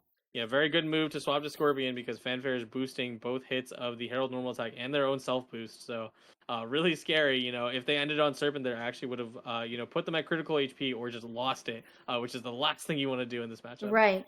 So here's the problem. Here's the problem I have for Z Kremlet now. This was his big pop off round, and now he doesn't really have many resources left. He has that treasure that he could put into his deck, but he has no. Actually, I guess he does have a good way of drawing it with the artifacts equipped. We're gonna have to see, and also with honestly playing one Forbidden Knowledge. Maybe you just play treasure at the start of your round and play Forbidden Knowledge and manipulate the artifacts on your characters to draw the rest of your treasure, but he's out of resources for the most part. Yeah, no, and I definitely agree with that because, as much as even if you have the second treasure, it's only 6 of them, so you're really gonna have to work with your resources and what you have because, from that, right? You can only generate that much more. It's also the potential to waste that much more, and that would really not be ideal. Okay. Sven's drawing out literally everything. More Forbidden Knowledge, more Bone Crunchers. Are we gonna see a skill or a burst? Something. Either knocks out Farina or puts her at critical HP. You're never gonna burst on Serpent here. Right. It's unfortunate that currently Whale is at such low HP. If Sven wanted to heal the whale for whatever reason, you got to start getting rid of some of your cards, and then that'll lose value on how much you can deal with your Bone Cruncher's discard on the Serpent Burst. So you really want Serpent Burst to snipe off Riceley, like. Okay. Pulls that out, discards Mario should say Hunter. I feel like you probably could have used that again, but I guess not. Tunes it out. One more tune, we get an Omni from the Fontaine Research Lab. What else do we get? I really don't like this for Sven. I think Z Kremlin actually managed to take a significant advantage from last turn, even though he's low on resources. Especially if you're rolling such good dice going into this round. Yeah, absolutely. The biggest thing that scares me is that unfortunately Sven may accidentally end up tuning that Adeptus again because if you skill on Whale, it's going to steal a card from you, and the highest value applied is the Adeptus. Everything else is 0 cost. So. And Sven definitely considering what to do here because this is not an easy choice to make. If you take out Farina, it is just going to be an elemental burst onto Farina, using up all of those Bone Crunchers, but this will give Whale a whole lot of health. Oh yeah, look at that! And oh at my 17 goodness. max HP given from all of those discards, I believe that a skill onto Herald from Whale should deal 5 plus 1 for electric charge 6. Yeah, 5 plus 1. Yeah. The breakpoints do not work out though. Yeah. Risey's coming in is going to be able to knock Serpent's lights out just with the skill actually. Yeah, let's see 2 plus 1. Yeah. And then also has fanfare, so hey, if you were ever worried about breakpoints. I don't think Sven cares. Like you are sacrificing Serpent here at this point if you are going for that burst. Right. So I actually wonder, like, I don't know, maybe did you want to burst there or did you want to skill and just make sure you're tuning whatever cards you draw? Because you want to be feeding Whale as much as you can. Yeah. And you don't have any cards left to tune. It's pretty difficult to say because I feel like because Z Kremlin used all their fast spells, right? So I guess there's no threat from that, but then like yeah. Wait, this is that. Wait. A skill is gonna wait, no. This is was this intentional? Looking at skill on Risley, we're looking at skill at Serpent. So Risley takes out Serpent. Yes, correct. There we go. 4 damage. Right. And then we move on to Whale. There you go, Whale. And now Riceley's at 6 HP, so a skill from Whale is going to actually just take out Riceley and enable Z Kremlin to go over to Herald and freeze Whale and just end the game. Yep, absolutely. There Adeptus! It is. Yeah, they gotta try for Adeptus at least. Right before before it becomes too late, because I think Sven is also seeing that like, oh snap. The Herald might just take me out right here, so we might as well drop it in while we can. It's also it's not the worst thing, right? Because you can drop your burst on it. There you go, and then have 1 damage reduction. Whoa, look at that. Beautiful animation coming down. So this All right. doesn't take out Risley, and now you Yeah, have no no. more actions left if you are Sven. I'm Yeah. not sure how much I like this. Yeah, Of definitely not the course, biggest fan. those Electro Summons are going to deal 3 damage, so Sven will end, right? Yep. They're on cooldown for Bone Crunchers. That's right. Can't use it. And that There will we deal go. 3 damage. And Risley is equivalent brought Risley buff the breakpoint there. Yep. Now you just go Herald, you have 2 actions, and they're both going to be prepared skills. So Z Crimlet taking game 2 here against Sven. Yeah, absolutely.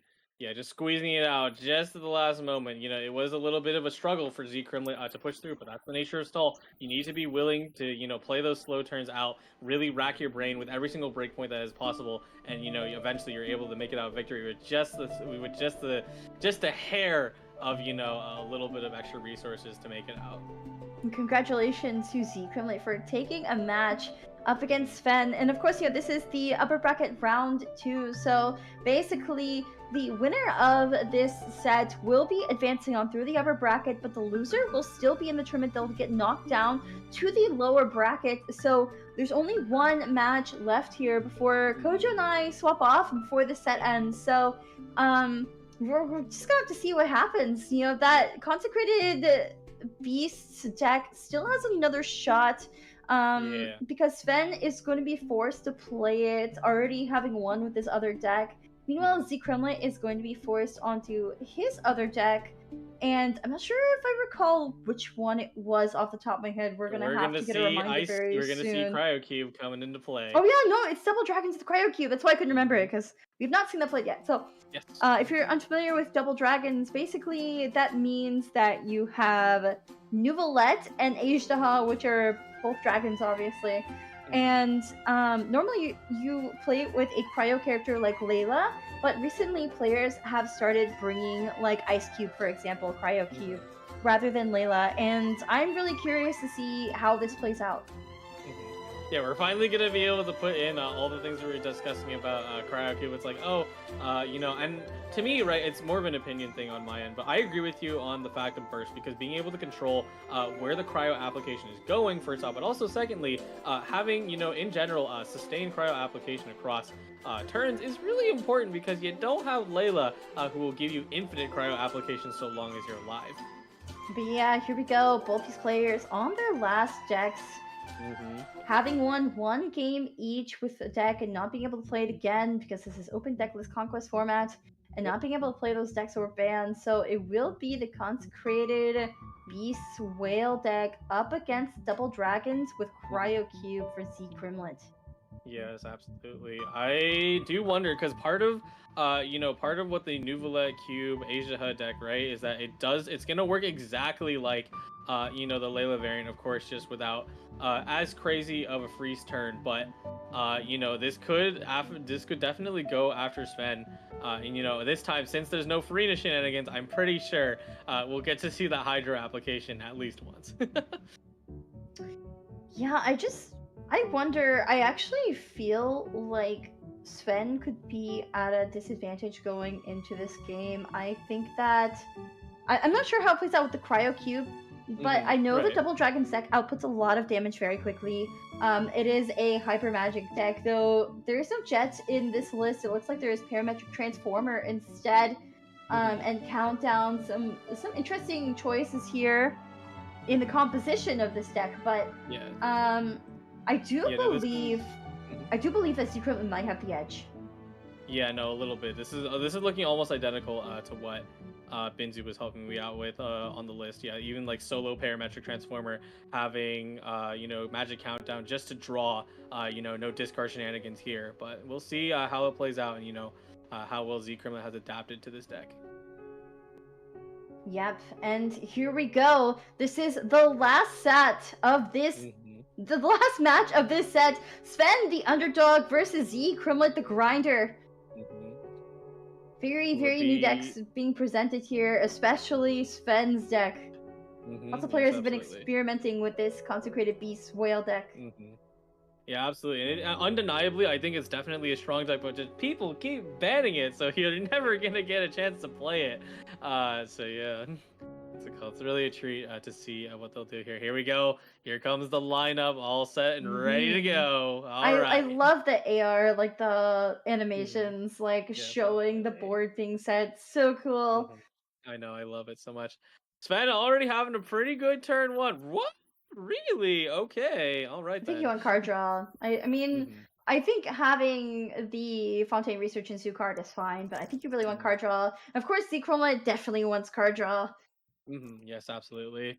Yeah, I don't know. I always like to have like one stability with Fontaine Research Lab, but it does make sense. If you can pull all that card draw, super early. Even having Stove, I do wonder if they're using that for talent pull or if they're just trying to use it for later card draw.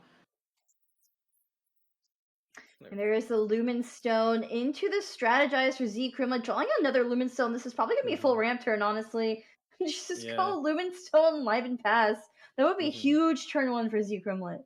Yeah, absolutely. And then we can see a little bit of Cryo Cube's, ability to have a revive come into play here because if Sven went for the skill into energy block into burst, it would only take out Cryo Cube's first HP bar, and then it would just get back up, and then it has a second one. There we go. Oh, Ooh, treasure so this is early. already playing Treasure, but I think this is for a very important dice break point. So Hmm. after playing Heart of Cabrina and then Treasure, you did proc the second Lumen Stone there for Z Crimlet, and so now Hmm. has the perfect dice for Lieben and also has the Treasure already going into his deck. So even Hmm. though it I don't know, Hmm. it works out dice wise, but it does thicken your deck a little bit. So we're gonna have to see how this plays out Yes. for him, but this could be a very good decision. Yeah, absolutely. I think Z Crimlet, because they're predicting the fact that there's so much frontal pressure from Sven, like there's no point in waiting for treasure. Just gotta go, go, go now while I have full reign to do this. There we go. Talent comes out, generates a Bone Cruncher block, and then, additionally also has the extra effects attached to it. Are we going to Tobias into Liven? That is a potential play. I think it could be possible that we see Hmm. Tamias into Liben. Yeah, especially Um, with the dice in hand. It's not great. I don't maybe honestly, maybe it's Mm, double Tamias. yeah, maybe I think use his it's Bone. double. Yeah, you play a Bone Cruncher, so it's gonna be double Tamias with the Yep. Cryo and the Animo, and then it's gonna be Liben Pass. Yeah. So Sven also having a big ramp turn one. Yeah, absolutely. Yeah, it's a really interesting way to make use of Bone Crunchers because it does give you the dice of your active character, right? So now, Serpent is able to, roll with it and able to play double Timaeus because before you couldn't do that with how dice were looking. Does Liben pass?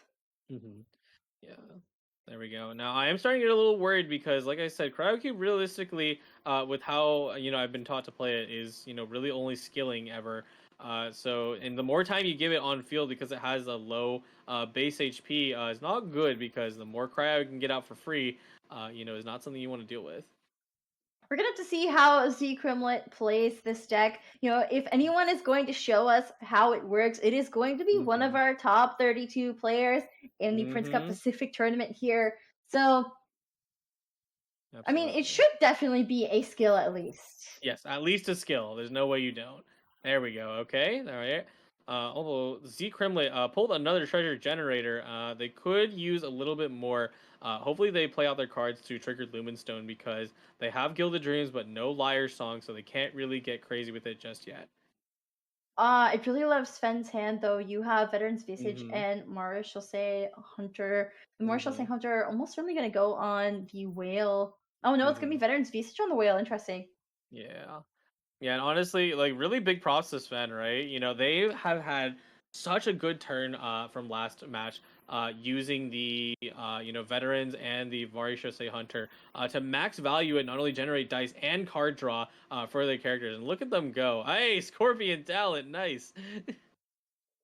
Scorpion talent, yeah, I mean that's pretty good, especially you already have serpent talent out. Hmm. So it's just gonna Yeah, be a skill absolutely. here from Sven. Let's see what cards we draw. It is I think it's a Bone Crusher and Veteran's a veteran.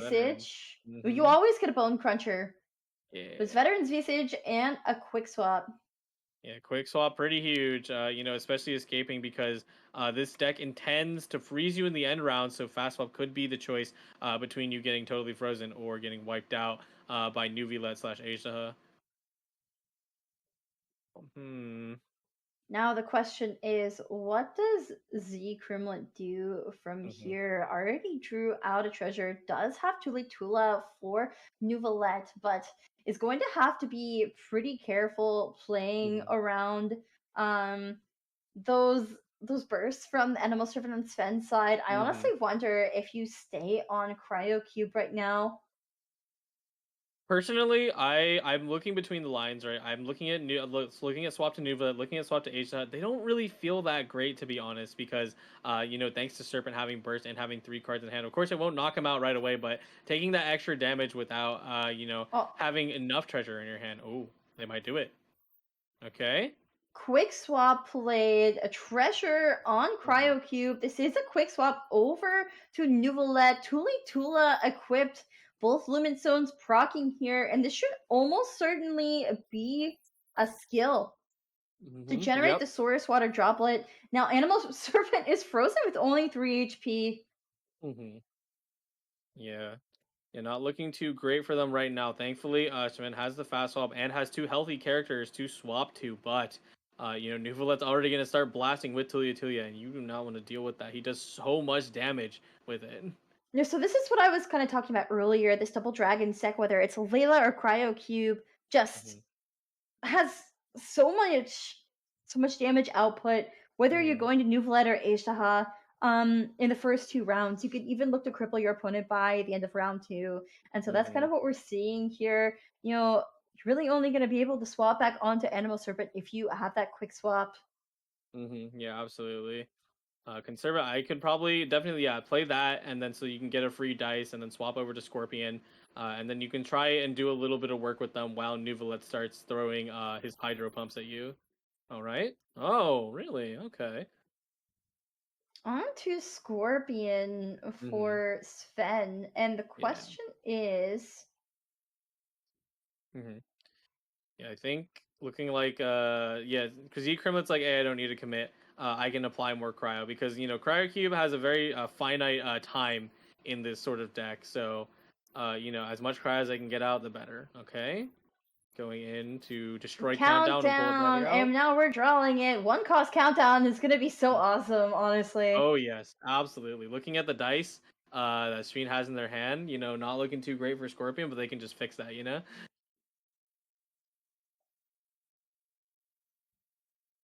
2 dice left on Z Crimlet. Could play treasure later. There's the countdown. We're drawing 4 cards, 2 Bone Crunchers, another Quick Swap, and Adeptus. Yeah. Starting to get a little scary here. Cube probably. Let's see. Could we take out Cube right now? Let's find out. Let's see. So you have already used a Bone Cruncher. Use 3, and then you go up to Burst. You can discard your current Bone Crunchers in hand. It'll take Cube down to 1, and then if Cube does anything in retaliation, they will fall and proc their first revive. Z Kremlin ending here after drawing a Veteran's Visage that Tamiya's play. Hmm. Will have a free Gilda going into next round and does have the other treasure in hand. I'm wondering how many cards are left in Z Kremlin's deck at the moment though, because putting those treasures in too early, this is Hmm. something that we're always debating. Like, Yep. playing the treasure is like if you play too early, it's gonna thicken your deck and you're not gonna draw out what you need and you're gonna slow yourself down almost. So Yeah, absolutely. If I want to make a prediction, I think Z Crimlet is probably sitting at maybe let's see here. What is it? Probably 23 cards, which is definitely not the position you want to be in here. They discard all their Bone Crunchers into and then feed the whale as well and apply the debuff status and the 1 off the breakpoint for taking out Cryocube. So with the quick swap Adeptus, and we'll draw another Bone Cruncher. This Mm-hmm. could be a really huge turn Yeah, for absolutely. Sven. If Sequiment makes the wrong choice, especially with Scorpion Burst down now, because whenever he uses Elemental Skill, that character is going to take 2 damage. Right. Yeah, no, it's unfortunate that Z Crimlet, themselves does not have a fast swap, to speak of because they already used it earlier. So, getting it a little scared. Are you really gonna heal Cube? Okay, Yeah, so this interesting. is what he did. last round. Basically healing Frina to 3 so that when he does something on Cryo Cube, he'll take the 2 electro damage and not like basically Electro Cube will be left at 1 HP. Yeah. This is very intentional on Zekromet's side, so this is gonna great eat up one of efficiency. the Scorpion bursts. Yeah, great efficiency there, using a normal attack to get the piercing across the board, put Scorpion even more, or not Scorpion, sorry, Serpent into a more predicament. Any form of damage that gets spread across will be an issue. Of course, that's not in this deck, but let's see here. I would have played Veterans onto Cube because since you were using Treasure on them, you would have gotten a lot more value out of that. I think Zekrimlet is trying to save those 3 Tamaya stacks for a free Gilded. Yep, that is absolutely true. And you could always take back the Gilded and then play the Veterans, but maybe you just sitting on that for now. As for Sven, strategize into Vanessa's Rebellion and another Bone Cruncher. I think for now, Sven is just gonna want to stay on Scorpion, but that Adeptus, that Adeptus is looming overhead right now. Yeah, absolutely. The Adeptus will just, it doesn't even matter because even if Aisha had generated 1 crystallize, Adeptus is just going to completely blow past that breakpoint. So you're not going to have any chance of surviving a Serpent Burst right here. Let's see. Vanessa's Rebellion being played, and Sven probably should just go for something like a normal attack here. Yeah, definitely. Ooh. Or swap on the whale. We are swap stalling. Are we wanting to push the cryo application and get a free swap onto Serpent? That seems a little unnecessary. Cold. Zekrimlet is gonna have to play this very carefully. Going for the burst on Cryo Cube, basically saying, please take my Cryo Cube out. But yes, of course, with Scorpion Burst activating after every skill, one more usage left, that revive has now been triggered. Yeah, absolutely. Now it has to be on Zekrimlet's side. They really need to think about if Sven has that fast swap after Cryo Cube goes down. They have to swap to Asia. There's no way you swap to Nuvilet because losing Nuvilet, no more freeze, and no more discounted normals. Asia is not going to be able to solo a beast deck like this. Taking back the Veterans Visage and almost certainly going to re-equip it, and there it is. Absolutely. Also, so that piercing damage from Cryo Cube was not enough to take out the Animal Serpent. Just as an important note, that breakpoint is huge, being left at 1 HP, but this should almost certainly be a swap stall back onto Scorpion, just biding his time, waiting for Cryo Cube to say goodbye.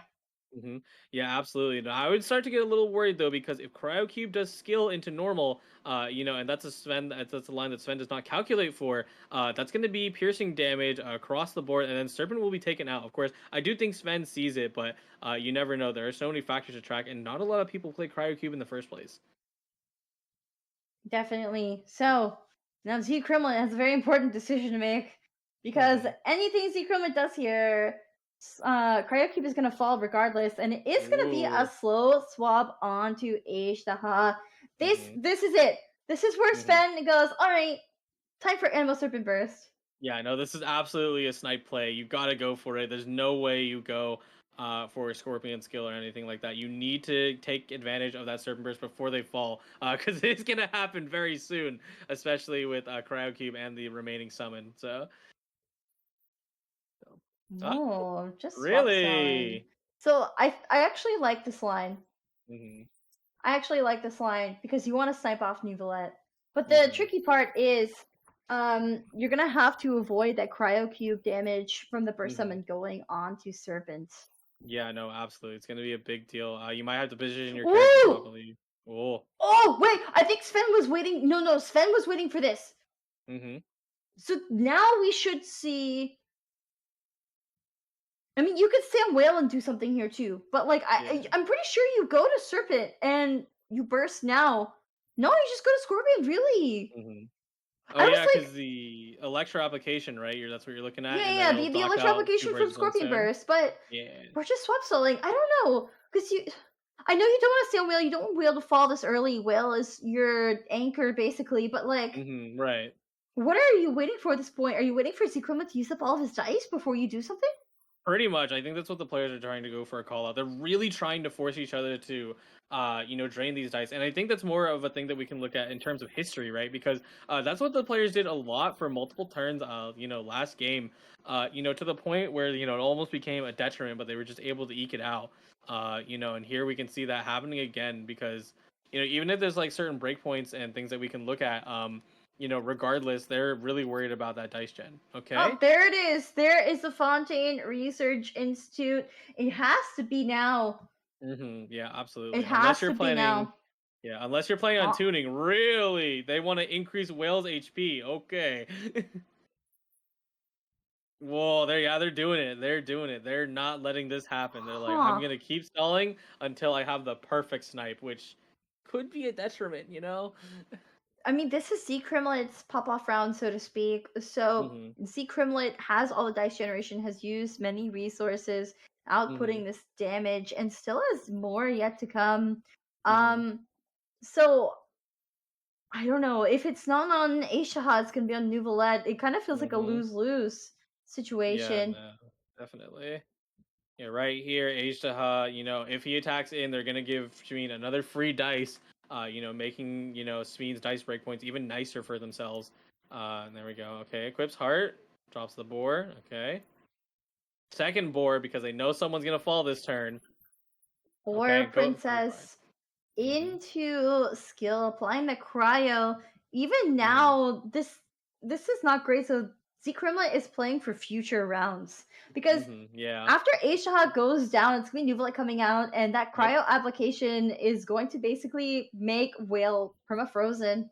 Yeah, and absolutely. This is too late. This is so late. I think. Yeah, it's a little too late, unfortunately. Once the second you were able to get that cryo application on Whale, it's going to be a very difficult uphill battle for you. You're going to have to solo Scorpion until Whale is broken free, and then you can start working on Whale and really stacking. But there is the Adeptus Temptation. And all of these Bone Crunchers are going to be discarded with this burst. The burst, -9, eating through those shields. And those discards are going to feed the Fontaine Research Institute and also our Whale. Yes, absolutely. There we go. Omni dice are getting generated. The Fontaine Research Lab is counting up in stacks. It's just Nouvelette and you and me, buddy. Let's see what happens. Heart, okay. Gamblers. Okay, so Z Crimlet just ends this turn. Huge. Absolutely. Oh, looks like they're going for it. They're going for the charge attack. Yeah, the Omni Dice refresh. Yeah, he just literally ends his turn. Like, he has Tule equipped already. And, like, the follow-up, like, there's absolutely nothing Sven can do. And I think he knows this. Just playing the Fontaine Research Institute. -5 on the Whale Frozen. Has 4 dice left. It is going to be a burst. And Z Crimlet getting the dice refresh is going to be able to take Game 3 against Sven right now. Wow, going. The cane. Boom, there's the bam, normal pop. attack follow-up. Sven is falling down to the lower bracket just as Scorpion falls as well. And congratulations to Z Crimlet for advancing through the upper bracket. Yeah, what a match! It was really looking like it was really hard for Z Crimlet to crawl out of their position, especially with how long Sven was holding the Serpent Snipe down on them. But unfortunately, Serpent Snipe a little too late, right? Once that cryo application came onto the Whale, it was too late. Nouvelette has just enough to freeze and knock them all out in one go. Yeah, definitely.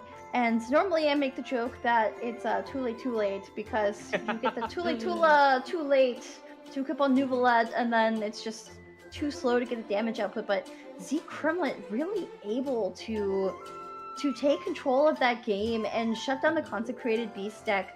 And honestly, Sven, I think, took a little bit too much time deciding if he wanted to go to the Consecrated Serpent and Adeptus Burst, because I feel like, especially with the Cryo application on Whale, like, even if Sven somehow got out of that round alive, going into next round, it was just going to be over. But it was already over this round. Z Crimlet had everything he needed, and that's just kind of how it goes sometimes when you're playing Hyper Magic combo decks like Double Dragon's variation. Yeah, I'm really glad that we got to see Cryocube actually used and utilized in the Double Dragon deck.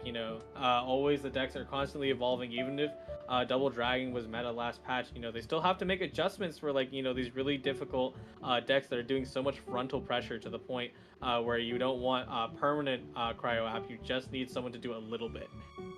Yep. And so, I mean, we have our bracket here for Group A, the top 32 of the Pacific Prince Cup. The winner of Flash and Sea Crimlet will promote and meet us in the live tournament. Meanwhile, the loser will drop down to the lower bracket and have to battle their way out to advance to the lower bracket to that top 2 of Group A. But yeah. Mm-hmm. Yep, absolutely. And that is going to be the end of just our session, right, Leah? But coming up, we have Staffa and Sumi. They're locked and loaded, ready to go. And of course, while you're during the break, if you want to catch us anywhere else on a different platform, right, where can we find us, Leah? But make sure you're following the Astro Carnival Twitch, Twitter, TikTok, and YouTube accounts. Just keep up to date on everything going on. Occasionally, when we are on Genshin Official, we also hold raffles sometimes for welcome. So just make sure you're paying attention to the news. Maybe you want to sign up for the next tournament so you can get on the big stage. You know where to find us. But that will be it for us. Thank you so much for watching our cast today. We're going to be passing it off to Staffa and Sumi in just a brief moment. Throw into the break first.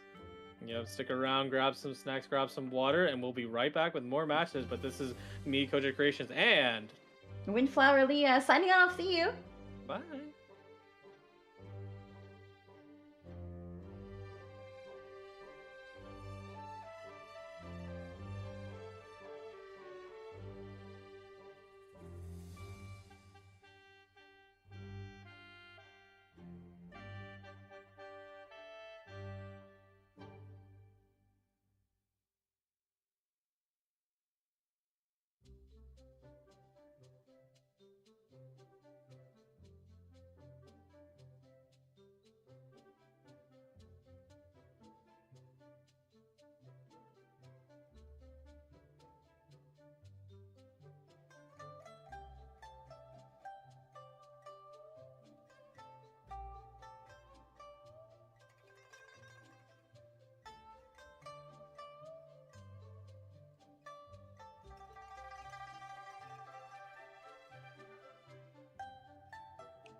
and Astra Amisos Travelers. Welcome back to the Prince Cup for the Genshin Impact Genius Invocation TCG. This is, of course, 2024, and we're going to be witnessing the Pacific Region regular season. It is the second day of the regular season, and once again, I'm going to be a commentator. My name is Stafa, and today with me is Sumi. Hello, everybody. My name is Sumi. I'm going to be joined by Rafa today. I have the pleasure of casting with him today. I'm going to be in the role of the analyst, so if I see an interesting play, I'm going to make a note of it for you so you can follow the game as we go on. I'm always very appreciative of you being able to do things like that, because I'm definitely still catching up with the meta. I learned a lot from casting the matches yesterday, but I realized there's just so much more to figure out, especially with the new patch and the new cards. I mean, that's how it is in an ever-evolving game like Genius Invocation TCG. There's always new patches, always new cards, and there's always a new strategy that these pro players innovate with. And I mean, hey, it's fine. We don't all need to do everything. I bring the smarts, you bring the funny, so either way, the stream will be entertaining. Sounds like a pretty good time to me, and hopefully all of you watching at home have been having a good time today as well. We just came off from Aliyah and Koji casting the first 3 matches of the day, and some of those results were definitely very unexpected. As we can see here, we're already having the winner's third round decided. It's going to be between Flash and Z Crimlet. One of these players will guarantee a spot into the knockout stage. No, absolutely. I mean, like, Z Crimlet did an excellent job of playing from behind in both his inaugural match in the Winners Round 1 and Winners Round 2, playing down 1 round, and managed to reverse sweep his opponents both times. This is, like, definitely a player to watch. He's been showing time and time again just how good he is at these surprise victories. Yeah, it's starting to become a little bit of a trend for him. So excited to see what happens next. But before we get to that point, we have to witness these players fight for their lives here in the loser's second round. We'll be watching Minty go up against Grass, as well as Sven go up against Amaru. And as we all know, because this is the lower bracket, this is your last life. If you lose here, you are out of the running for the Prince Cup. And here we go. We have Minty, the underdog, versus Glass, the round 15 enthusiast. I'm actually fairly certain... No, this is not a salty run back from the winners round 1, thankfully. But these players have very similar types of decks being brought in here. Yeah, we're definitely starting to see a trend in terms of the meta that's developing here. The Conwhale deck being very popular alongside Fariesli and Double Dragon as well. But the first decks that are actually going to be played here, Glass going to be bringing Double Dragon deck with Layla, and Minty going to be playing the Kuki Shinobu, Kirara, and Herald deck, which I personally, I haven't actually seen a lot of this deck just yet. I mean, this is a deck that was taken over from last patch in Group D. The Kiara version was more popular back then, but typically we did see it was Kuki, Yaoyo, Abyss Herald. That was the version we saw more often, but then Kiara was innovated in Group D as a reaction to more aggressive matchups. And Double Dragon matchup is just an overall really, really strong deck. The thing is, though, it's kind of a carryover from last patch. I don't believe it's running any of the newer cards, and its matchups may not be as favorable.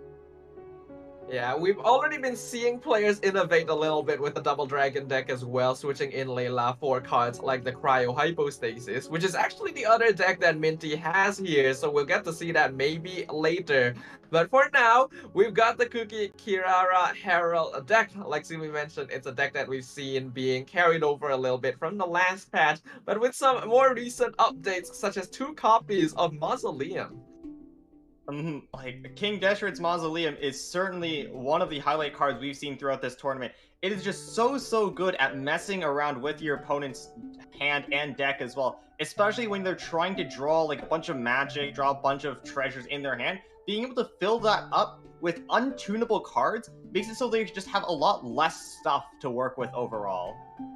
We've really been getting to see a lot of this card being played in the recent matches where players are just having to contend with Forbidden Knowledge filling up their hands and making it a lot more difficult for them to execute on the action cards that they actually want to. So it does add another dimension of strategic thinking to Genshin TCG here, which we always love having more of these mechanics to consider.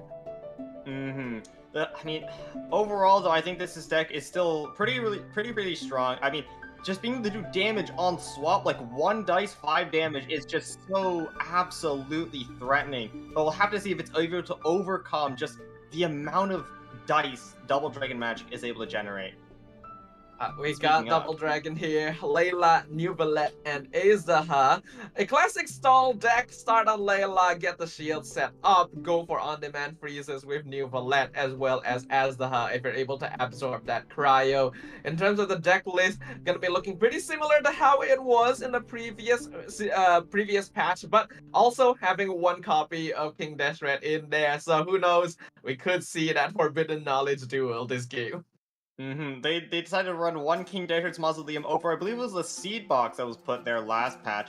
I mean, with how much draw most of these decks have in the modern day, it is an absolute no-brainer to bring that in. I mean, 90% of decks are running Lumenstone, are running Celia, are running Dunyazar, Liben, Timaeus, Strategize.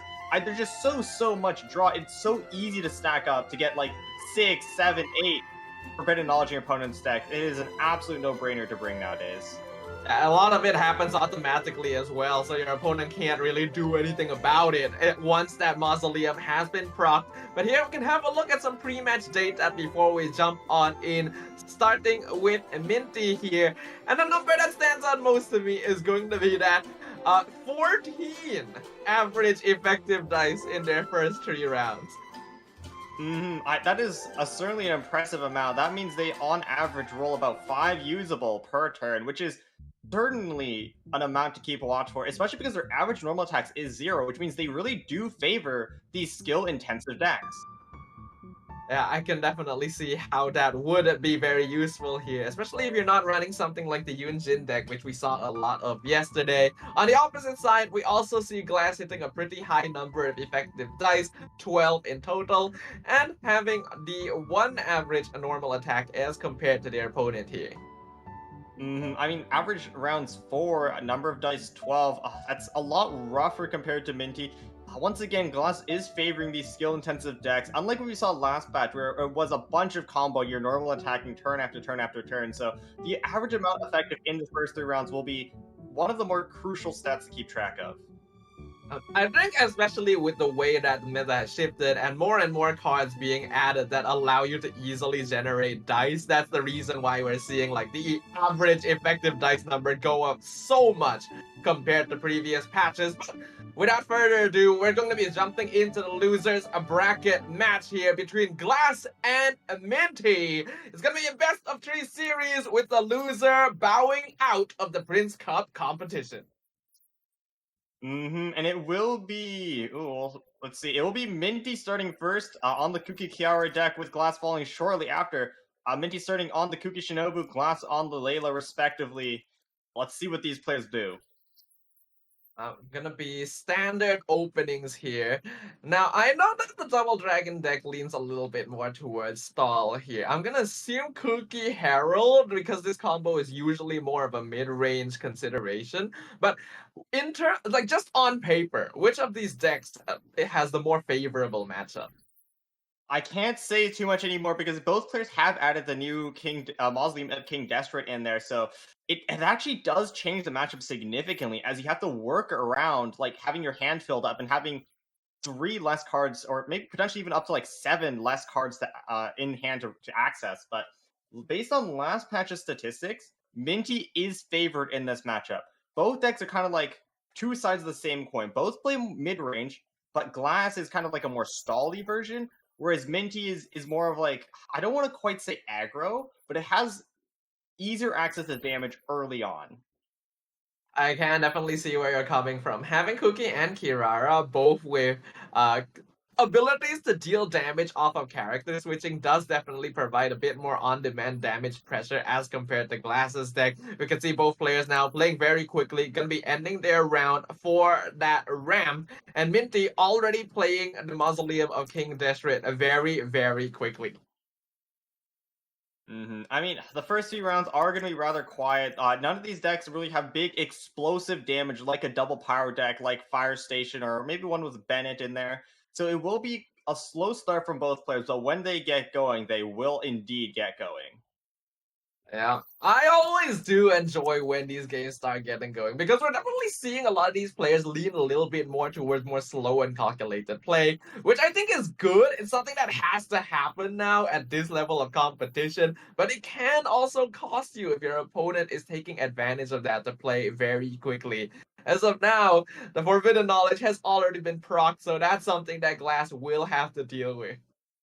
I mean, getting the Forbidden Knowledge on turn 1 when their Glass is still trying to set up is going to be a huge detriment for them to work with. Because, I mean, early on, when you think of these combo decks, especially the Lumenstone Magic variants, it's all about draw, draw, draw. You want to thin your deck as much as possible. Play those double Lumenstones, thin everything out until you get, like, single-digit card numbers in the rest of your deck, so you can play those treasures and you can guarantee that you draw them on your combo turn. But having now to contend with the Forbidden Knowledge to fill up your hand makes it so you have less resources to work with. It also makes it so you draw less of the cards you want, and it makes it harder to fish for treasures in the future. And the Forbidden Knowledge mechanic is just a really good way of messing with most meta decks nowadays, just because of how much card draw they play around in general. Even if you try to avoid drawing too many cards to maybe prevent yourself from generating too many Forbidden Knowledge, it's very difficult to do so because a lot of it is just built in and happens automatically, not to mention that you need to draw to actually pull out the action cards you want to play with. I mean, and we can see the effects instantly, right? Glass has that Lumenstone in hand, chose not to play it, because if they did, in conjunction with the Aja talent, or maybe play Heart of Caverina later, they're going to shuffle like an extra 2-3 Forbidden Knowledges into their deck, and they just simply do not want that. Yeah, but it's a rough spot to be in because on one hand you want to avoid generating Forbidden Knowledge. On another hand, your deck is built around drawing cards so that you are able to use it and burn through like action cards as necessary. So it's a very difficult balancing act that you need to be able to achieve, and we're gonna find out whether or not Glass can do so. At the very least for this turn, they will have a pretty strong dice economy, but you can see that they've already been forced to shift their gameplay just a little bit, not being able to go over to New Valette. Most certainly. They committed a few resources earlier this round. They did play the Aja talent earlier. In conjunction with the Live, they have a lot more dice to work with than Minty, who decided to Kiara skill into Swap Herald. I'll have to see now if Minty decides to keep Herald skilling, apply that Hydro Aura for maybe some big Hyper Bloom damage, maybe some Electro Charge mixed in there, or if they'll simply play the Libin they have in hand and ramp a little bit more for next round. The thing is, though, despite having a little bit the early aggression lead because they get their skills up earlier, the damage set up earlier, if Minty lets Glass have too much time to set up, Nuvlet will heal any damage he receives and deal it back tenfold. We've already seen similar situations happen throughout the matches today and yesterday, where it looks like one player has the advantage, but the other side is just biding their time and finding the perfect opportunities to be able to take advantage of enemy weaknesses. And especially in a deck like this, where if you time the stacks on Layla's skill correctly, you can just get freezes on demand with New Valette, not to mention the damage and healing. And you can see how Minty still has to be quite respectful. Yeah, no, Minty does need to play safe here because 3 dice to 7 is an absolutely massive difference. Minty only has at most 1 action left in the tank, whereas Glass could easily have 2 or 3, potentially even 4, depending on what threats Minty is wary of. Especially now we have like stuff like the Lyra Song, Golden House, Gilded Dreams. It's just so easy to get back to like the 10, 12 dice threshold. Your opponent simply cannot play as greedy as before.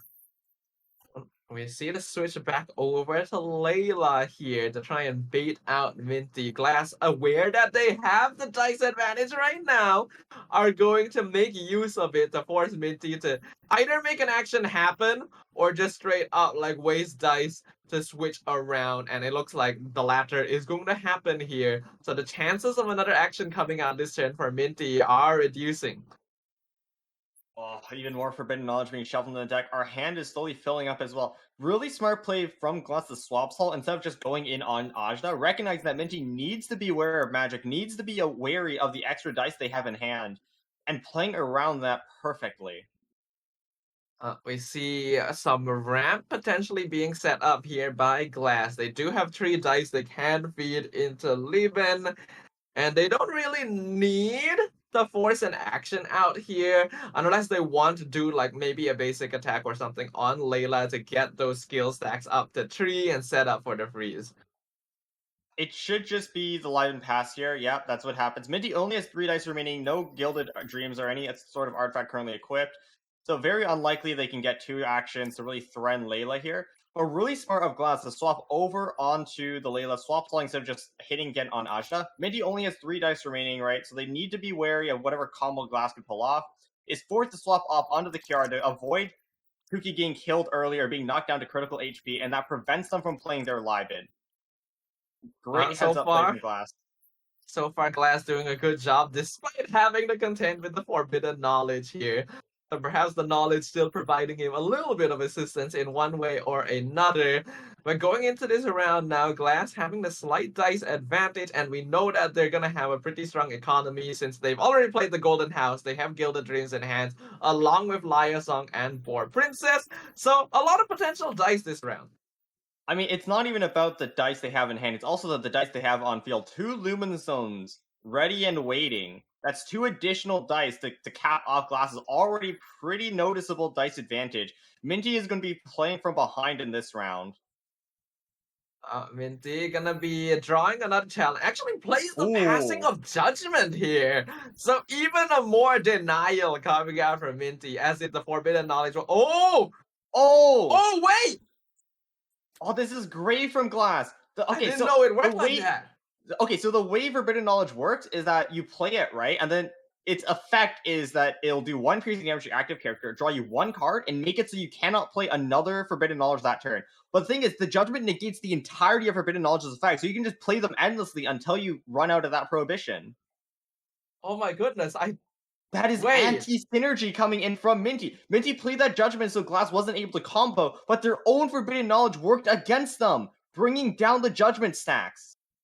I didn't even know it worked like that. I don't know if Minty even knew it worked like that, because he is running Passing of Judgment with double Mausoleum in that deck. So the fact that that has allowed Glass to actually just get rid of these Forbidden Knowledge cards in hand means that Glass has turned their slight control over this round into an absolute advantage. That is a huge oversight on the part of Minty. Because that Judgment can't be played later. You cannot deny Glass their magic anymore.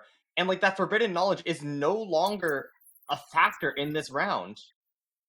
That's a massive outplay here by Glass. The fact that he knew about that interaction as well is huge. They just drew their own Mausoleum, so there's a chance that they could allow Minty a taste of their own medicine. Minty just got the Quicken Stacks out on Kirara, so with both Kirara and Cookie's skill out, should be able to do a good amount of damage, but Glass has negated a lot of that earlier pressure without too much damage on his side of the board.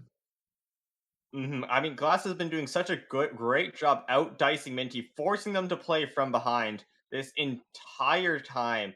I mean, now Minty is still on the back foot. They did have the early aggression advantage, but it is slowly slipping away.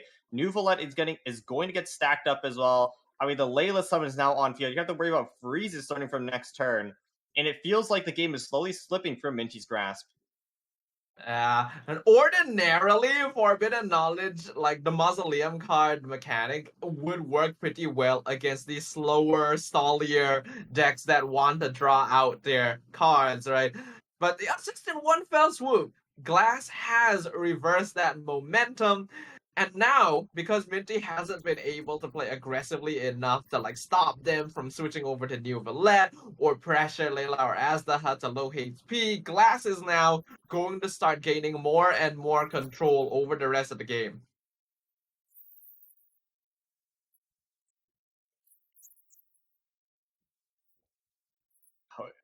I mean, Glass swapping over onto the Nuvla did take quite a lot of damage from that stall, as we were talking about earlier. I mean, being able to do damage on swap is such a huge thing, but damage on Nuvolet, I mean, I say this all the time with some characters, but if Nuvolet's alive, like 1 HP is the same as 10 HP, because with those source water droplets, he can heal it all right back up, as if it never happened in the first place.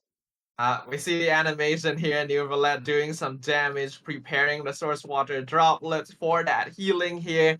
And that is the reason why Nuvolet still continues to be a prevalent presence in this meta here. His utility, his ability to do damage and keep himself topped up on HP is quite difficult to handle, especially if you're not able to pressure him enough. Minty's deck definitely has aggressive pressure, but it doesn't have the same sort of pressure that a freeze deck would have, for example, nor the pressure that like a burst damage deck would have, like Conwhale. Finally, back onto Minty's turn, though. Took a skill on Nuvolet, the star is ready in Prime, but only 3 dice remaining, no magic currently in hand. Might just offer Alive and Pass, and with Glass only on 1 dice, even with magic, I'm pretty sure Kuki is going to be relatively safe for this turn. The question now is what Minty can do with the remains of this turn here. Refreshing Cookie's skill is a possibility. Their hand right now, having Lumen Stone means that they can set up, and Lieben being on the field means that the dice can just be fed in for the ramp into next turn. But we can definitely tell that Minty, unfortunately, not quite being able to achieve the conditions that could have set up a more favorable situation by this point in the game. Oh, and using the oh, that's actually so smart from Glass. So there is Veteran's Visions equipped currently on Ajda, and they played the Forbidden Knowledge to do 1 piercing damage and also trigger the Kiara Bloom. So the way Veteran's Visage works is that it's 2 unaligned to equip, and the first instance of healing or damage you receive that turn makes you get 1 aligned dice, your active character, and the second instance of healing or damage makes you draw a card. And because we played the Passing of Judgment, it dealt us damage, and then the Kiara Summon smacked us again, so we got 1 Geodice as well as 1 card draw to continue our combo this turn if we so desire. I'm really impressed by what Glass is doing here. He's turned the Forbidden Knowledge mechanic, which up until now has really been affecting a lot of players, into his favor. First, like using it to cancel out Passing of Judgment, and now using it to proc that Veteran's Visage, showing that he knows exactly what the ways are to play around this card. And it's also just great awareness of the interactions, especially with new cards like this. It's been out for less than a week, so being aware of these small differences just let them take the lead so fast. Minty going to be caught a little bit on the back foot here, but the game hasn't progressed to a point just yet where it's completely over for them. It's definitely going to be in Glass's advantage from this point onwards, but the Cookie Kirara combination was still very powerful last patch for a reason, especially if we're able to get Herald's talent out here to apply debuffs onto Glass's side. We can see the Forbidden Knowledge from Glass is shuffling, the Mausoleum from Glass is shoveling in the Forbidden Knowledge into Minty's deck, so now Minty is the one that's going to have to be wary of that. Although the spot for Minty isn't as bad as it first appears. They finally got their ramp, finally getting the Lumen Stones, and we also have Kuki talent in hand. We've seen time and time again in the Prince Cup Atlantic how much of a game changer that is. Being able to negate big instances of damage for 1 turn, as well as amplifying Kuki's own damage, making her a quite formidable anchor. Against this deck, though, in particular, the Cookie talent may have some weaknesses, because not only does Nuvolet have a prepare skill, we also have follow-up attacks potentially from Layla. So if the timing is correct, Glass can just break through that revive regardless. So Minty does need to approach this with a good amount of awareness going forward, but it doesn't look like they're going to be too affected by the Forbidden Knowledge for now. Still going to be setting up for that Lumen Stone to try and get the tools necessary to take down Glass. Yeah, now back on the Glass's turn, though. Minty did decide to reset that Cookie summon. We're going to try to get our off-field swap combo going once more, but it took a lot of dice to set up that double Lumen Stone. We do have Treasure, we do have Boar currently in hand, so we can go replenish that right back up. But at the moment at least, we're operating at a dice disadvantage. Dice disadvantages. We already highlighted this earlier when there was a dice disadvantage earlier in the game as well. Having 4 dice versus 10, and even more in hand for Glass because he still actually hasn't played that Gilded Liar Song combo just yet. Not to mention, as the hat talent, means that Minty may have to set themselves up in a position to eat a lot of damage in the end round here. Glass is still operating from the advantage, and Minty is quite vulnerable. As you said, they are primed to take a lot of damage from Nuvolet. We already have 1 Source Water Droplet ready. I mean, we have 11 dice now thanks to the second Ajit talent being played this round. Our Lumenstone hasn't been activated yet, and we are still sitting on Tamayas and Gilded in hand. With the Lyra Song, Treasure, Boar Princess, like Glasses, all the resources they need to finish the game this turn. We'll just need to see if Minty can play around it.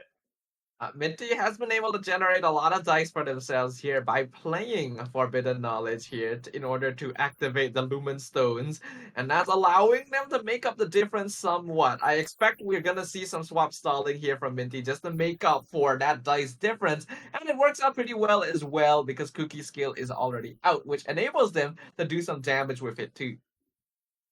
The swap combo coming down, the Dendro on Ajda lets Minty refresh the Quicken, and the Quicken Psych already in their back pocket makes it do 4 damage, putting Ajda down to 4 HP. Thankfully, though, for Glass, Ajda is not within any lethal range for any of Minty's characters, except for maybe a fast swap Cookie Burst, but I'm not entirely certain if they even care to play around that. Glass, I don't think they mind too much if As the Hut is taken out here. It's quite unfortunate for him that he hasn't been able to absorb Cryo on As the Hut this game. Otherwise, it could set up for some potential on-demand freezes as well. But for now, gonna be switching back to Layla. It looks like to potentially delay this round out, knowing that they do still have that dice advantage. I'm just some more swap stalling going around here. The players posturing. Glass, knowing they have the dice advantage, decides to swap stall to try to further that advantage, right? Because if Minty skills again, they're putting themselves back onto 3 dice. I mean, Glass is 10, that's 3 times as much dice. But if Minty continues the swap stall, they're not able to further their own game plan, right? And Glass is able to further the damage difference. So it's just Minty in such a tough spot here because they weren't able to get a good early setup. What does help make up for it a little bit is that Minty does have Kirara talent out, so that did allow them to spend 1 switch for free this round.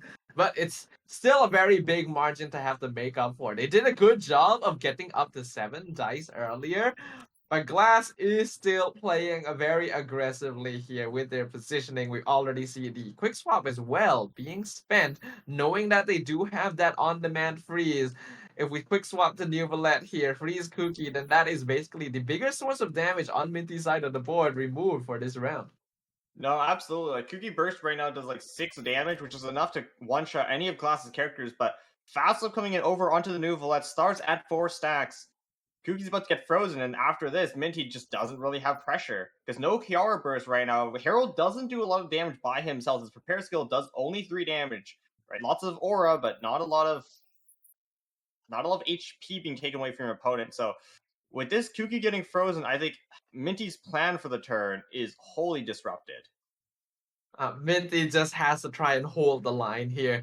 Unfortunately, without Cookie Burst, there's no way to actually truly threaten anyone on Glass's side of the board.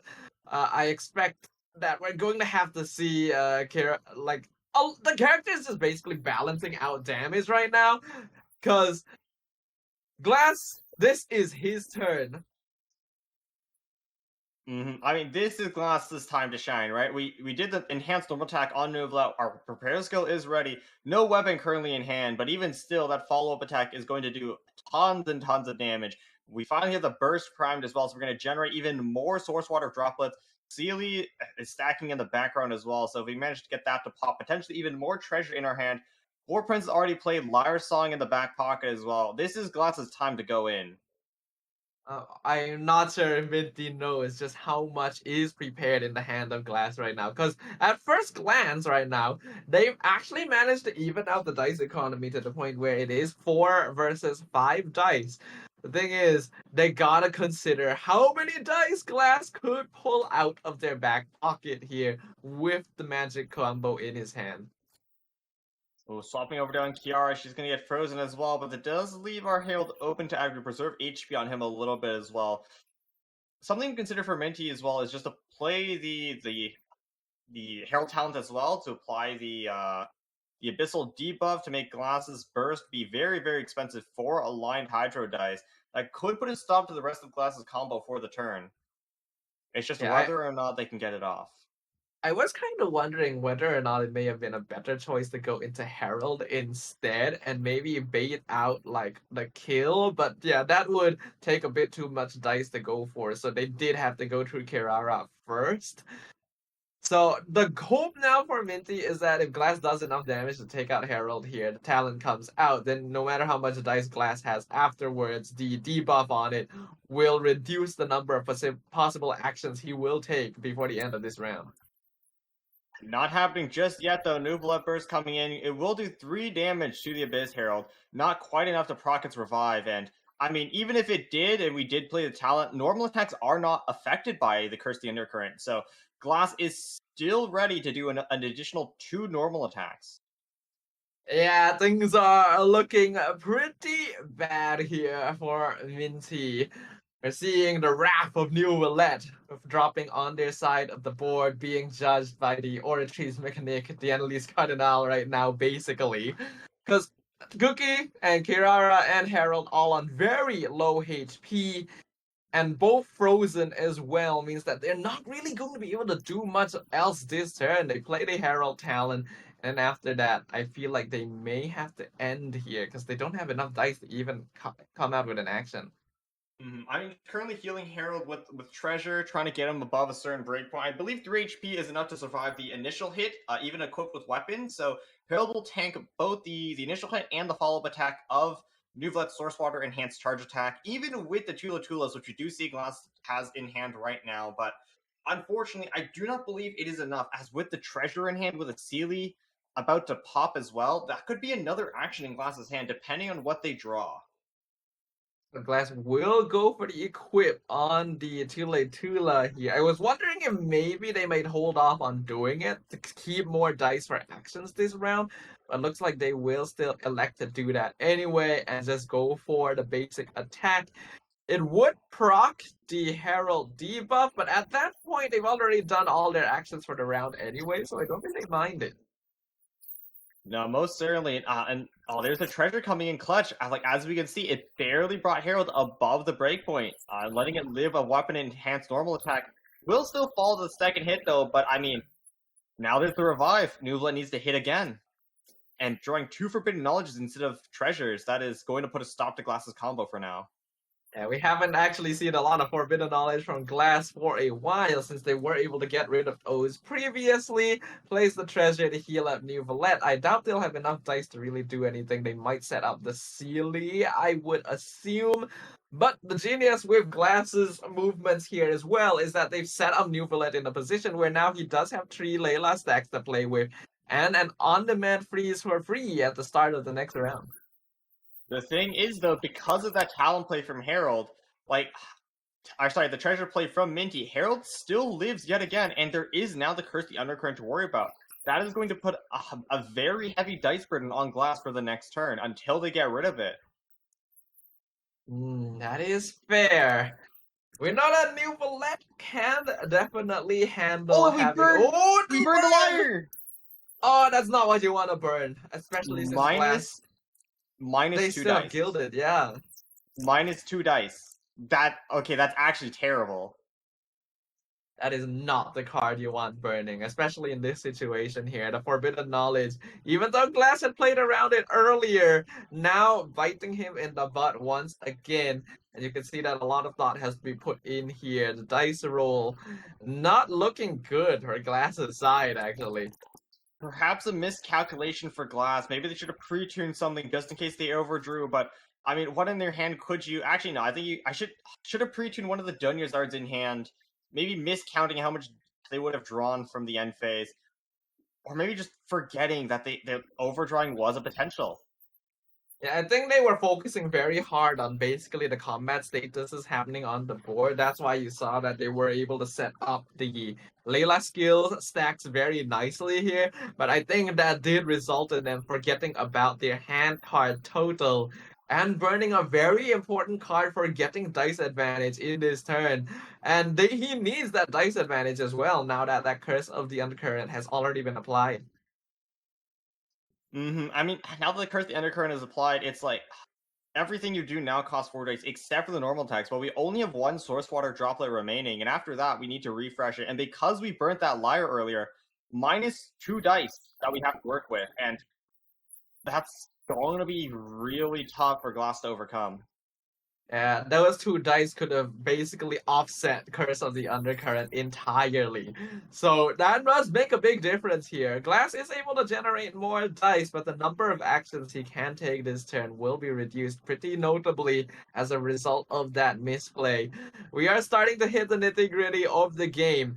Well, Harold already lost that revive, so only about, let's see, 6 plus 1 from Cookie Revive, basically about 7 effective HP on Minty's side of the board. I mean, 7 HP is both a lot and a little. It's a lot when you're taking into account that, I mean, Nuvolet only does like 4 damage on its follow-up, but very little when you consider that it's spread out among 2 characters. Minty still pushed up against a wall here. Even though Glass did end up losing out on that Liar song there, we already know that Minty is in a very tough spot overall. They don't have a lot of HP to work with. They still have some Forbidden Knowledge taking up their hand. They're gonna hope to draw a bit more of that treasure to maybe top up their side of the board. But Neophilet's just gonna be keeping himself healthy for the rest of the game. I mean, a lot of dice to work with still for Glass's hand. Minty's resources are running out slowly but surely. Still has 7 to work with for now, but that will run out very, very quickly if you decide to skill. Looking at the current state of the game, Minty gonna be taking a lot of time to think about this. We can already see the timer burning down. I feel like we saw this a lot more often back in the past. Not really a lot these days, even though turns are definitely taking longer. As Zaha will apply the final hit to Harold and eat the damage from Cookie's skill as well, sacrificing himself in the process. Glass gonna switch over to Layla to make sure that all of the damage that can be done by Minty this turn will be eaten up before Neuvillette takes the stage. Yep, gonna play conservatively just in case Minty has any surprise bursts in the background or whatnot. I want her to take the damage instead of the Nuvolet, but now there's the Chiariska. If we swap back, that is Dendro being applied, and then we have to worry about the Cookie Burst. I don't think we need to swap back now, but skilling on Layla feels so atrocious. Skilling on Layla would bring the counter up to 3 though. That's another potential freeze on command. And could be worth it to do because it's very likely that Layla will fall once another action or even a switch comes out here because of that quicken reaction. Looks like that is what Glass is going to do. Yeah, it will be skill. Layla counter reset to 0, Hydra or Cryo Hit being going onto the Kiara as well, but we now have a 2 HP shield on our Layla, 5 effective HP, and what does Minty do now? Because staying on Kiara feels so bad. We already got the skill down. We're still 1 away from burst. We need to normal burst if we want to stay here any longer, but if we swap over to Cookie, we risk the Nuvolet coming in just a fast swap normal attack. Minty knows that one fast swap has been used by Glass this game. That second one, still unaccounted for, could be in his hand. We know it's not, but Minty doesn't know that fact. They will decide to go for the slow swap anyway. So the stack's gonna be eaten there by the damage on Layla and also fully consumed by the shield as well. Now it's up to Glass to decide whether it is time to switch over to Neuvillette. If he had a quick swap, it would basically be like an easy choice. But since he doesn't, it's something he has to put some thought into. Well, normal attack first. We really want the damage going on to our Layla right now, especially with the Cookie Burst still to contend with. We do not want it that anywhere near our precious little Dragon Sovereign, because Yes, he does have a lot of built-in healing to sustain that up, but he doesn't have a lot of HP right now. 7 is very easily within one-shot range for Minty, especially with that Adeptus Temptation currently sitting in hand. We want nothing to do with that. So we are just going to stay on Layla, but this does allow Minty to play the swap style game. They know we're scared of that Kooky Burst, so they're forcing us to normal attack on Layla. They're forcing us to spend dice while they slowly whittle away at our resources to gain the advantage. A single action is going to determine this game right now. Even though the advantage has switched to left and right between both players throughout it, we're getting really close. Minty, if they can set up a position where Cookie can adapt this burst and you have let, they just win the game on the spot. And as long as Glass can avoid that, he's the one who holds the advantage. I mean, it's quite difficult right now. There's the Layla Burst coming down. We're going to bring Kiara down to 1 HP, but because we decided to skill earlier instead of normal attack, she does live for now. End phase, it could change. We have no healing in hand. We do have an egg there, though, so maybe we can do some shenanigans on Herald still, but there'll be another skill onto the Kiara, and now Glass has been bled dry. I'm a little bit worried here because Glass choosing the burst on Layla means that they're only left on 1 dice here. They do have 3 treasure, so they still have the ability to get another action out. But we know that Minty still has quite a lot of dice to play with themselves. So as long as they can force the round end, there is a possibility of breaking through Layla and getting to New Valette. The most critical thing here is to just make sure Minty cannot get a Cookie Burst onto New Valette. If that happens, it's as good as over. So we want to keep all the damage on Layla for as long as possible. Thankfully, no Quicken on Minty's side. I'm fairly... Kiara Burst right now will only do 4, and they'll need a swap off as well to do that final tick of damage in order to finish off Layla. But that will leave New Valette alone with no aura critically, as well as a free freeze in the back pocket.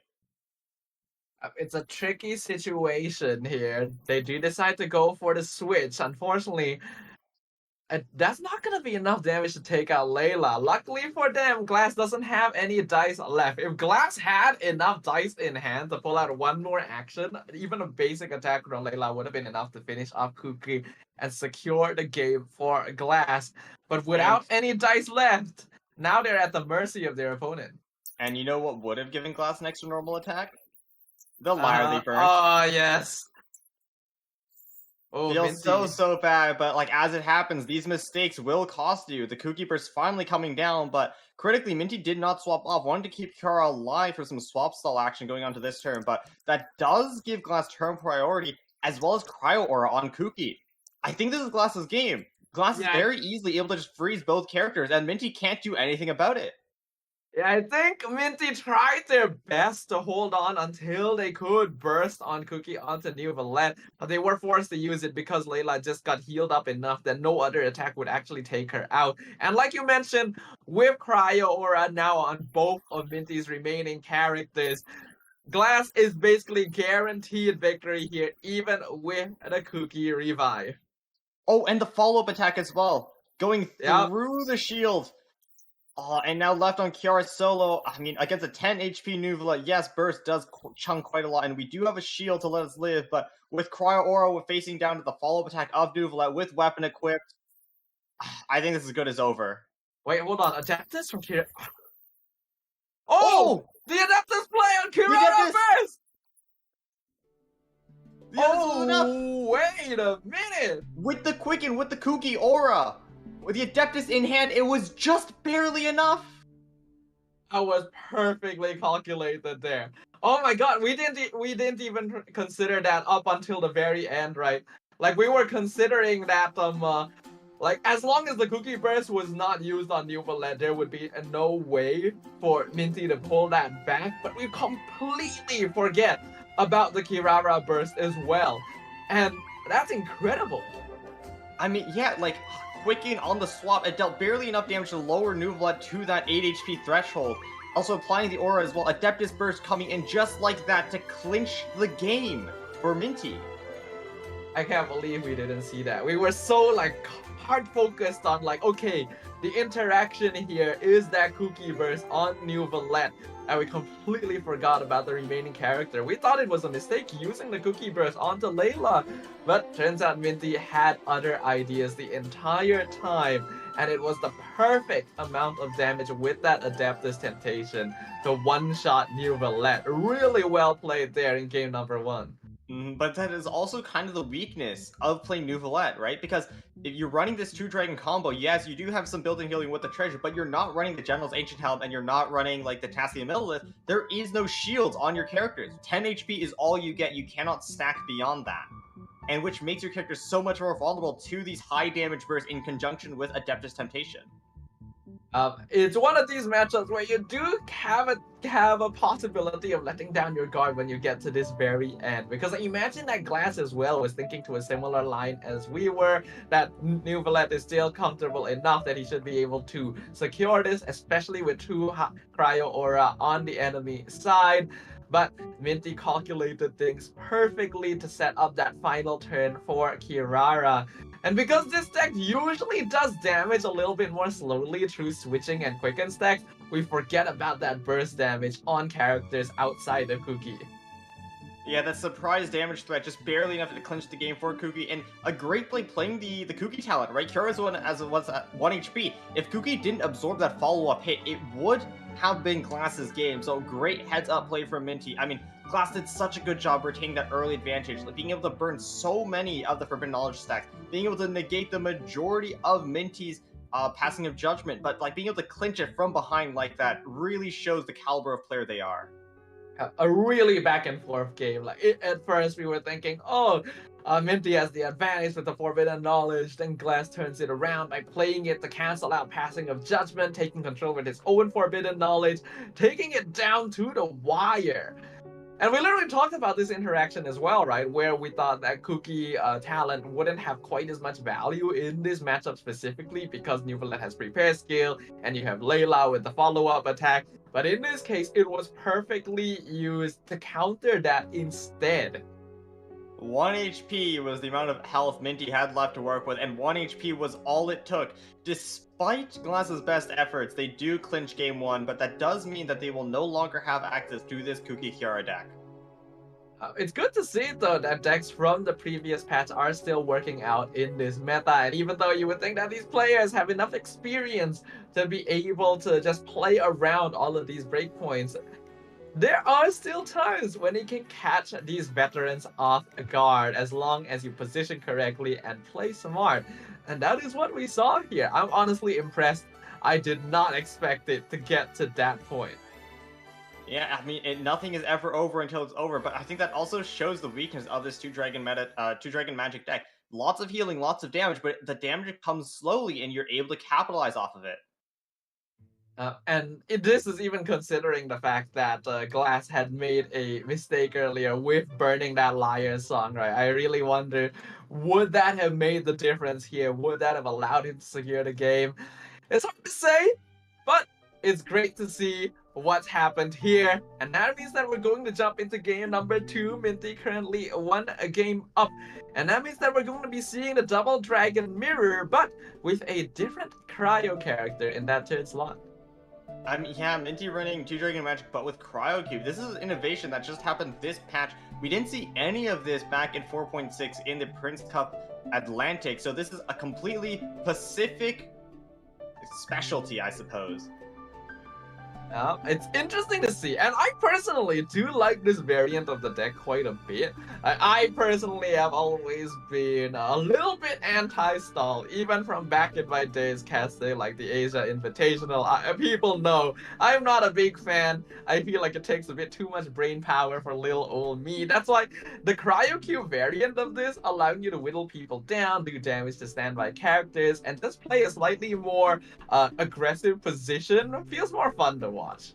Cube is a very different character from Layla. You have a lot more instant application of crowd because you don't need to wait until your stars are stacking, but you also have a lot less defensive potential, right? You're not generating those shields to tank hits, but you also have the revive to work with to tank really big instances of damage, like the Adeptus Kiara burst we saw. Maybe if they were running, Glass was running Cube, they would have been able to avoid their defeat at the hands of something like that. I really like the use of cube as a way to like eat damage as well, right? Because you break so many breakpoints by having that revive, and I think we did see that happen earlier. I think it was Z-Crimlet using it specifically just to eat up as many high damage hits from the opponent as possible. So we'll see whether or not Minty is able to achieve that same thing. I think in terms of the cards that they've brought here, it's pretty standard. Yeah, very standard indeed, but very critically though, not running the Mausoleum, and instead running the Parametric and the Seed Box as is more common last patch, and it's running the Seed Box over the Shadow of the Sand King, the one-cost version of Gilded Dreams, and I think the Parametric here is actually a very smart inclusion because Crowd Cube has its own instant application of Aura, right, so that you are able to stack it, you're able to get another +1 dice in hand. Another interesting to note though, they are running the new Countdown to the Show. Yeah, we have been seeing people play the Countdown to the Show card even without discard mechanics in their deck, just purely because even at 3 cost, a 4 draw and 1 dice generation is actually pretty good value overall. On the opposite end, we got Glass. We already saw their deck list earlier. They've got that Mausoleum, which allowed them to actually play around the passing of Judgment earlier. I believe that Minty is running that same Arcane in the deck this time, so they should be aware that that interaction exists. Yeah, I mean, Judgment with the Mausoleum is kind of an anti-synergy, but thankfully Glass is not running that Arcane currently in their deck, so they won't be able to stop Magic, but their opponent won't be able to burn Forbidden Knowledge off of that as well. Yeah, it'll be interesting to see now that we are 1 game away potentially from seeing a TCG veteran get eliminated from the Prince Cup. We've really been seeing the competition elevate here, even though it's only the 2nd day of the regular season. So I'm honestly expecting that we're going to see even more stuff happening here. But since these are 2 very similar decks here, Subi, what are your thoughts in terms of like this matchup? It's very hard to say who would have the advantage because both decks have very similar game plans and they both play very similarly. The major notable difference though is that Glass has more overall defensive potential with Layla and easier access to freeze in some regard by stacking up those stars. So there is like a passive threat that Minty needs to be aware of. Whereas Minty needs to work for those freezes, right? But in exchange, it has more instant application of cryo, so Glass needs to worry about freeze a lot earlier on into the game. And Cube is able to absorb big instances of damage like the Ajda burst, whereas Layla will tank up the small increments of damage like Nuvalet skill, Nuvalet burst as he's charging up those source water droplets. So there are definitely ways that Glass can play around the Ice Cube and also ways that Minty can make use of that to emphasize and increase the tempo of the game right from the beginning. This is gonna be game number 2 here. We're gonna be jumping in very, very soon. For those of you who may not be aware, this is a loser's bracket and match. And currently with Minty 1 game up, he's 1 game away from potentially moving onwards in the Prince Cup. But that does mean Glass is also 1 game away from potentially losing their spot in Prince Cup and losing their chance to advance into the top 8 for our in-person event, and a chance at also doubling their prize pool to $1,200 if they win. We know that the prize pool is going to be looking very attractive for all of these players in the competition, but even beyond that, it is about their pride as Genius Invocation players.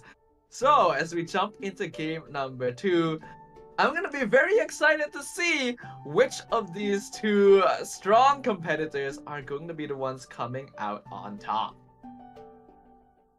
I mean, as we hop in here, these decks are both looking very, very similar with very similar game plans. So it'll all be about who plays better, who rolls better, and who plays around their opponent better. This is game 2 between Glass and Minty. Looks like both players are going to be opening up with their classic lines as well. Layla start for Glass, or Cryo Cube start for Minty. We'll see whether they have good enough dice here. Ooh, a little kind of cringe actually on both sides. It's not great. I mean, both sides only really need 3 cryo turn 1 and just a couple pairs to play the Lumen Stone. Minty does the Tamais as well, so I'm expecting Crowd Cube skill into Tamais Live and Pass. Whereas for Glass, it's a little bit more difficult to say. What the Lumen Stone makes your opening a little bit flexible, in which case you have less stringent dice requirements, because you only need 2 aligned to play it. But you also really like to trigger it turn 1 to get your draw going as well. Yeah, and I don't really think they have the action cards necessary to be able to activate it right off the bat. So we'll see whether they prioritize getting it out for this turn. But I feel like they just have to anyway because the dice on their side are not even good enough for them to potentially commit to actions. No, they might be forced to play an early board presence, which is never ideal. You really do like to save that for a combo turn, but the thing is, I mean, Glass's deck, their turn 1 is very, very inflexible. You need to get that Layla skill going turn 1 in order to stack up those stars. Otherwise, you really don't have a way to disrupt your opponent. Yeah, looks like they will play Gilded Dreams at full cost just to tune the dice necessary to get that Layla skill out. It's not a situation you want to be in. Gilded has a lot more value if you're able to discount it with things like Golden House or Liar Song, but Glass literally has no other choice here. At the very least, getting that skill out will allow them to somewhat match their opponent. Unfortunately, the dice not working out for Glass, but it's perfectly alright. That does mean, though, that Minty will be at an early ramp advantage. Tamias already primed and ready for free Gilded Equipment next turn. Livin will give them more dice as well, even more draw incoming. The thing is, though, even though Minty does have an advantage turn 2, as the game progresses, the lingering value of Lumen Stone should hopefully bring Glass back into the game. Yeah, I totally expect that Glass will be alright going into the following turns here, as long as the dice is not unkind to him. So far, it's still not exactly doing what he wants to. I think Minty also didn't get any cryo this round, but hey, Glass, his dice looking a lot better now. Oh, it is indeed. Unfortunately, you may not need all that crowd this turn. I know a lot of players in this Double Dragon Magic deck do enjoy rushing Layla Burst, because that's like your consistent application of crowd. It lets you threaten freeze on all of their characters a lot more easily without having to stack up those stars. But it does kind of delay your Nuvalet setup, and it makes it so you can't really go on to threaten with the Ajta. It appears Minty is also going for the Burst Rush as well, doing a normal attack at the second energy, and even using the passive of the crowd cube to do a little bit of piercing damage on top of that. But this burst is going to hurt quite a lot, and really smart of Minty as well, playing the crowd cube in the middle. Like, this is a minor optimization in this deck. Most players would play the cube on the right or to the left, but a lot of players keep their carries in the middle, so you keep your cube in the middle, because the way the cube summon works is very different from any other summon in the game. Most summons will just attack whatever your opponent's active character it is, while with Cube Burst, it will attack the character adjacent to whatever you have active. So by keeping the cube in the middle here, as long as Minty ends on Cryo Cube, they will get a free cryo application onto Glass's new flat, whether they like it or not. And it's typically going to be quite easy for you to end on Cryo Cube as well, because their goal in this game is generally going to be take a lot of time as the active character, whittling down the opponents and eating a damage. So it's a very nice optimization in terms of positioning. It's a mechanic that typically you won't see a lot of people work on because there aren't a lot of characters that do the same thing here in the TCG. But Cryo Cube is one of them, so we can see that Minty has thought about this. It's going to end his round early, allowing for the dice to flow into Libin here, though it will unfortunately end up floating one. Yeah, one extra dice to play, but I mean, you don't really have any one cost floating hand other than that Gamblers, but you don't want to instantly clip it onto the new Valette, right? Because if you do draw Gilda later on, you won't be able to play that on him, and if you replace the Gamblers, you're only running one of it in the deck, so you're not getting that back, so just keeping that in hand for that perfect moment.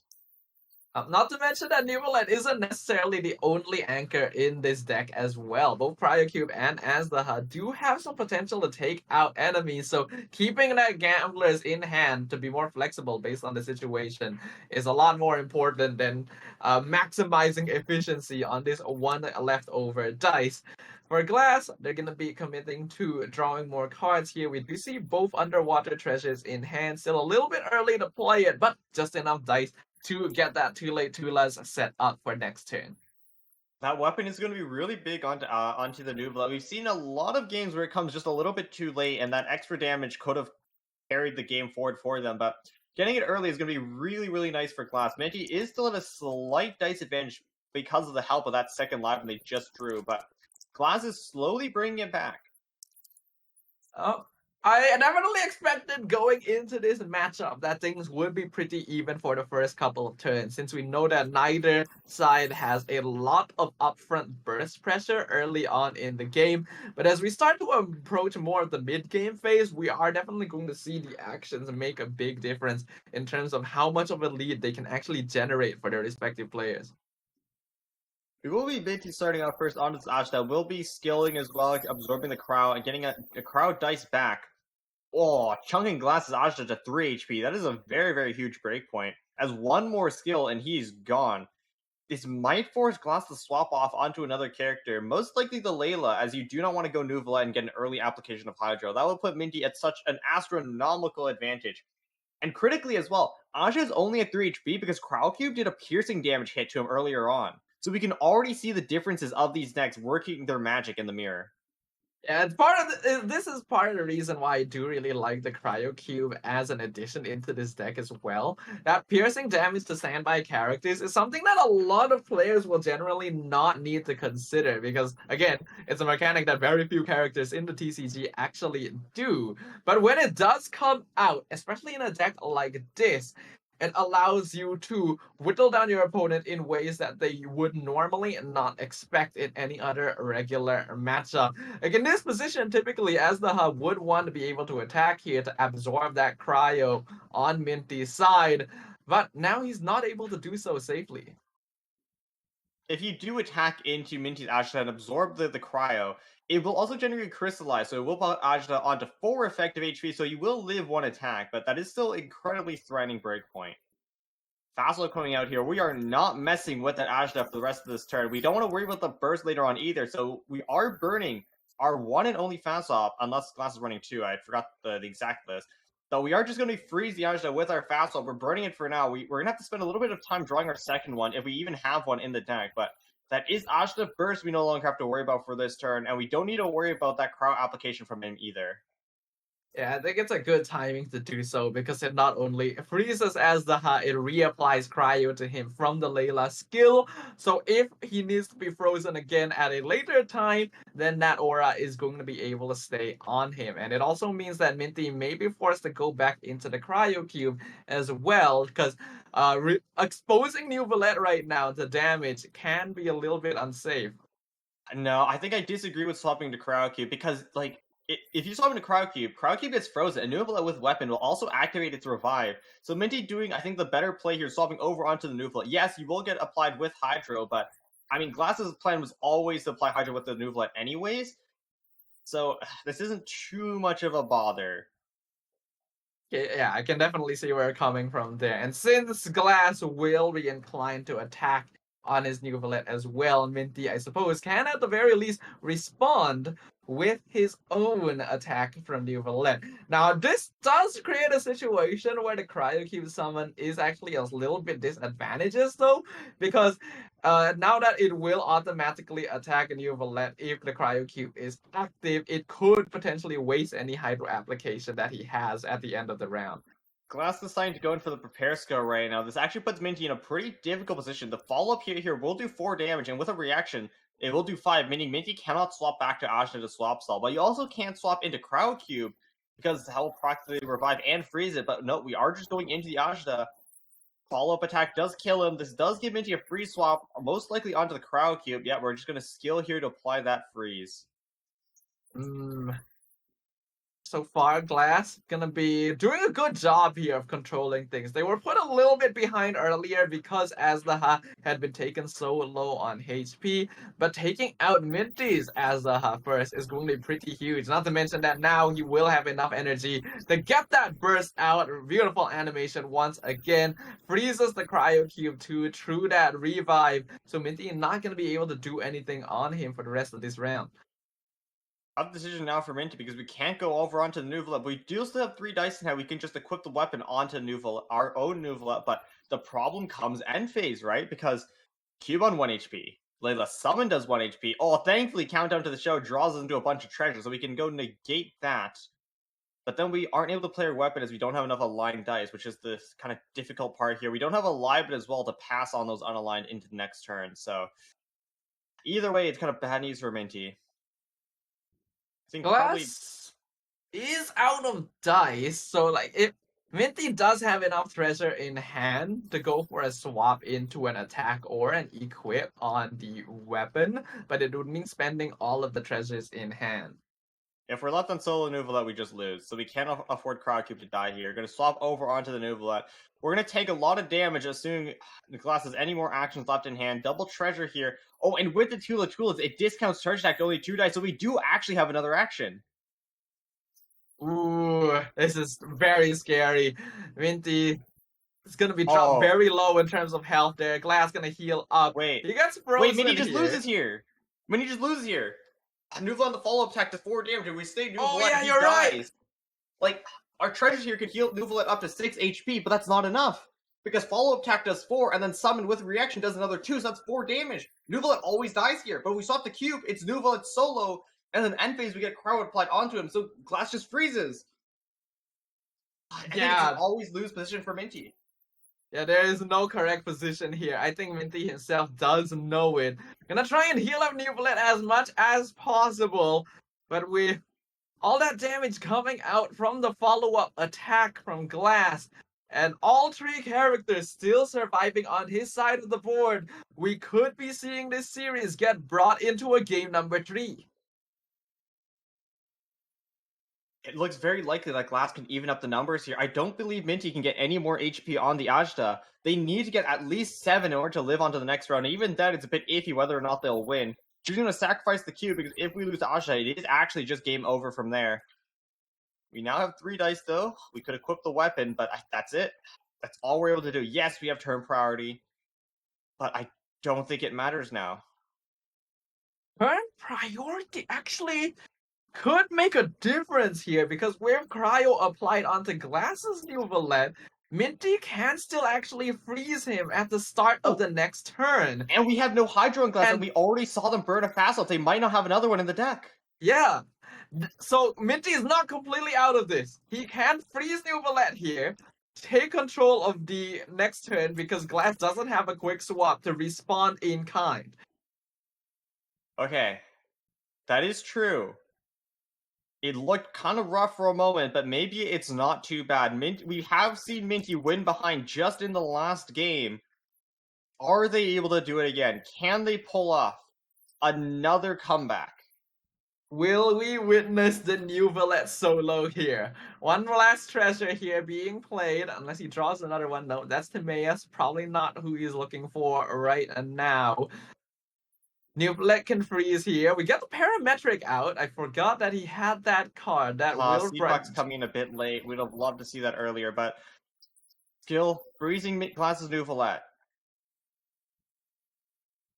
So now Glass actually has to be aware of the prepare skill as well, as the Ha would just instantly die to it, which would give him a free swap, but it would only be onto Layla, who cannot take advantage of that cryo application. Critical to note as well, that is Gamblers on Nuvolet. If Minty can get a reset, this game is as good as done. The question is, though, is that possible? It's only 5 dice remaining, no extra dice generation in hand. Minty cannot get another action off unless they're able to get off a Gambler's reset. That is the crucial thing to keep track of. And that's what Glass has to play around right now. He knows that he's at a disadvantageous position in this round specifically because both Nuvolet and Layla had cryo applied. But if he survives this round, he just wins the game because Minty will have nothing left in the tank afterwards. Nothing left in the tank as well as staring down the barrel of a freeze. It's just, are we able to get to that point? Are we able to survive this round? Minty doesn't have too many resources to work with, but neither does Glass. We're at very, very low HP. A lot of dice still in hand, but we burned through the majority of the treasure we played earlier. I don't think we have any healing left. So as long as Minty is able to get that Gambler's reset, the game is looking as good as done. Minty needs to be... Another scary thing as well is that Minty does actually have that parametric transformer out. So Glass needs to avoid going for an attack this round as well to potentially give Minty 3 free dice from that card. I mean, normal attacks won't trigger because that is physical damage, but you are correct. As like if we apply elemental damage onto Nuvolet, we could give Minty 3 more dice to work with. It's a tense situation. Glass gonna be thinking who to switch to here. I think it does have to be Layla in the end, as the Ha would fall to another attack. And as we mentioned, he is trying to avoid giving Minty that gambler's reset. As long as he can avoid giving that over, Glass will win this game. Something crucial to note there, our dice are an odd number, meaning we don't get the discount from Tula Tulas, which means that we can only do at most 2 actions with a skill into normal attack. But skill into normal attack, I think the breakpoints don't work in our favor in order to get a reset. Or no, I think they do. Minty needs to do skill into burst here. If they don't do skill into burst, it's impossible to get a gambler's reset, and it's impossible to trigger the parametric transformer. And looks like they realize this as well. They're tuning card in order to skill.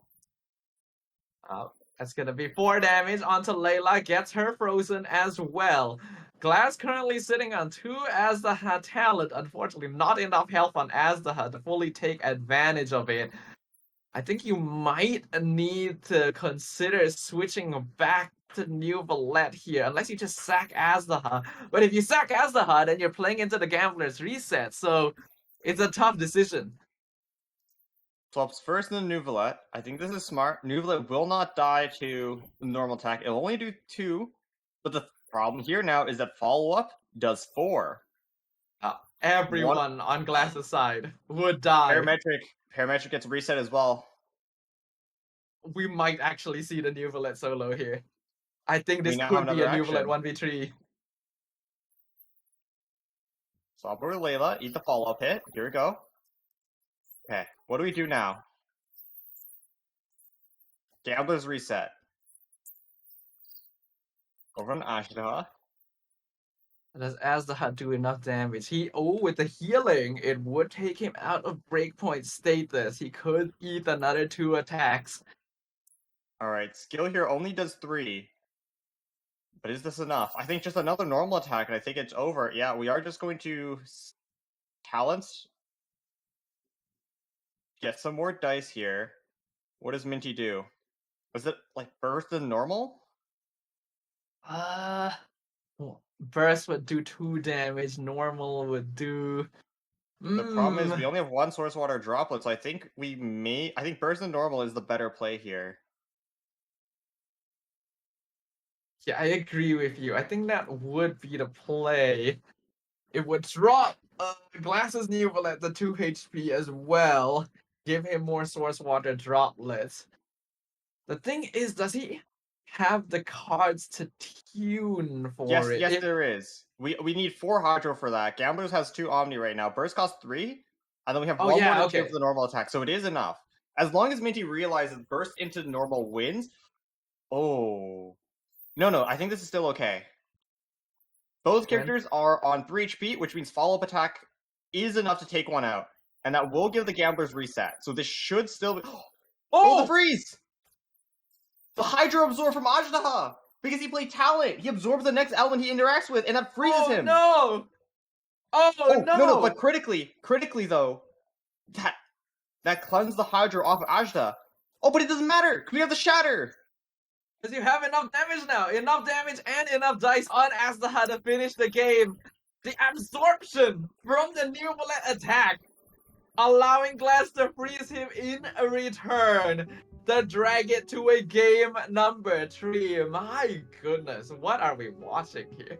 What a turn of events. I mean, Minty was able to put Glass in such a bad position early with the piercing damage from the cube with the earlier cryo application, but I mean, Glass with an early fast being able to bring it back, applying an early aura onto New Valette, freezing him on Minty's combo turn, but Minty able to bring it back from the brink, and a New Valette near 1v3, but the talent coming in from Glass was so clutch, getting that Hydro Absorb in order to freeze New Valette. Oh, what a turn of events.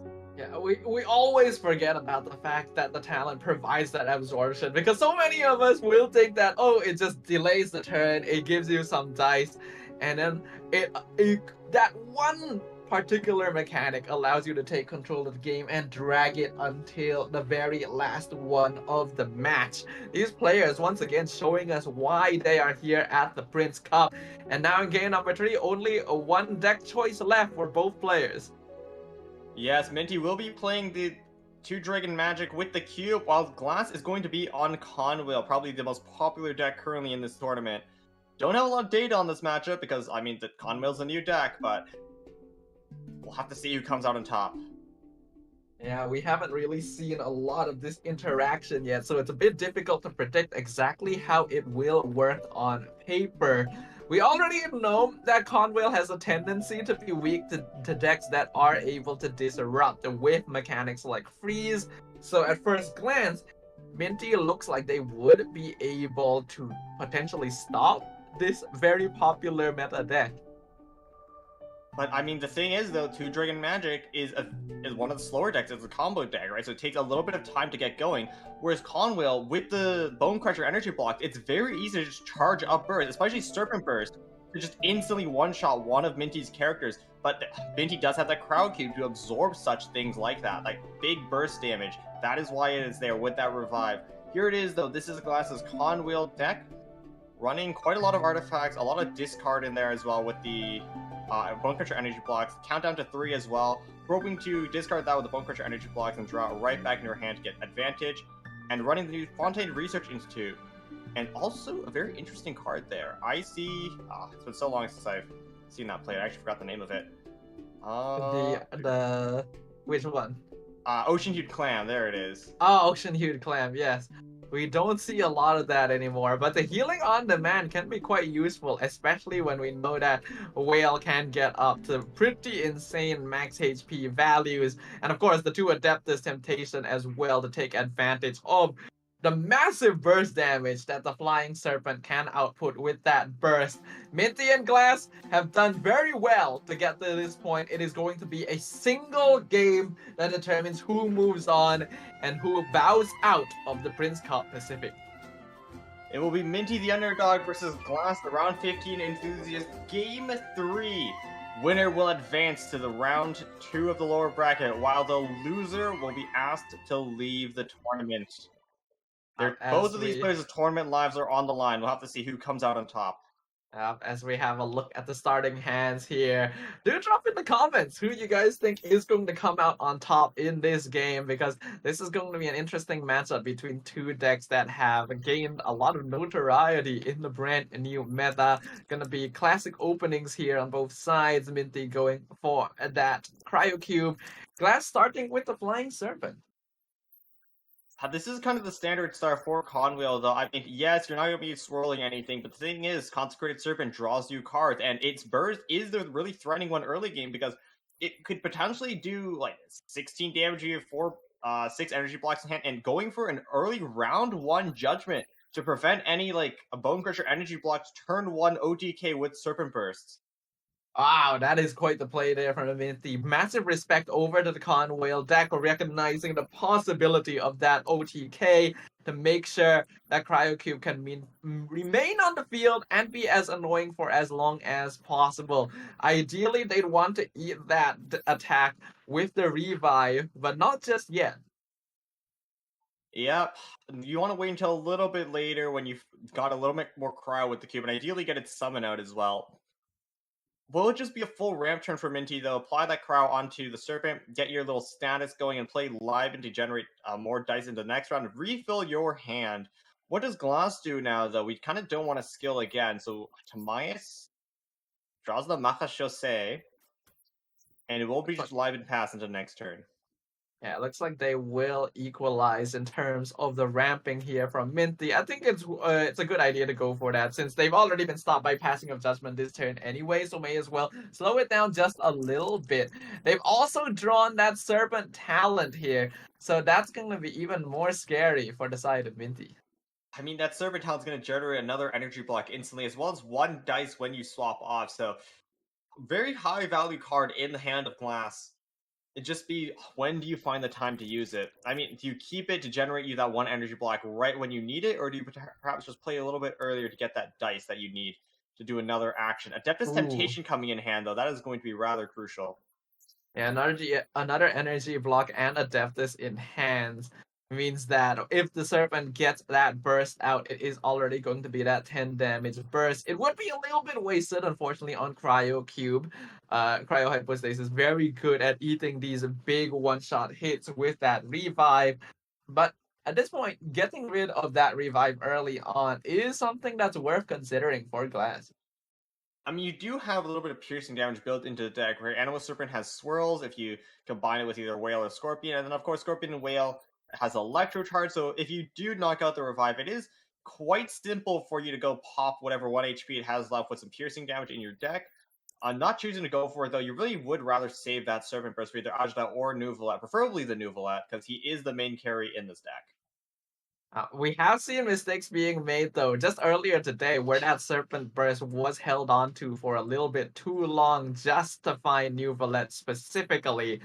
So we'll see whether or not Glass falls into that particular trap. For now, they've already built up a good number of energy blocks in hand, still holding on to Stove God as well to pull more out whenever necessary, and the Adeptus that could catch Minty off guard at any point. Really considering whether or not to go for a skill here, because we are expecting Minty to just go for the cube burst. I'm really not expecting anything else. The cube here really is replacing the Layla, so charging up that burst, rushing in that 2 energy summon is really its early game plan, because you want to get off the Crow application off field. You want your opponent to be vulnerable to Nuvolet freezes at all stages of the game, and getting a summon off is the easiest way to do that. We've already seen the summon rush from Minty earlier as well. So I do expect that is what's going to happen here. We'll see whether or not Glass decides it might be worth it to eat that on Serpent. Because you wouldn't want to have the Cryo Aura spread to too many characters. But taking that damage means that Serpent would be dropping pretty dangerously low when it's not quite ready to burst yet. Something as well to worry about is that you can target which character gets punched by the summon, right? So what if you just swapped Ajda and have Whale tank it? Whale's only at Yep. 4 HP right now, right? It starts at 6 HP base, and you need to discard cards in order to heal it back up to its massive, like 12, 20, 30 HP threshold for it to do damage. But that stacking takes time, and being able to target which character gets punched end phase with something like the Crowd Cube summon could really put a hamper into Glass's plan, because this deck doesn't run that much healing. Yeah, I can actually see how Cryo may be an interesting counter to the Whale in this way because of that standby character damage and the fact that Whale starts at a very low HP count, even for most character cards. No! Ooh, that feels bad. I mean, they already knew it was going to happen. There was no other card in hand that had more value than Adeptus, so I'm sure that Glass considered that possibility. Unfortunately, it means that we're not going to be seeing that one shot onto Nuvolet or Azdaha until the second one gets pulled out. There you go. Second Veteran's Visage being drawn, though, but, I mean, Adeptus is already gone, so...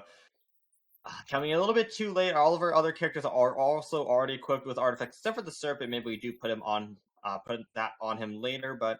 For now, though, it will just be a Serpent skill. Because we already played the Bone Crusher energy blocks, we aren't able to instantly generate that second energy on on Scorpion.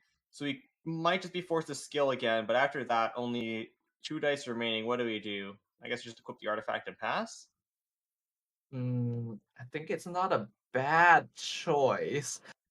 Trying to think of what else can be done here. Unfortunately, Glass not being able to set things up on their side quite quick enough. I think that turn 1 passing of Judgment was actually a really smart play by Minty, knowing that his deck is going to be a little bit slower than Glass's on paper, by making sure that he's playing on the same ground from round 2 onwards. He's set himself up in a position where he's actually the one in control of the tempo. Oh, going on Ajda and and talenting as well. That's going to generate quite a lot of dice to work with.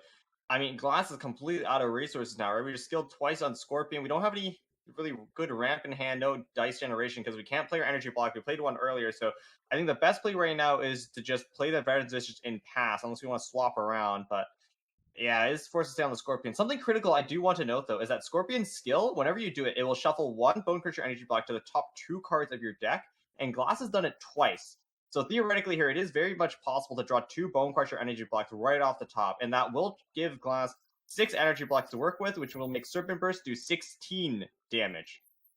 A little bit overkill. Definitely not something that's necessary, but hey, why not go for it here? Oh, We've already Scorpion's just dead. Oh, yeah, he is. Minty still has more than enough dice and the turn priority to go for another attack. Scorpion gonna be sacrificed here, which is actually really rough. Getting Oh, Scorpion removed before he's able to burst results in a oh. lot less pressure on Minty's side of the board. Will has no stacks.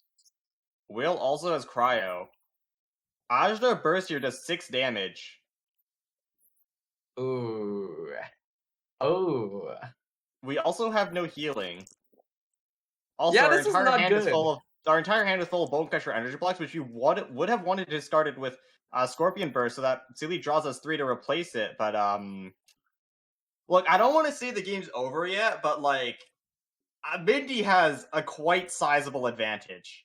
You know, it's like racing an F1 car with your family sedan. I don't think you're winning, but I'm never gonna count it out.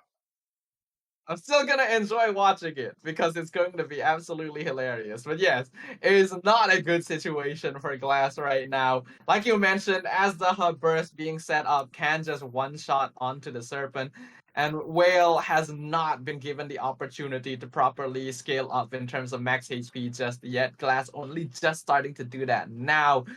Don't think it's going to be enough. I don't think so either. I mean, Serpent only on 5 HP left. Ashina Burst is more than enough to one-shot, and we don't have any healing in hand. I'm pretty sure this deck doesn't even run Treasure, so not a chance. I mean, the countdown could draw something good, but I don't think it's enough.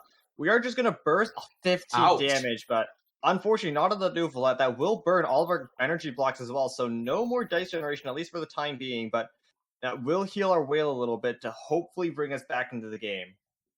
It does bring Whale up quite a lot here, but it now means that both Serpent and Whale have Cryo applied to them, and Nuvolet still has 8 dice on his side to work with, enough to apply Chile Tula, enough to start freezing the enemy side of the board, and because there's no other action that Glass can take here, he will be actually forced to switch to Whale, and get frozen potentially. Luckily for him, he does actually have a quick swap.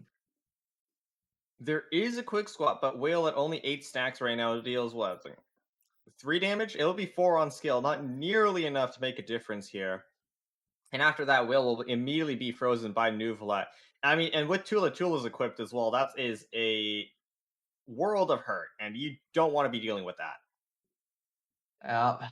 Glass. I think there really isn't much of a choice here, though. They will have to quick switch into the Whale because they obviously can't do anything on the Serpent, and if they slow swap onto the Whale, then it's just over because the Whale gets frozen as well, and you're left with 8 dice afterwards that you can't do anything with.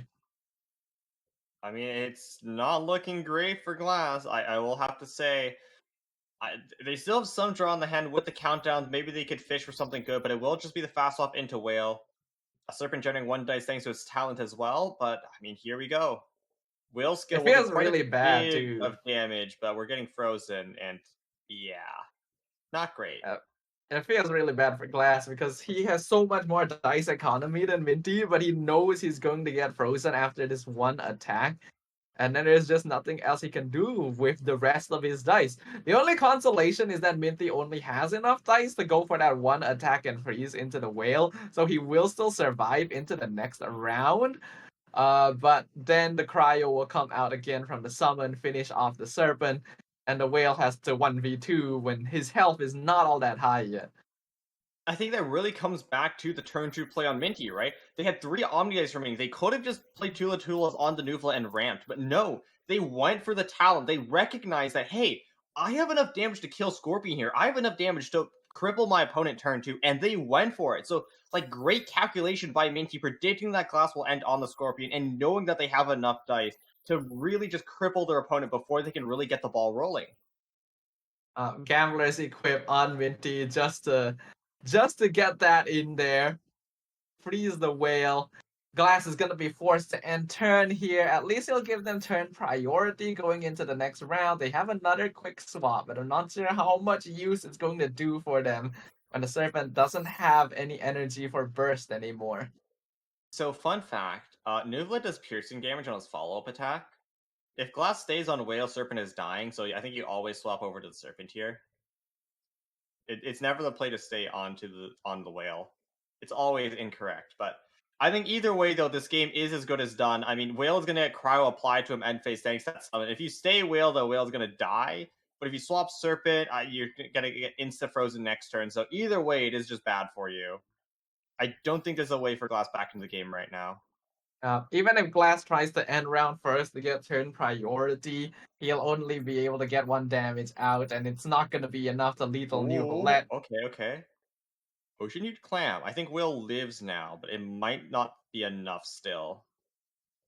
And the problem is still that freeze threat going into the next round. Regardless here, unless Glass is able to build up enough HP right now to threaten Neuvillette, the game is already over. Neuvillette dropping him back down to 5 HP. The Ice going to take out the Flying Serpent, and now Whale left by his lonesome. Yep, I mean, Whale alone with Cryo, and I mean, Minty has a fast up in hand, so it will just get instantly frozen. It will all be about what can Glass do with the last sliver of the turn they have left before Minty closes out the game. If they do enough, maybe Whale could bring it back for them. I mean, Whale has a lot of HP scaling, can do a lot of damage, but it takes a lot of time to set up, and you are reliant on those energy blocks being constantly discarded to scale his HP, to scale his damage, but Scorpion being taken out so early is a huge detriment to this deck. Yeah, I don't think Glass was expecting Scorpion to end up falling that quickly onwards, since, again, going up against a double dragon deck, you usually expect their gameplay to be a little bit on the slower side, so props to Minty for identifying the ways to really deny Conwhale and catch Glass by surprise.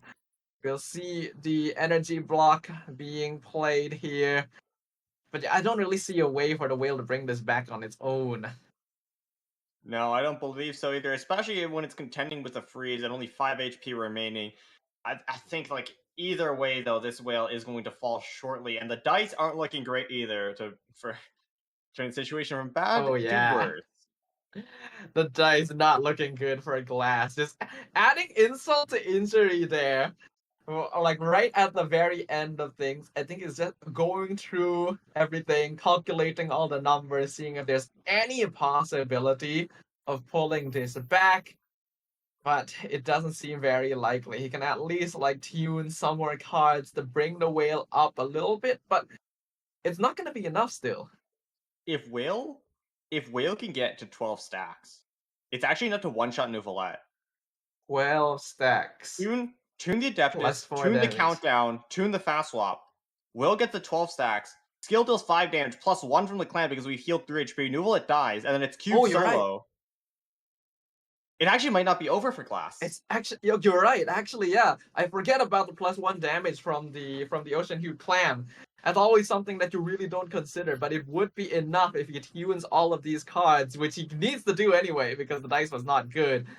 But even if the Cryo Cube comes out, it freezes the Whale. Cryo Cube doesn't. Yeah, Cryo Cube doesn't do enough personal damage to take down the Whale. I think Neuvillette's dead. This should be a 6 damage hit, if I've calculated it correctly. I'm fairly certain I have. Unfortunately, 11 dice is still going to go to waste. But with Neuvillette dead, it might just be enough. 7 damage onto Neuvillette. He gets taken out here. Cryocube, the only character left, will be able to freeze the Whale, but doesn't do much single target damage. It's more meant for whittling down the enemy team, and once that Hydro application has been used up...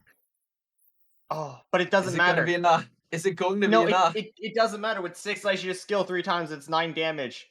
Will had exactly 9 HP, so it did not matter at the end of the day, but that could have been a play to save Glass the game if Whale was just slightly healthier, if there was just a little bit more HP. Unfortunately, though, it's not quite enough, but it was still an amazing play from Glass to see it and to capitalize off of it. But at the end of the day, this should be Minty on solo Cryocube to take home the game. Glass and can't do anything here other than ending his turn. Another skill from Cube drops Whale down to 2 HP. Minty still gonna have enough for one more action, and the burst should do it. Man, these two players getting it so close every single game. Minty literally winning out the game with a single ice cube on his side of the board. but close is not enough.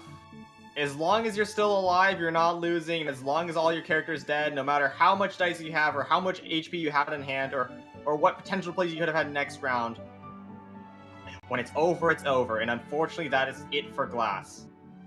I think Minty did a very good job here of identifying the weaknesses of Conwhale deck as well. Because like we mentioned, on paper, Conwhale can be very aggressive and really stop Double Dragon from being able to achieve win conditions and delaying out the game. Playing that Passing of Judgment on turn 1 to stop any funny business from happening. Then taking out the Scorpion the moment it was revealed to be vulnerable. And even then, it still got that close. No, it was very close indeed. I mean, it was an amazing play for Minty to capitalize off the Ocean Huge Clam, as well as Whale's own self-healing and self-scaling to find that little bit of a window to one-shot Nuvolet before he got his heal off. But at the end of the day, it was not enough. Whale didn't quite have enough HP, and with that freeze, you didn't have enough dice to work with to finish the game. But great play either way. I think from these games you can really see why freeze is like the premier reaction right now in the Genshin TCG meta. Being able to stop a character from doing anything from the rest of the round is so valuable now that there's so many cards and tools for generating more dice and subsequently generating more actions instead. So really well played the Minty, but it got really, really close. Glass could have brought it back at any point there. Unfortunately, this means that he will be leaving the competition. That will be it for Glass, unfortunately. If you did like seeing him play, sadly, it is the end for him in this competition, but Minty continues on. We've already seen some stunning games here, some stunning comebacks and upsets. And it's not even the end of the day just yet. We're going to have one more match after this for you guys to check out. But hopefully you guys enjoyed that match as much as we did. We knew it was going to be intense going into it, but I don't think we could have ever anticipated how intense it would get. Yeah, the caliber of play in these players is simply amazing. Even when it looks like the game is done, they somehow manage to bring it back time and time again. It is an absolute stunning show to watch, and I would love to see more of this, and we will see more of this, which is why the Prince Cup Pacific is such a great tournament to be casting. I actually had a chance to have a quick look at the chat as well, and one of the chatters actually pointed out a very interesting observation of that Passing of Judgment being played on turn 1 to prevent Stove God from pulling out a talent card. Oh, yeah, you're right. If you could, like, play that... With the new Stove God change, if any viewers are unaware, the way Stove God works is it's 0-cost arcane card to play. If you play it on turn 1, it will always draw you a talent card from your deck. And if you play it from turn 2 onwards, it'll draw you one card. Alright, sorry. It'll draw you cards equal to turn count -1. So a really great observation from our chat right there. Something that even we didn't really think about as well. So even more props to Minty for realizing like, hey, I can actually stop this from happening and slow down the momentum from a more aggressive deck than mine. Goes to show just how much thinking has to go into securing victory in any single one of these games here. And you know what? That play actually did save him, because if they didn't play that Judgment, Serpent would have been able to burst turn 1, which would have proc Cube's Revive, and turn 2, there was only one energy on Cube, one more attack, and Cube was dead, and they wouldn't have been able to get the Cube Burst, which is so critical to their victory. So that Judgment round 1 really did win them the game in the long run, and like that's such a heads-up play from Minty. Really well done there. I definitely would not have been able to come up with something like that for myself, and it's because of that that he's able to emerge victorious in the loser's second round and move on in the competition. This is gonna be goodbye to Glass for now. Hopefully we get to witness him in future TCG tournaments. I'm sure he'll still be around. But after this, we're going to see between Sven and Amaru which of these two players will be encountering Minty next. You know, funnily enough, Sven and Amaru has already faced in winners round 1, as you can see. Sven was the one that won in that one, so maybe this is Amaru's chance to make a comeback against, I guess, their Group A rival in a sense. It would be the ultimate form of vengeance if you are the one responsible for sending home the player who moved you down into the lower bracket. But you know, now that they've had some experience under their belt of facing one another, I think it's going to be interesting to see what dynamics there are. Funnily enough, I think this exact same thing happened in Prince Cup Atlantic Group A as well. Robot Wizard and Hakio faced off in the upper bracket. Robot Wizard lost, but there was a comeback in the lower bracket where Robot Wizard won. So maybe this is the same thing for Amaru. Ooh. Well, hopefully the caster curse doesn't come into play here because someone will not be happy if we say something and cause a result. We take no responsibility. But moving forward, that is going to be the final match of the day as well. So after this match, there's going to be like a whole week for the players to rest, reset, figure out the meta even further. So it's that much more important to be able to survive this weekend of the competition. No, yeah, I mean, as long as you live past this, you get another entire week to rest, recoup, and replan your strategies versus your opponent. You have time to research them, time to research decks, time to optimize your decks as well. You have so much more time at your disposal to try to get an advantage over your opponent. So winning here is going to be crucial, not only for their tournament lives, but also for their tournament strategies. And even more exciting to consider is the fact that this is literally only the first week of the regular season. We're not even done with figuring out which two players are going to qualify for the knockout stage from Group A. And we still have 3 whole other groups that we haven't gotten to witness just yet. Just what could be going through the minds of all of these other players while waiting for their turn to take the stage? What could they be thinking about indeed? I mean, there's so many things to consider, like what decks are good, what matchups are good. Even if a deck is super, super powerful, if it's bad into the rest of them.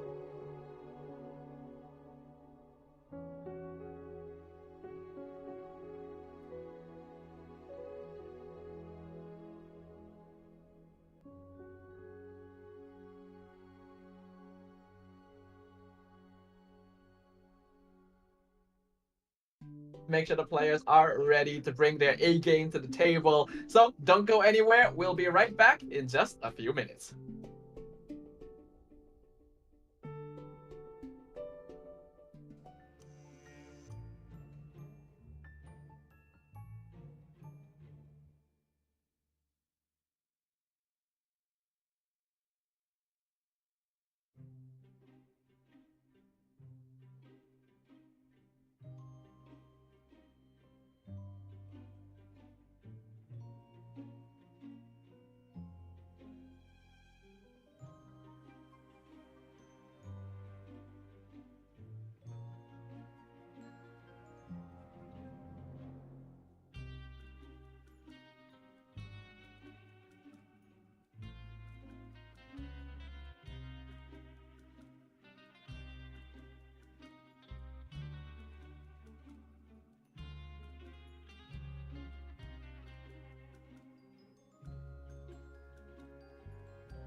Welcome back, travelers! You're currently watching the Genshin Impact Genius Invocation TCG Prince Cup 2024 regular season for the Pacific region. We're just about to jump into our very last match of the day and the week here. So welcome back, all of you. My name is Safa, and today with me I have Sumi.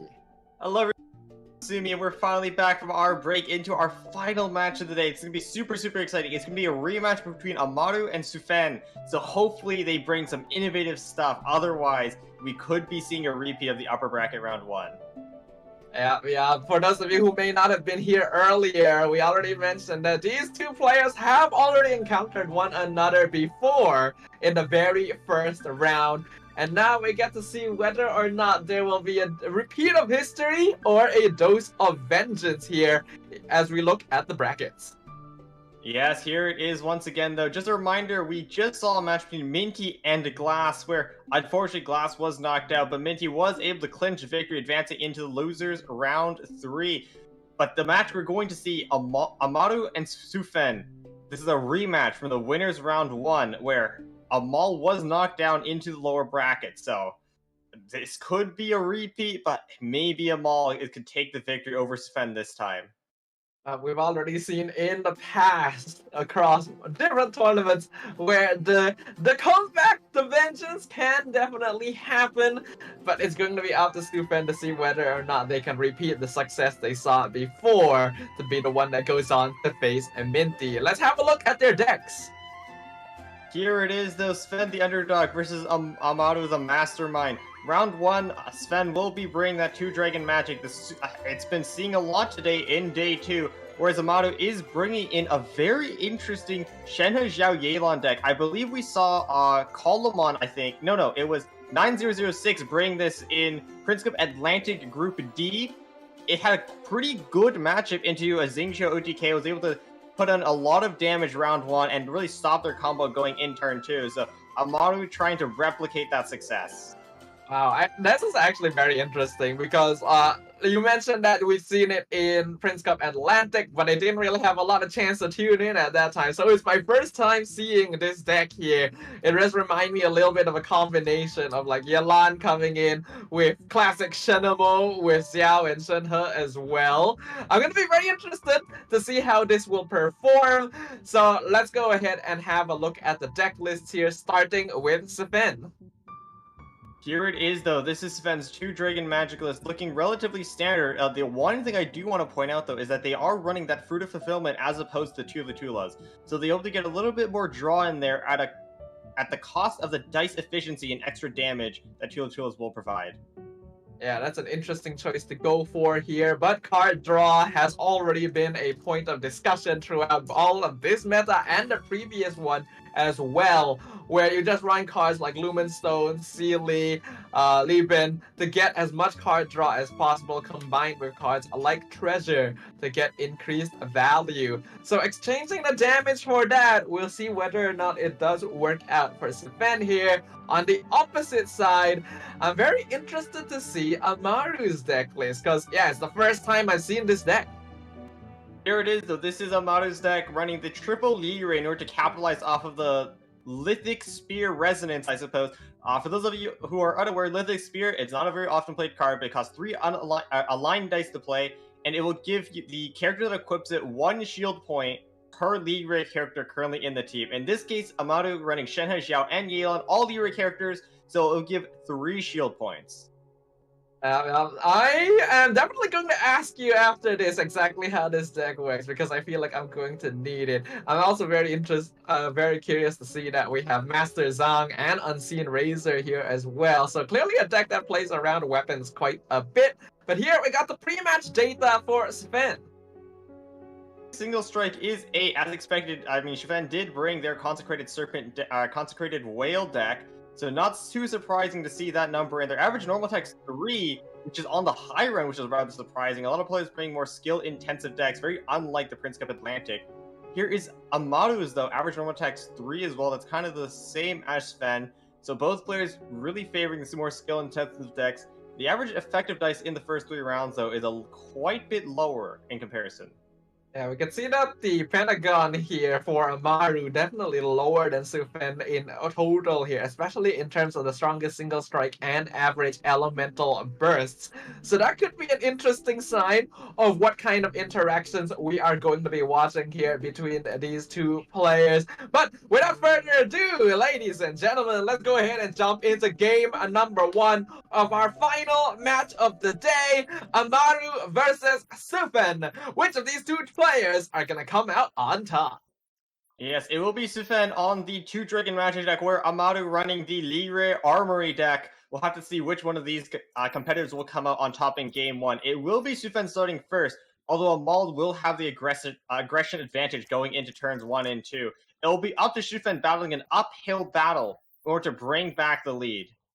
Definitely seems like Amaru's deck would be on the more aggressive spectrum of things, considering that we know Double Dragon tends to be a more stally deck. And I think that goes doubly so for Sufen's deck list, since they decide to go for Fruit of Fulfillment over Tula Tula, so they'll do less damage in total over the course of the game. But now that we're in it, Suvi, I gotta ask, like, how does this Leah Armory deck get played?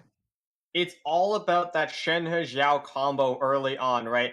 I mean, as soon as Shenhe was released, people were thinking about, wait, her Icicles buff cryo damage. That means I can do 2 damage swirls. And that is the brunt of Amaru's early pressure. We want to get those Icicles up. We want to go to Xiao. We want to swirl, get that great early 2 damage swirl pressure. And that sets us up for Yelan as well to freeze later on. Or alternatively, we can, if Sufen decides to switch off Layla, who are going to apply cryo to, we can instead choose to charge up that Shenhe burst as well for later on. I see. It's cool. It's an interesting approach, because typically up until now, whenever we've seen Yelan being played in a deck, it has been start on Yelan, get her burst out as soon as possible. So it's interesting to see her being used more as a finisher position instead. Amaru has also been able to get Mausoleum of King Deshret out on round 1, and we've seen how much of a problem this can cause to players.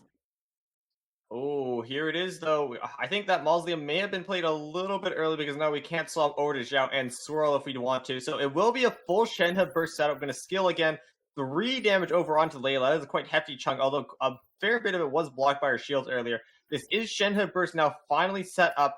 We're going to Amaru is going to be prepared to do 3 damage swirls, and there's the Master Zhang finally in hand, as well as the King Squire to reduce Yelan's dice requirements on her elemental skill. Now, if I'm not wrong, Master Zhang's effect is the same as Yayoi's effect back before she was nerfed, correct? It is, yes. So it will cost 1 dice to play, and it will discount your weapon by 1, an additional 1 dice for every character currently equipped with a weapon. So I suppose, considering that this deck is also running, I believe, 5 or 6 weapons in total, getting every character equipped ASAP is going to be the goal that Amaru wants to set up for here, especially with Unseen Razor as well, to take advantage of weapons like that Sapwood Bow. We are just 1 stack away from proccing that Mausoleum of King Deshret. Sven has gone very greedy with ramping on turn 1 as well. I think that Mausoleum may have been a slight miss, because Lyman wouldn't have proc for Sven, right? So you're not going to get that instant proc. We need to wait for them to activate that Luminous, or alternatively activate the Cavalrina currently on the Layla. So we're not going to get instant value from that. We're not going to instantly stack Sven's deck with the Forbidden Knowledge. So it may have been played a little bit early. Yeah, but I think Amaru doesn't mind that all that much. The dice cost isn't going to make too much of a difference here, because Shenhe is already going to be able to get her burst out regardless. And as long as that card resides on the field, Sufen will have to be worried about it the moment that another card is drawn. Unfortunately, the dice not looking too great for Amaru. Only 3 cryo and already used up all of them. Only to 2 if we want to Shenhe skill again. And here we can see the Shenhe nerf coming into effect. Now only 1 Icicle equipped instead of 2. So like that means if we decide to swirl on Layla, we're only going to get the 3 damage swirl on 1 of the characters. So we will need to reset those Icicles if we want to get a lot of our damage back up. Shenhe used to be one of the top meta picks back in the day when Shenhe was just everywhere. So the nerf was definitely necessitated, but it definitely feels a little bit bad for all those Shenhe fans and players who like to main her here. Either way, though, as long as you're able to get those stacks set up, and if Sven puts themselves in a vulnerable position where the cryo can be swirled by Xiao, it is going to be a lot of damage all around. Might just be forcing Sven to swap off of this Layla here. Otherwise, we are going to eat a rather hefty chunk of damage. Looks like Sven doesn't care. We'll just risk the swirl. Ooh, actually risking it here. And we know that Amaru has the quick swaps in hand. Sven doesn't know it for certain, but it's a pretty safe bet to expect it. So this has to be a calculated action. They may be looking to potentially even sacrifice Layla now that her skill is already out. Maybe even to give a free switch if Amaru had extra damage in hand, though. Looks like not gonna be able to lethal her right yet. No, but this does force Sven to swap off of the Layla. Shen has summoned End Phase because of its debuff will do 2 damage, so we cannot stay here, which will give the turn priority over onto Amaru, which will let them potentially swirl again for another 2 damage swirl and kill Layla anyways. So it's bad news here for Sven. They need to find a way to play around this. And it looks like they realize that if they give turn priority over onto Amaru, they will just do a 2 damage scroll and kill Layla anyway. So we'll end first. We'll sacrifice the Layla to the Shenhe summon. But critically, we'll feed the live in that final dice and also retain turn priority. Yeah, and if they have turn priority, we see that Layla's skill is already at 3 stacks, so Neuvillette can go for a on-demand freeze at the start of next turn on whoever happens to be active on Amaru's side, which looks to be Xiao. Amaru actually going to be leaving that out, though I don't think they had much of a choice since they are literally on 0 dice. Quite importantly, though, Amaru has a second Leave It to Me. I mean, Sven just saw Amaru play one, so probably not expecting that second. We'll start the turn immediately onto Neuvillette to try to combo off early. Unawares that Amaru does have that fast swap yet in hand and could instantly freeze Neuvillette with Yelan. And not to mention that they do already have Sapwood Bow in hand, so a good way of potentially reducing the dice necessary to execute on that freeze and damage as well. Though it looks like their dice don't really support the switch to Yelan here, so that's gonna feel a little bit bad. No, it doesn't. But the thing is, though, King Squire will reduce the dice requirements, right? Because it is 3 aligned to play. But the thing is, it will reduce the next elemental skill to only 1 aligned dice. I totally forgot until now that it was actually called King it was a Squire. judgment. We can't fast swap. Ooh, okay. Sven already predicting the possibility here. Playing around their dice advantage as well. Losing Layla at this point isn't actually too big a deal for them, considering that she only really needs to pop her skill at first, and she already got her burst out as well. Yeah, I mean, Layla has at this point already done her job. She's applied cryo to 2 characters, which is going to let Neuvillette swoop in here and freeze Amal permanently, especially in conjunction with that passing a judgment, preventing Amaru from playing his fast swap.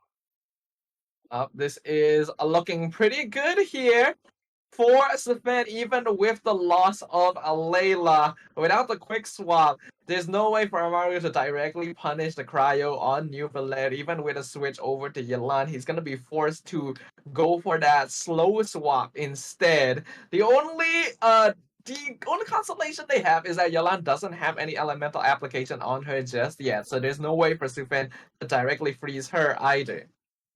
No, that is true, but not going to swap over just yet. Potentially baiting in Sven to do that Neuvillette prepare skill. That way you can guarantee freeze Neuvillette in the end phase, force Sven on that solo Ajda. And I mean, Ajda hasn't absorbed cryo or anything, so Yelan be perfectly safe to freeze him as well.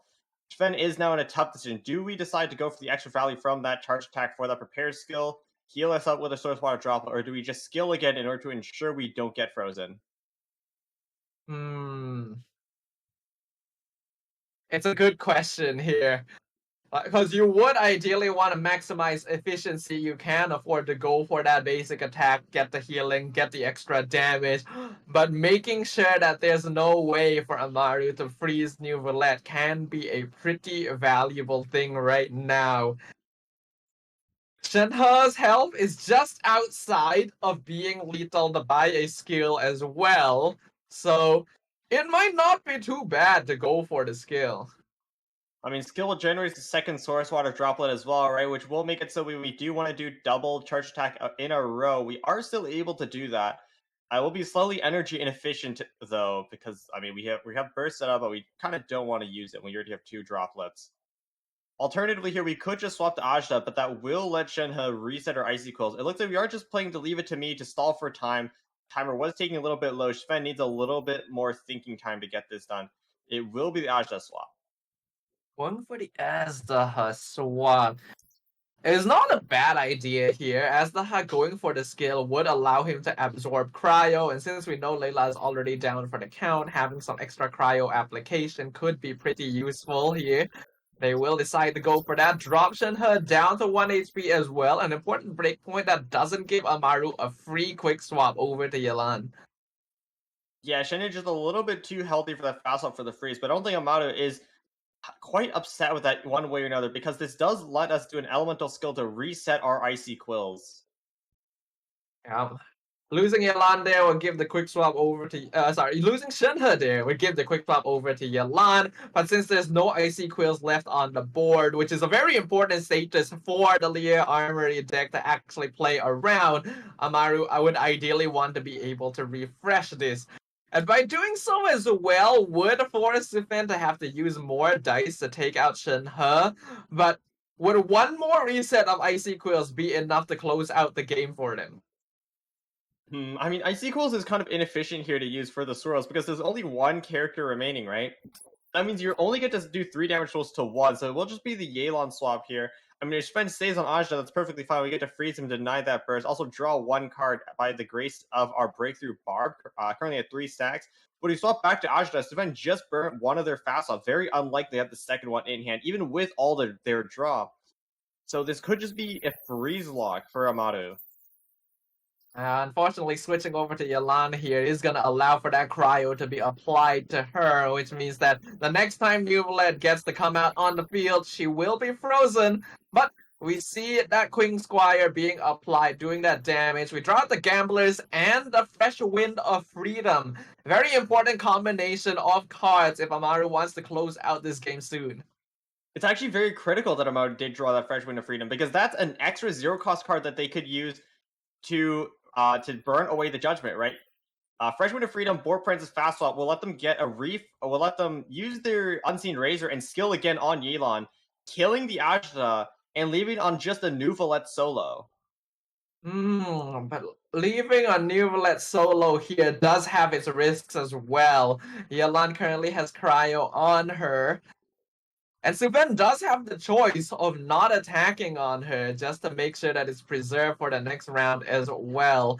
Not to mention that having Fresh Wind here would allow them to do damage safely without worrying about the instant switch freeze. It will just be a Shenhe swap, because even if we are able to do another action, I mean, Sven still has 6 dice remaining. They just passed their turn with the Ajda talent. If we attacked into him, it would have been a swap onto Nuvalet, and with 6 dice in hand, Source Water Droplet at the ready, it would be more than enough to at least take out 2 of our characters. So does the safe play, goes onto Shenhe. We want to keep that cryo on Nuvalet as well for next turn, so we can get a freeze with our Yelan as well. So equipping the Heart of Cavalry and swapping over to Zhao. We want to make Sven burn as many dice as we possibly can this turn. Putting Heart of Caverna to get that extra card draw, and most likely just going to be sacrificing Xiao here because he knows that the character that will likely close out this game is going to be Yelan. Most likely we'll see Amaru end their round once it goes back to them, and we'll see how much priority Sven places on having turn priority, because they do have some ramp potential with Libin in their hand. Sven is going in now, finally. Veteran Visage being placed on Nuvalet, playing the Forbidden Knowledge as well to trigger that extra dice. Really smart use of the cards your opponent has given him. Nuvalet gonna go for the strike. Get rid of that remaining cryo aura on Xiao here. Follow up would be able to take him out. Amaru will end turn as we expected. Xiao will get sacrificed here. Amaru, we'll see. They might actually switch to Shenhe here just to eat the summon damage and allow Yelan the chance to solo. But it's gonna be a difficult one. It certainly will indeed. I mean, I think at this point, the game is already won for Sven. All you need to do is swap over to the Ajda, absorb that Shenhe's summon, right? And yeah, I mean, at this point, Amaru is forced to attack. Otherwise, Yelan just dies to Ajda burst. But if you do that, it gives him Sven a free swap over onto the Nuvolet to freeze your Yelan. But he doesn't. He may not have the free swap if Amaru plays Fresh Wind, right? Like Amaru has turn priority. You play Fresh Wind, you ungamblers, you take out Azzaha, you instantly freeze Nuvolet. I think Amaru actually wins here. You're correct, Fresh Wind of Freedom. It's a card that is seldom seen nowadays, but being able to get that second action after you kill a character, that reset on top of it, especially with both characters already have Cryo applied.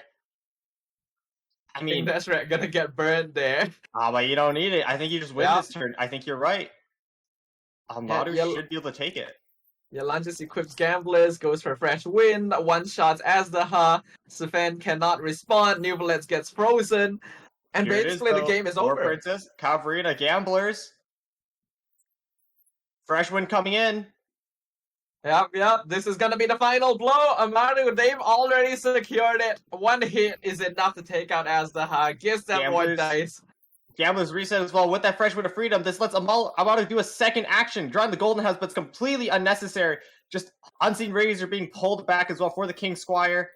Golden House for a free equip as well. This is an extra 3 dice for Amaru to work with. Not that it's needed. This will be Yelan skill. Nuvolet is frozen with 5 damage on top of that. With only 2 HP left, Sven is sitting on 9 dice, but nothing to spend it on. That feels really bad.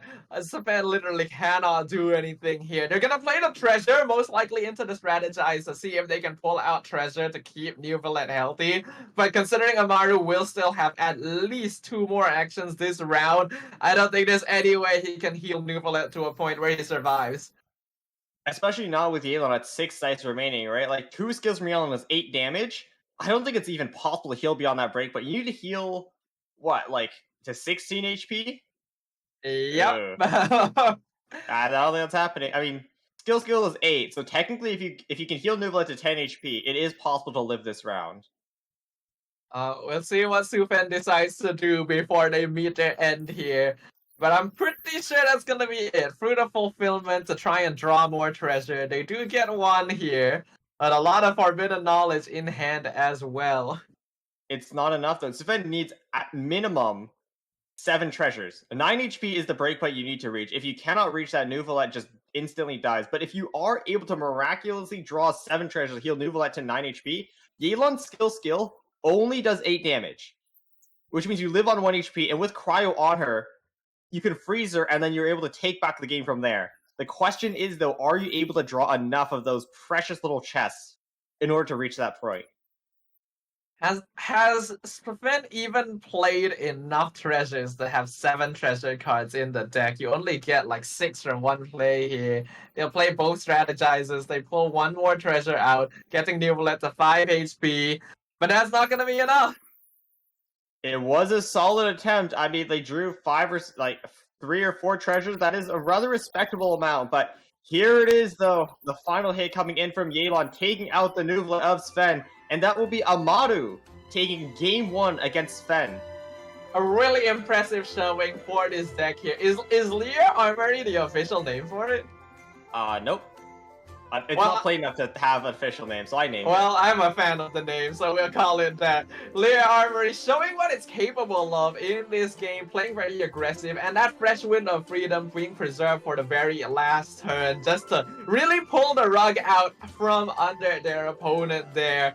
It got close, but that Yelan finisher was really impressive to see. I mean, yeah, bring the classic combo of Shenda and Zhao, right? Getting the summons up, doing 3 damage swirls, applying the cryo on the off-field characters, and just being able to swap stall long enough to guarantee your Yelan lives, and coming in, like, in that final turn, on turn 3, being able to freeze the Nuvolet, because we sequence our HP perfectly in order to live its combo.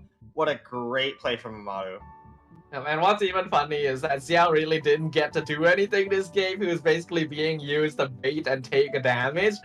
But Shenhe and Yalan together were enough to finish things off. Again, showing how powerful Freeze is as a reaction in this current meta, not allowing Nuvolet to get the damage and healing that he would normally be able to do out there. Regardless, it's gonna jump into game 2 now. Amaru, one game away from getting that vengeance we talked about against Sven. Yeah, I mean, Sven, bring back the Dragon Magic deck once more, but Amaru bringing in Mew with the Wanderer instead of Sayu, which is the first we've seen in this tournament. But, I mean, this deck once again has that swirl, right? Mona into Wander. It applies the Hydro to off-field characters. Now we can have Eula come in as early as turn 2. Just perma-freeze Nuvolite once again. Mew, a classic deck that has been around for quite a few patches now, recently replaced by the variant that we see on Sven's side, actually, with Sayu instead of Wanderer. But it's gonna be interesting to see how it goes up against a double dragon. This is a deck that wants to get set up somewhat. Mew is notorious for running the Wagner banner and being responsible for a lot of cases in the past where people just could not pull out that Will's Gravestone. Yeah, I mean, but in this deck, it is a little bit more lenient because you are running 3 weapons. We can talk about that later though when we go to Amaru's list. First up, we have Sven's once again running the 2 Dragon Magic. We've seen this deck before. It is chalk standard. This is about as cookie cutter as you can get for this type of deck. We saw earlier the Passing of Judgment being played earlier on by Sven to try and stop Amaru from being able to pull out their stuff, from being able to do quick swaps. Unfortunately, they were able to preserve that fresh wind of freedom to make up for it later on in the game. So we'll see whether or not that is sufficient to be able to halt the advance of Mew this time. I mean, in that Passing Judgment, I think will be so critical in this game once again because Mew is a turn 2 deck. It really likes that setup turn 1 and then go in turn 2 with its Lyre Song, with its Boar Princess, just replace the artifacts on Wander and just do so much damage onto your team in conjunction with his win favored state. I can see as well, again, the Fruit of Fulfillment. I think I'm still a little bit on the fence about the choice of Fruit of Fulfillment here. This is already kind of a slow deck in general, and has more than enough draw power on its own. That's why most people do run that Tula. But as for Amaru, this is going to be very classic Mew, actually. Yeah, I mean, even bringing back the Opera Epic class, this is a card we have not seen in a long while. It has fallen out of favor as more and more decks do like to bring the equips, but I mean, maybe now when decks aren't quite running the Tenacity of the Middle list and stuff, we're not quite putting as many artifacts on your characters. In a deck like Mew, where it's very easy to search out for your own equips with your Tamises, with your Wagners, with all your draw, maybe it's a lot easier to get your dice advantage with those cards. Yeah, but I still remember back when Mew was one of the more popular decks where I think this is where you really gave the name Wagner Banner, because there would be so many times where Wagner pulls out like Tula and Thousand Floating Dreams and you're just desperately looking for Wolf's Gravestone for Eula to finish off the game. So we'll see whether that will afflict Amaru, but there's a lot of old cards here that we haven't seen like commonly in a while. I haven't lost yet, Calix's Arts, so this is a really nice callback. I think that Calix's Arts in particular is going to be a huge threat that Sven needs to worry about. Wanderer Burst does 8 damage if you do have him in his win favored state, and it's quite easy to get Nuvolet below that threshold because you are able to attack him off field with your win favorite and you are able to do damage to him with the swirls. So that is like a very seldom seen card that Sven might not be used to playing around anymore because it has been so long since it has been a relevant meta threat. We know very well that the Nuvolet deck can be a bit vulnerable to these big burst attacks. We've literally seen it when it plays against Con Whale, where if the Flying Serpent lands a nice Adeptus burst onto Nuvolet, he just gets one shot immediately. Wanderer can achieve that a lot easier in comparison. So, we're going to be jumping into game number 2 here between Sven and Amaru.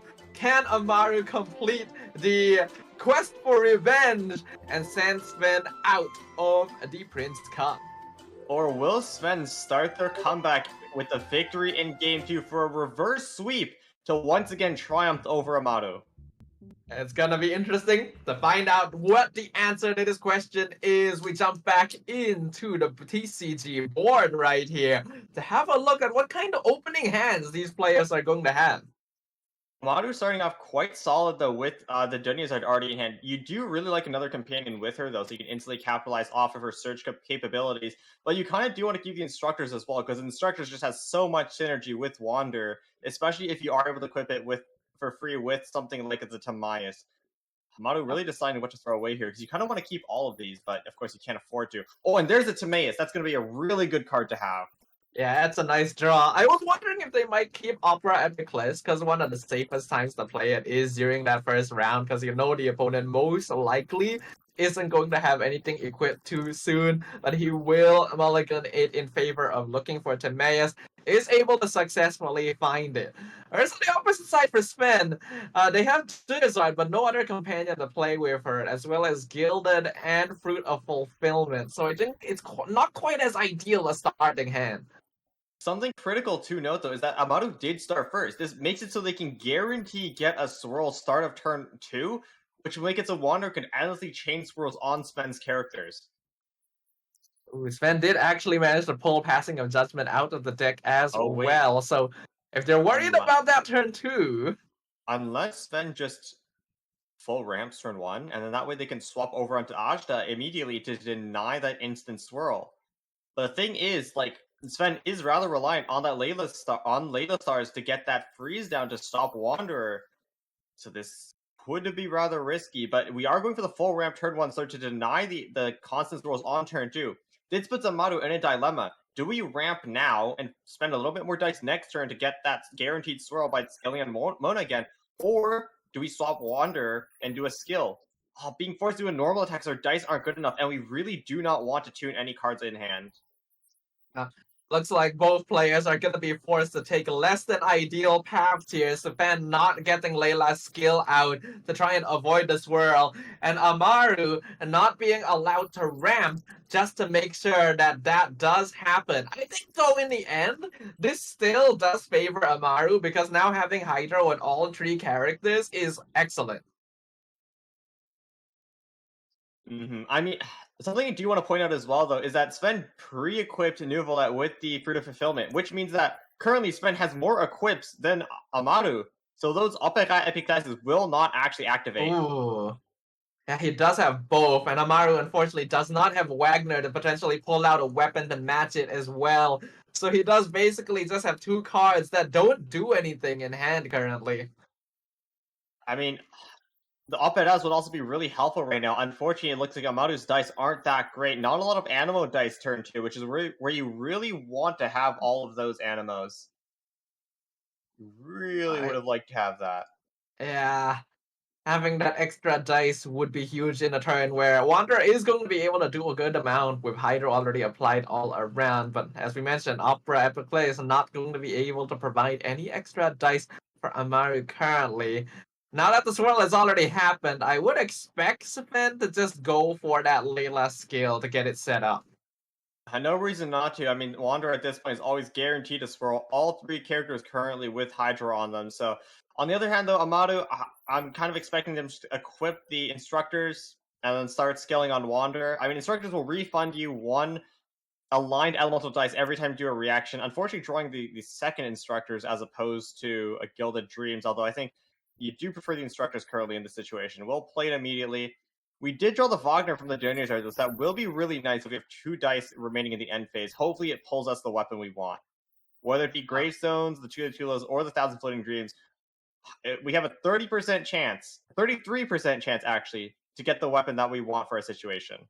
What is very unfortunate for Amaru is because he was forced to go for the normal attack for the swirl in round 1, he didn't have his skill available to go for a normal attack that would have hurt Nuvolet quite a lot.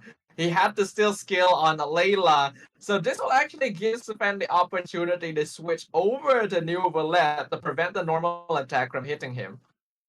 Yeah, I mean, Amaru's dice aren't looking too great, so being forced to skill would be putting a huge strain on him, but actually, Sven can't swap over to Nuvolet, because Kaut's Art's Burst will instantly kill him. Of course, there is only running 1 and currently doesn't have it in hand, but Sven needs to be worried about that, because if you lose Nuvolet so early, it does good as game over, so you cannot take that risk. So a safer choice might be to go to Azaha instead, so that the normal attack would hit Layla. Oh, looks like he's actually gonna stay on Layla instead. Looks like we're gonna charge our burst here, but Amaru really wants to hit the new flat, but the problem is if you let this Layla get her burst, like Wander is gonna get frozen next round potentially. But here we go, we're going for the hit. We're gonna get Dice Refund. But the thing is, what do you do after this? We do have Wander Burst up and ready, so if we do want to, that is 8 damage we can dump onto Layla, or potentially punch Nuvalet again for 3 damage, putting him down to 2 HP. It's a tricky spot. Sven knows that Amaru will probably not want to use Burst on Layla, so one way of forcing it out could actually be to switch to Azaha and basically offer him as a sacrifice, but in doing so would also end up swirling Hydro back onto Nuvalet again, setting up for the freeze by Eula. So I think if you do swap over to Ajda and offer him up as a sacrifice for Wander Burst, Amaru is perfectly happy, right? Because Eula right now has no aura. Amaru, all he needs to do after that is swap over onto Mona, and the next turn you can swap over to Eula, skill. Sven needs at least 2 actions to freeze Eula, and Mona having that fast up as well guarantees that you're able to double freeze both of Sven's characters before he has a chance to apply that second instance of aura and freeze Eula. I guess that's why Sven does decide to go for the burst on Layla instead. Layla getting to have a lot of field time this game. Amaru's got enough dice left for one more action. Unfortunately, would have to tune a couple of cards in order to get another skill out.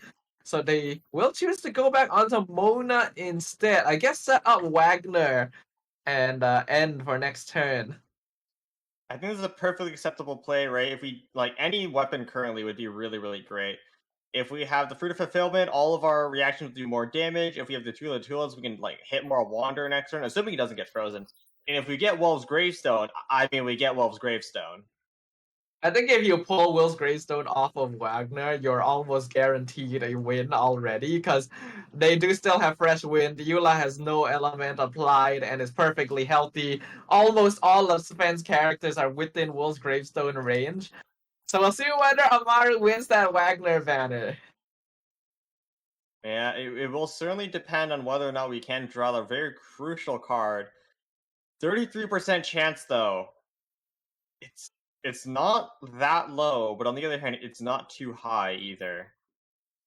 Yeah, we're all gacha players. 33% sounds pretty good too. Oh my goodness! He actually draws it!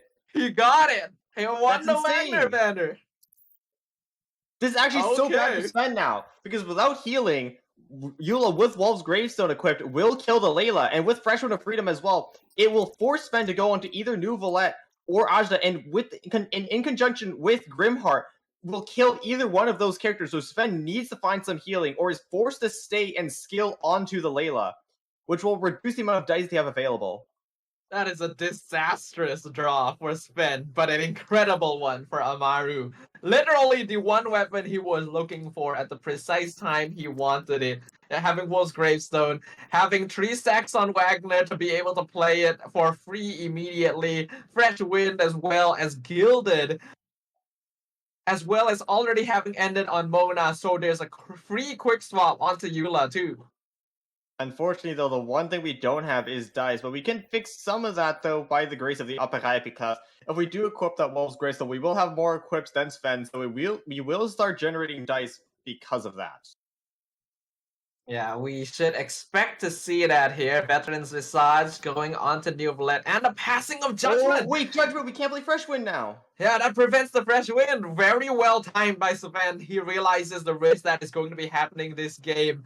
Without Fresh Wind, there is a pretty solid chance that Sven can survive until the next round. There is a chance, but the chance is still not that high. You can very easily take out 2 of Sven's characters here. I mean, Sven has not played Treasure yet, I don't think, so there's no healing currently in the deck. What Sven needs to do here is find a way to use that Layla skill, because it has 4 stacks already. Newblet would have an on-demand freeze here. Unfortunately, he is contending against a quick swap from Mona, so someone does need to be sacrificed here first. We are worried about that sacrifice. I mean, as long as Amaru is able to apply Cryo Aura onto both Nuvola and Ashe at the same time, it doesn't matter what happens this turn. As long as Eula stays alive, the game is as good as over. Yeah, I can see where you're coming from. If Sven stays on Layla, Amaru can honestly even feel free to choose either Wanderer or Eula to go to as well. Like, there's so much possibility for them right now, and so much control over the board. Sven gonna be playing that treasure, realizes that, yeah, they have to play it right now. They need that healing. The thing is, though, we only have a strategize currently in hand. I mean, the odds of us pulling a treasure aren't incredibly high. We are going for it, though. Drawing 2? That is incredibly lucky. These players are high rolling the 33% for the Wolf's Gravestone and then pulling 2 treasures with the strategize when a lot of your deck is still there. Fast swap as well. Where do we go? I think we're playing fast. We're not staying on Layla. We already activate our Lumen Stone. It will be the swap over onto the Ajdaha. This is actually pretty smart play. This is smart play from Sven. Recognizing that if both Ajda and Nuvola get Cryo Aura, as long like Amal can just pass on 5 dice. As soon as you get that first roll, you can pass on 5 dice, and Yola next turn will easily be able to sweep with that Wolf's Gravestone. So swapping over onto the Ajda to make sure that is not a possibility. Unless Wander goes for the normal attack. But this might also be the burst bait. Burst does 8 right now. Oh, that's out of range because we just top deck double treasure. What a high roller! And one of those dice generated was Geo as well, so that's pretty nice for Sven here. Gonna play the Azlaha talent to delay the turn and force tempo onto Amaru's side. He's gonna have to be the one to make this decision.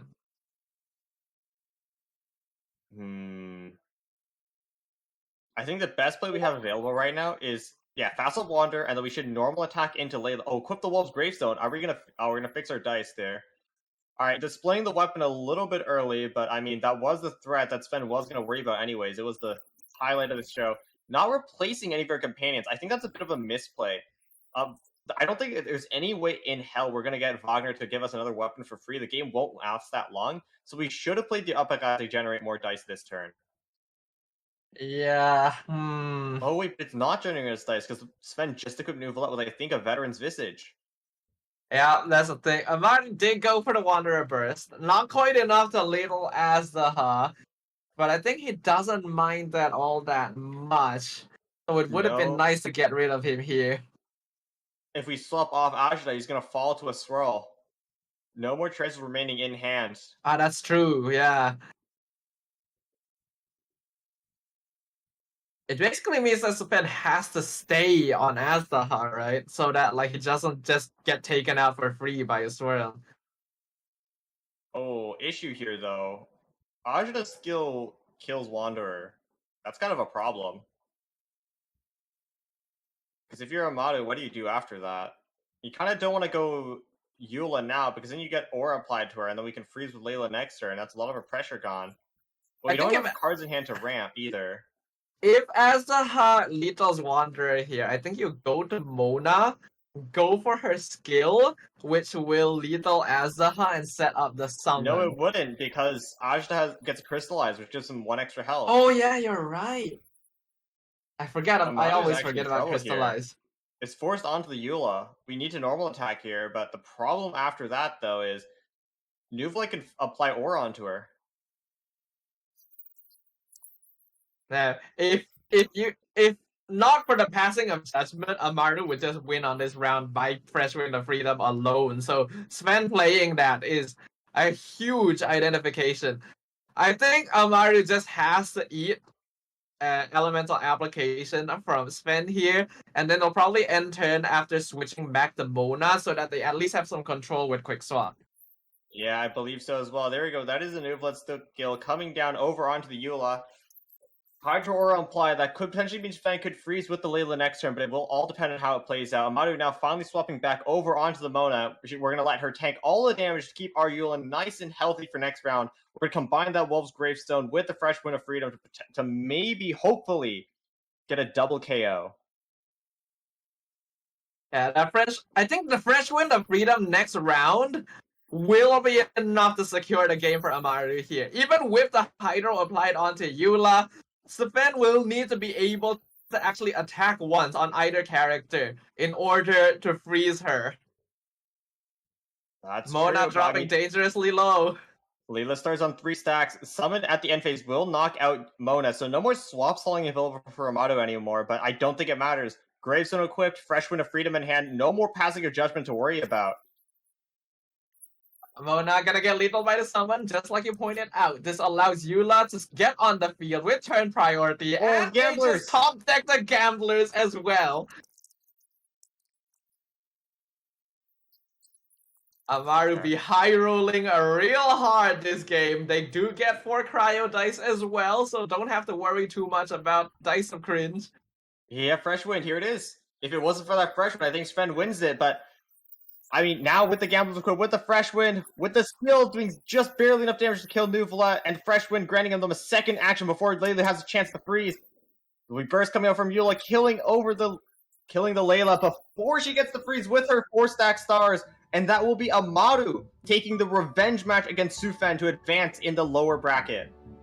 Demonstrating to us that the classic meta decks still do have a place here, and just how wide the possibility of gameplay has become with the recent TCG patch. That Fresh Wind of Freedom, it looked to be a little bit tight when that Passing of Judgment was played at a perfect time by Sven. But Amaru was able to delay the game long enough that it would become an issue once again and close things out with Eula. And I mean, it's just Sven not having quite enough gas on that turn too. We stopped a lot of the pressure that our opponent wanted to do, but in our hand, we just didn't have enough of the resources to finish the game. I mean, if we were able to just do maybe one more action on Nuvola, it could have made all the difference. Unfortunately, though, we didn't have enough gas in the tank, and Amaru just barely having the resources to finally take out Nuvola, and then look, with that Fresh Wind of Freedom as well, avoiding the freeze with the 4 stacks of the Layla stars. Yeah, I think Sven was unfortunately forced to play a little bit too slow towards the beginning there. They had to hover on Layla for a very, very long time just to try and prevent the swirl from coming out. And then by the time that they wanted to switch off of Layla, the Cox Art Wanderer burst was going to be a risk, which meant that he had to stay on her even longer.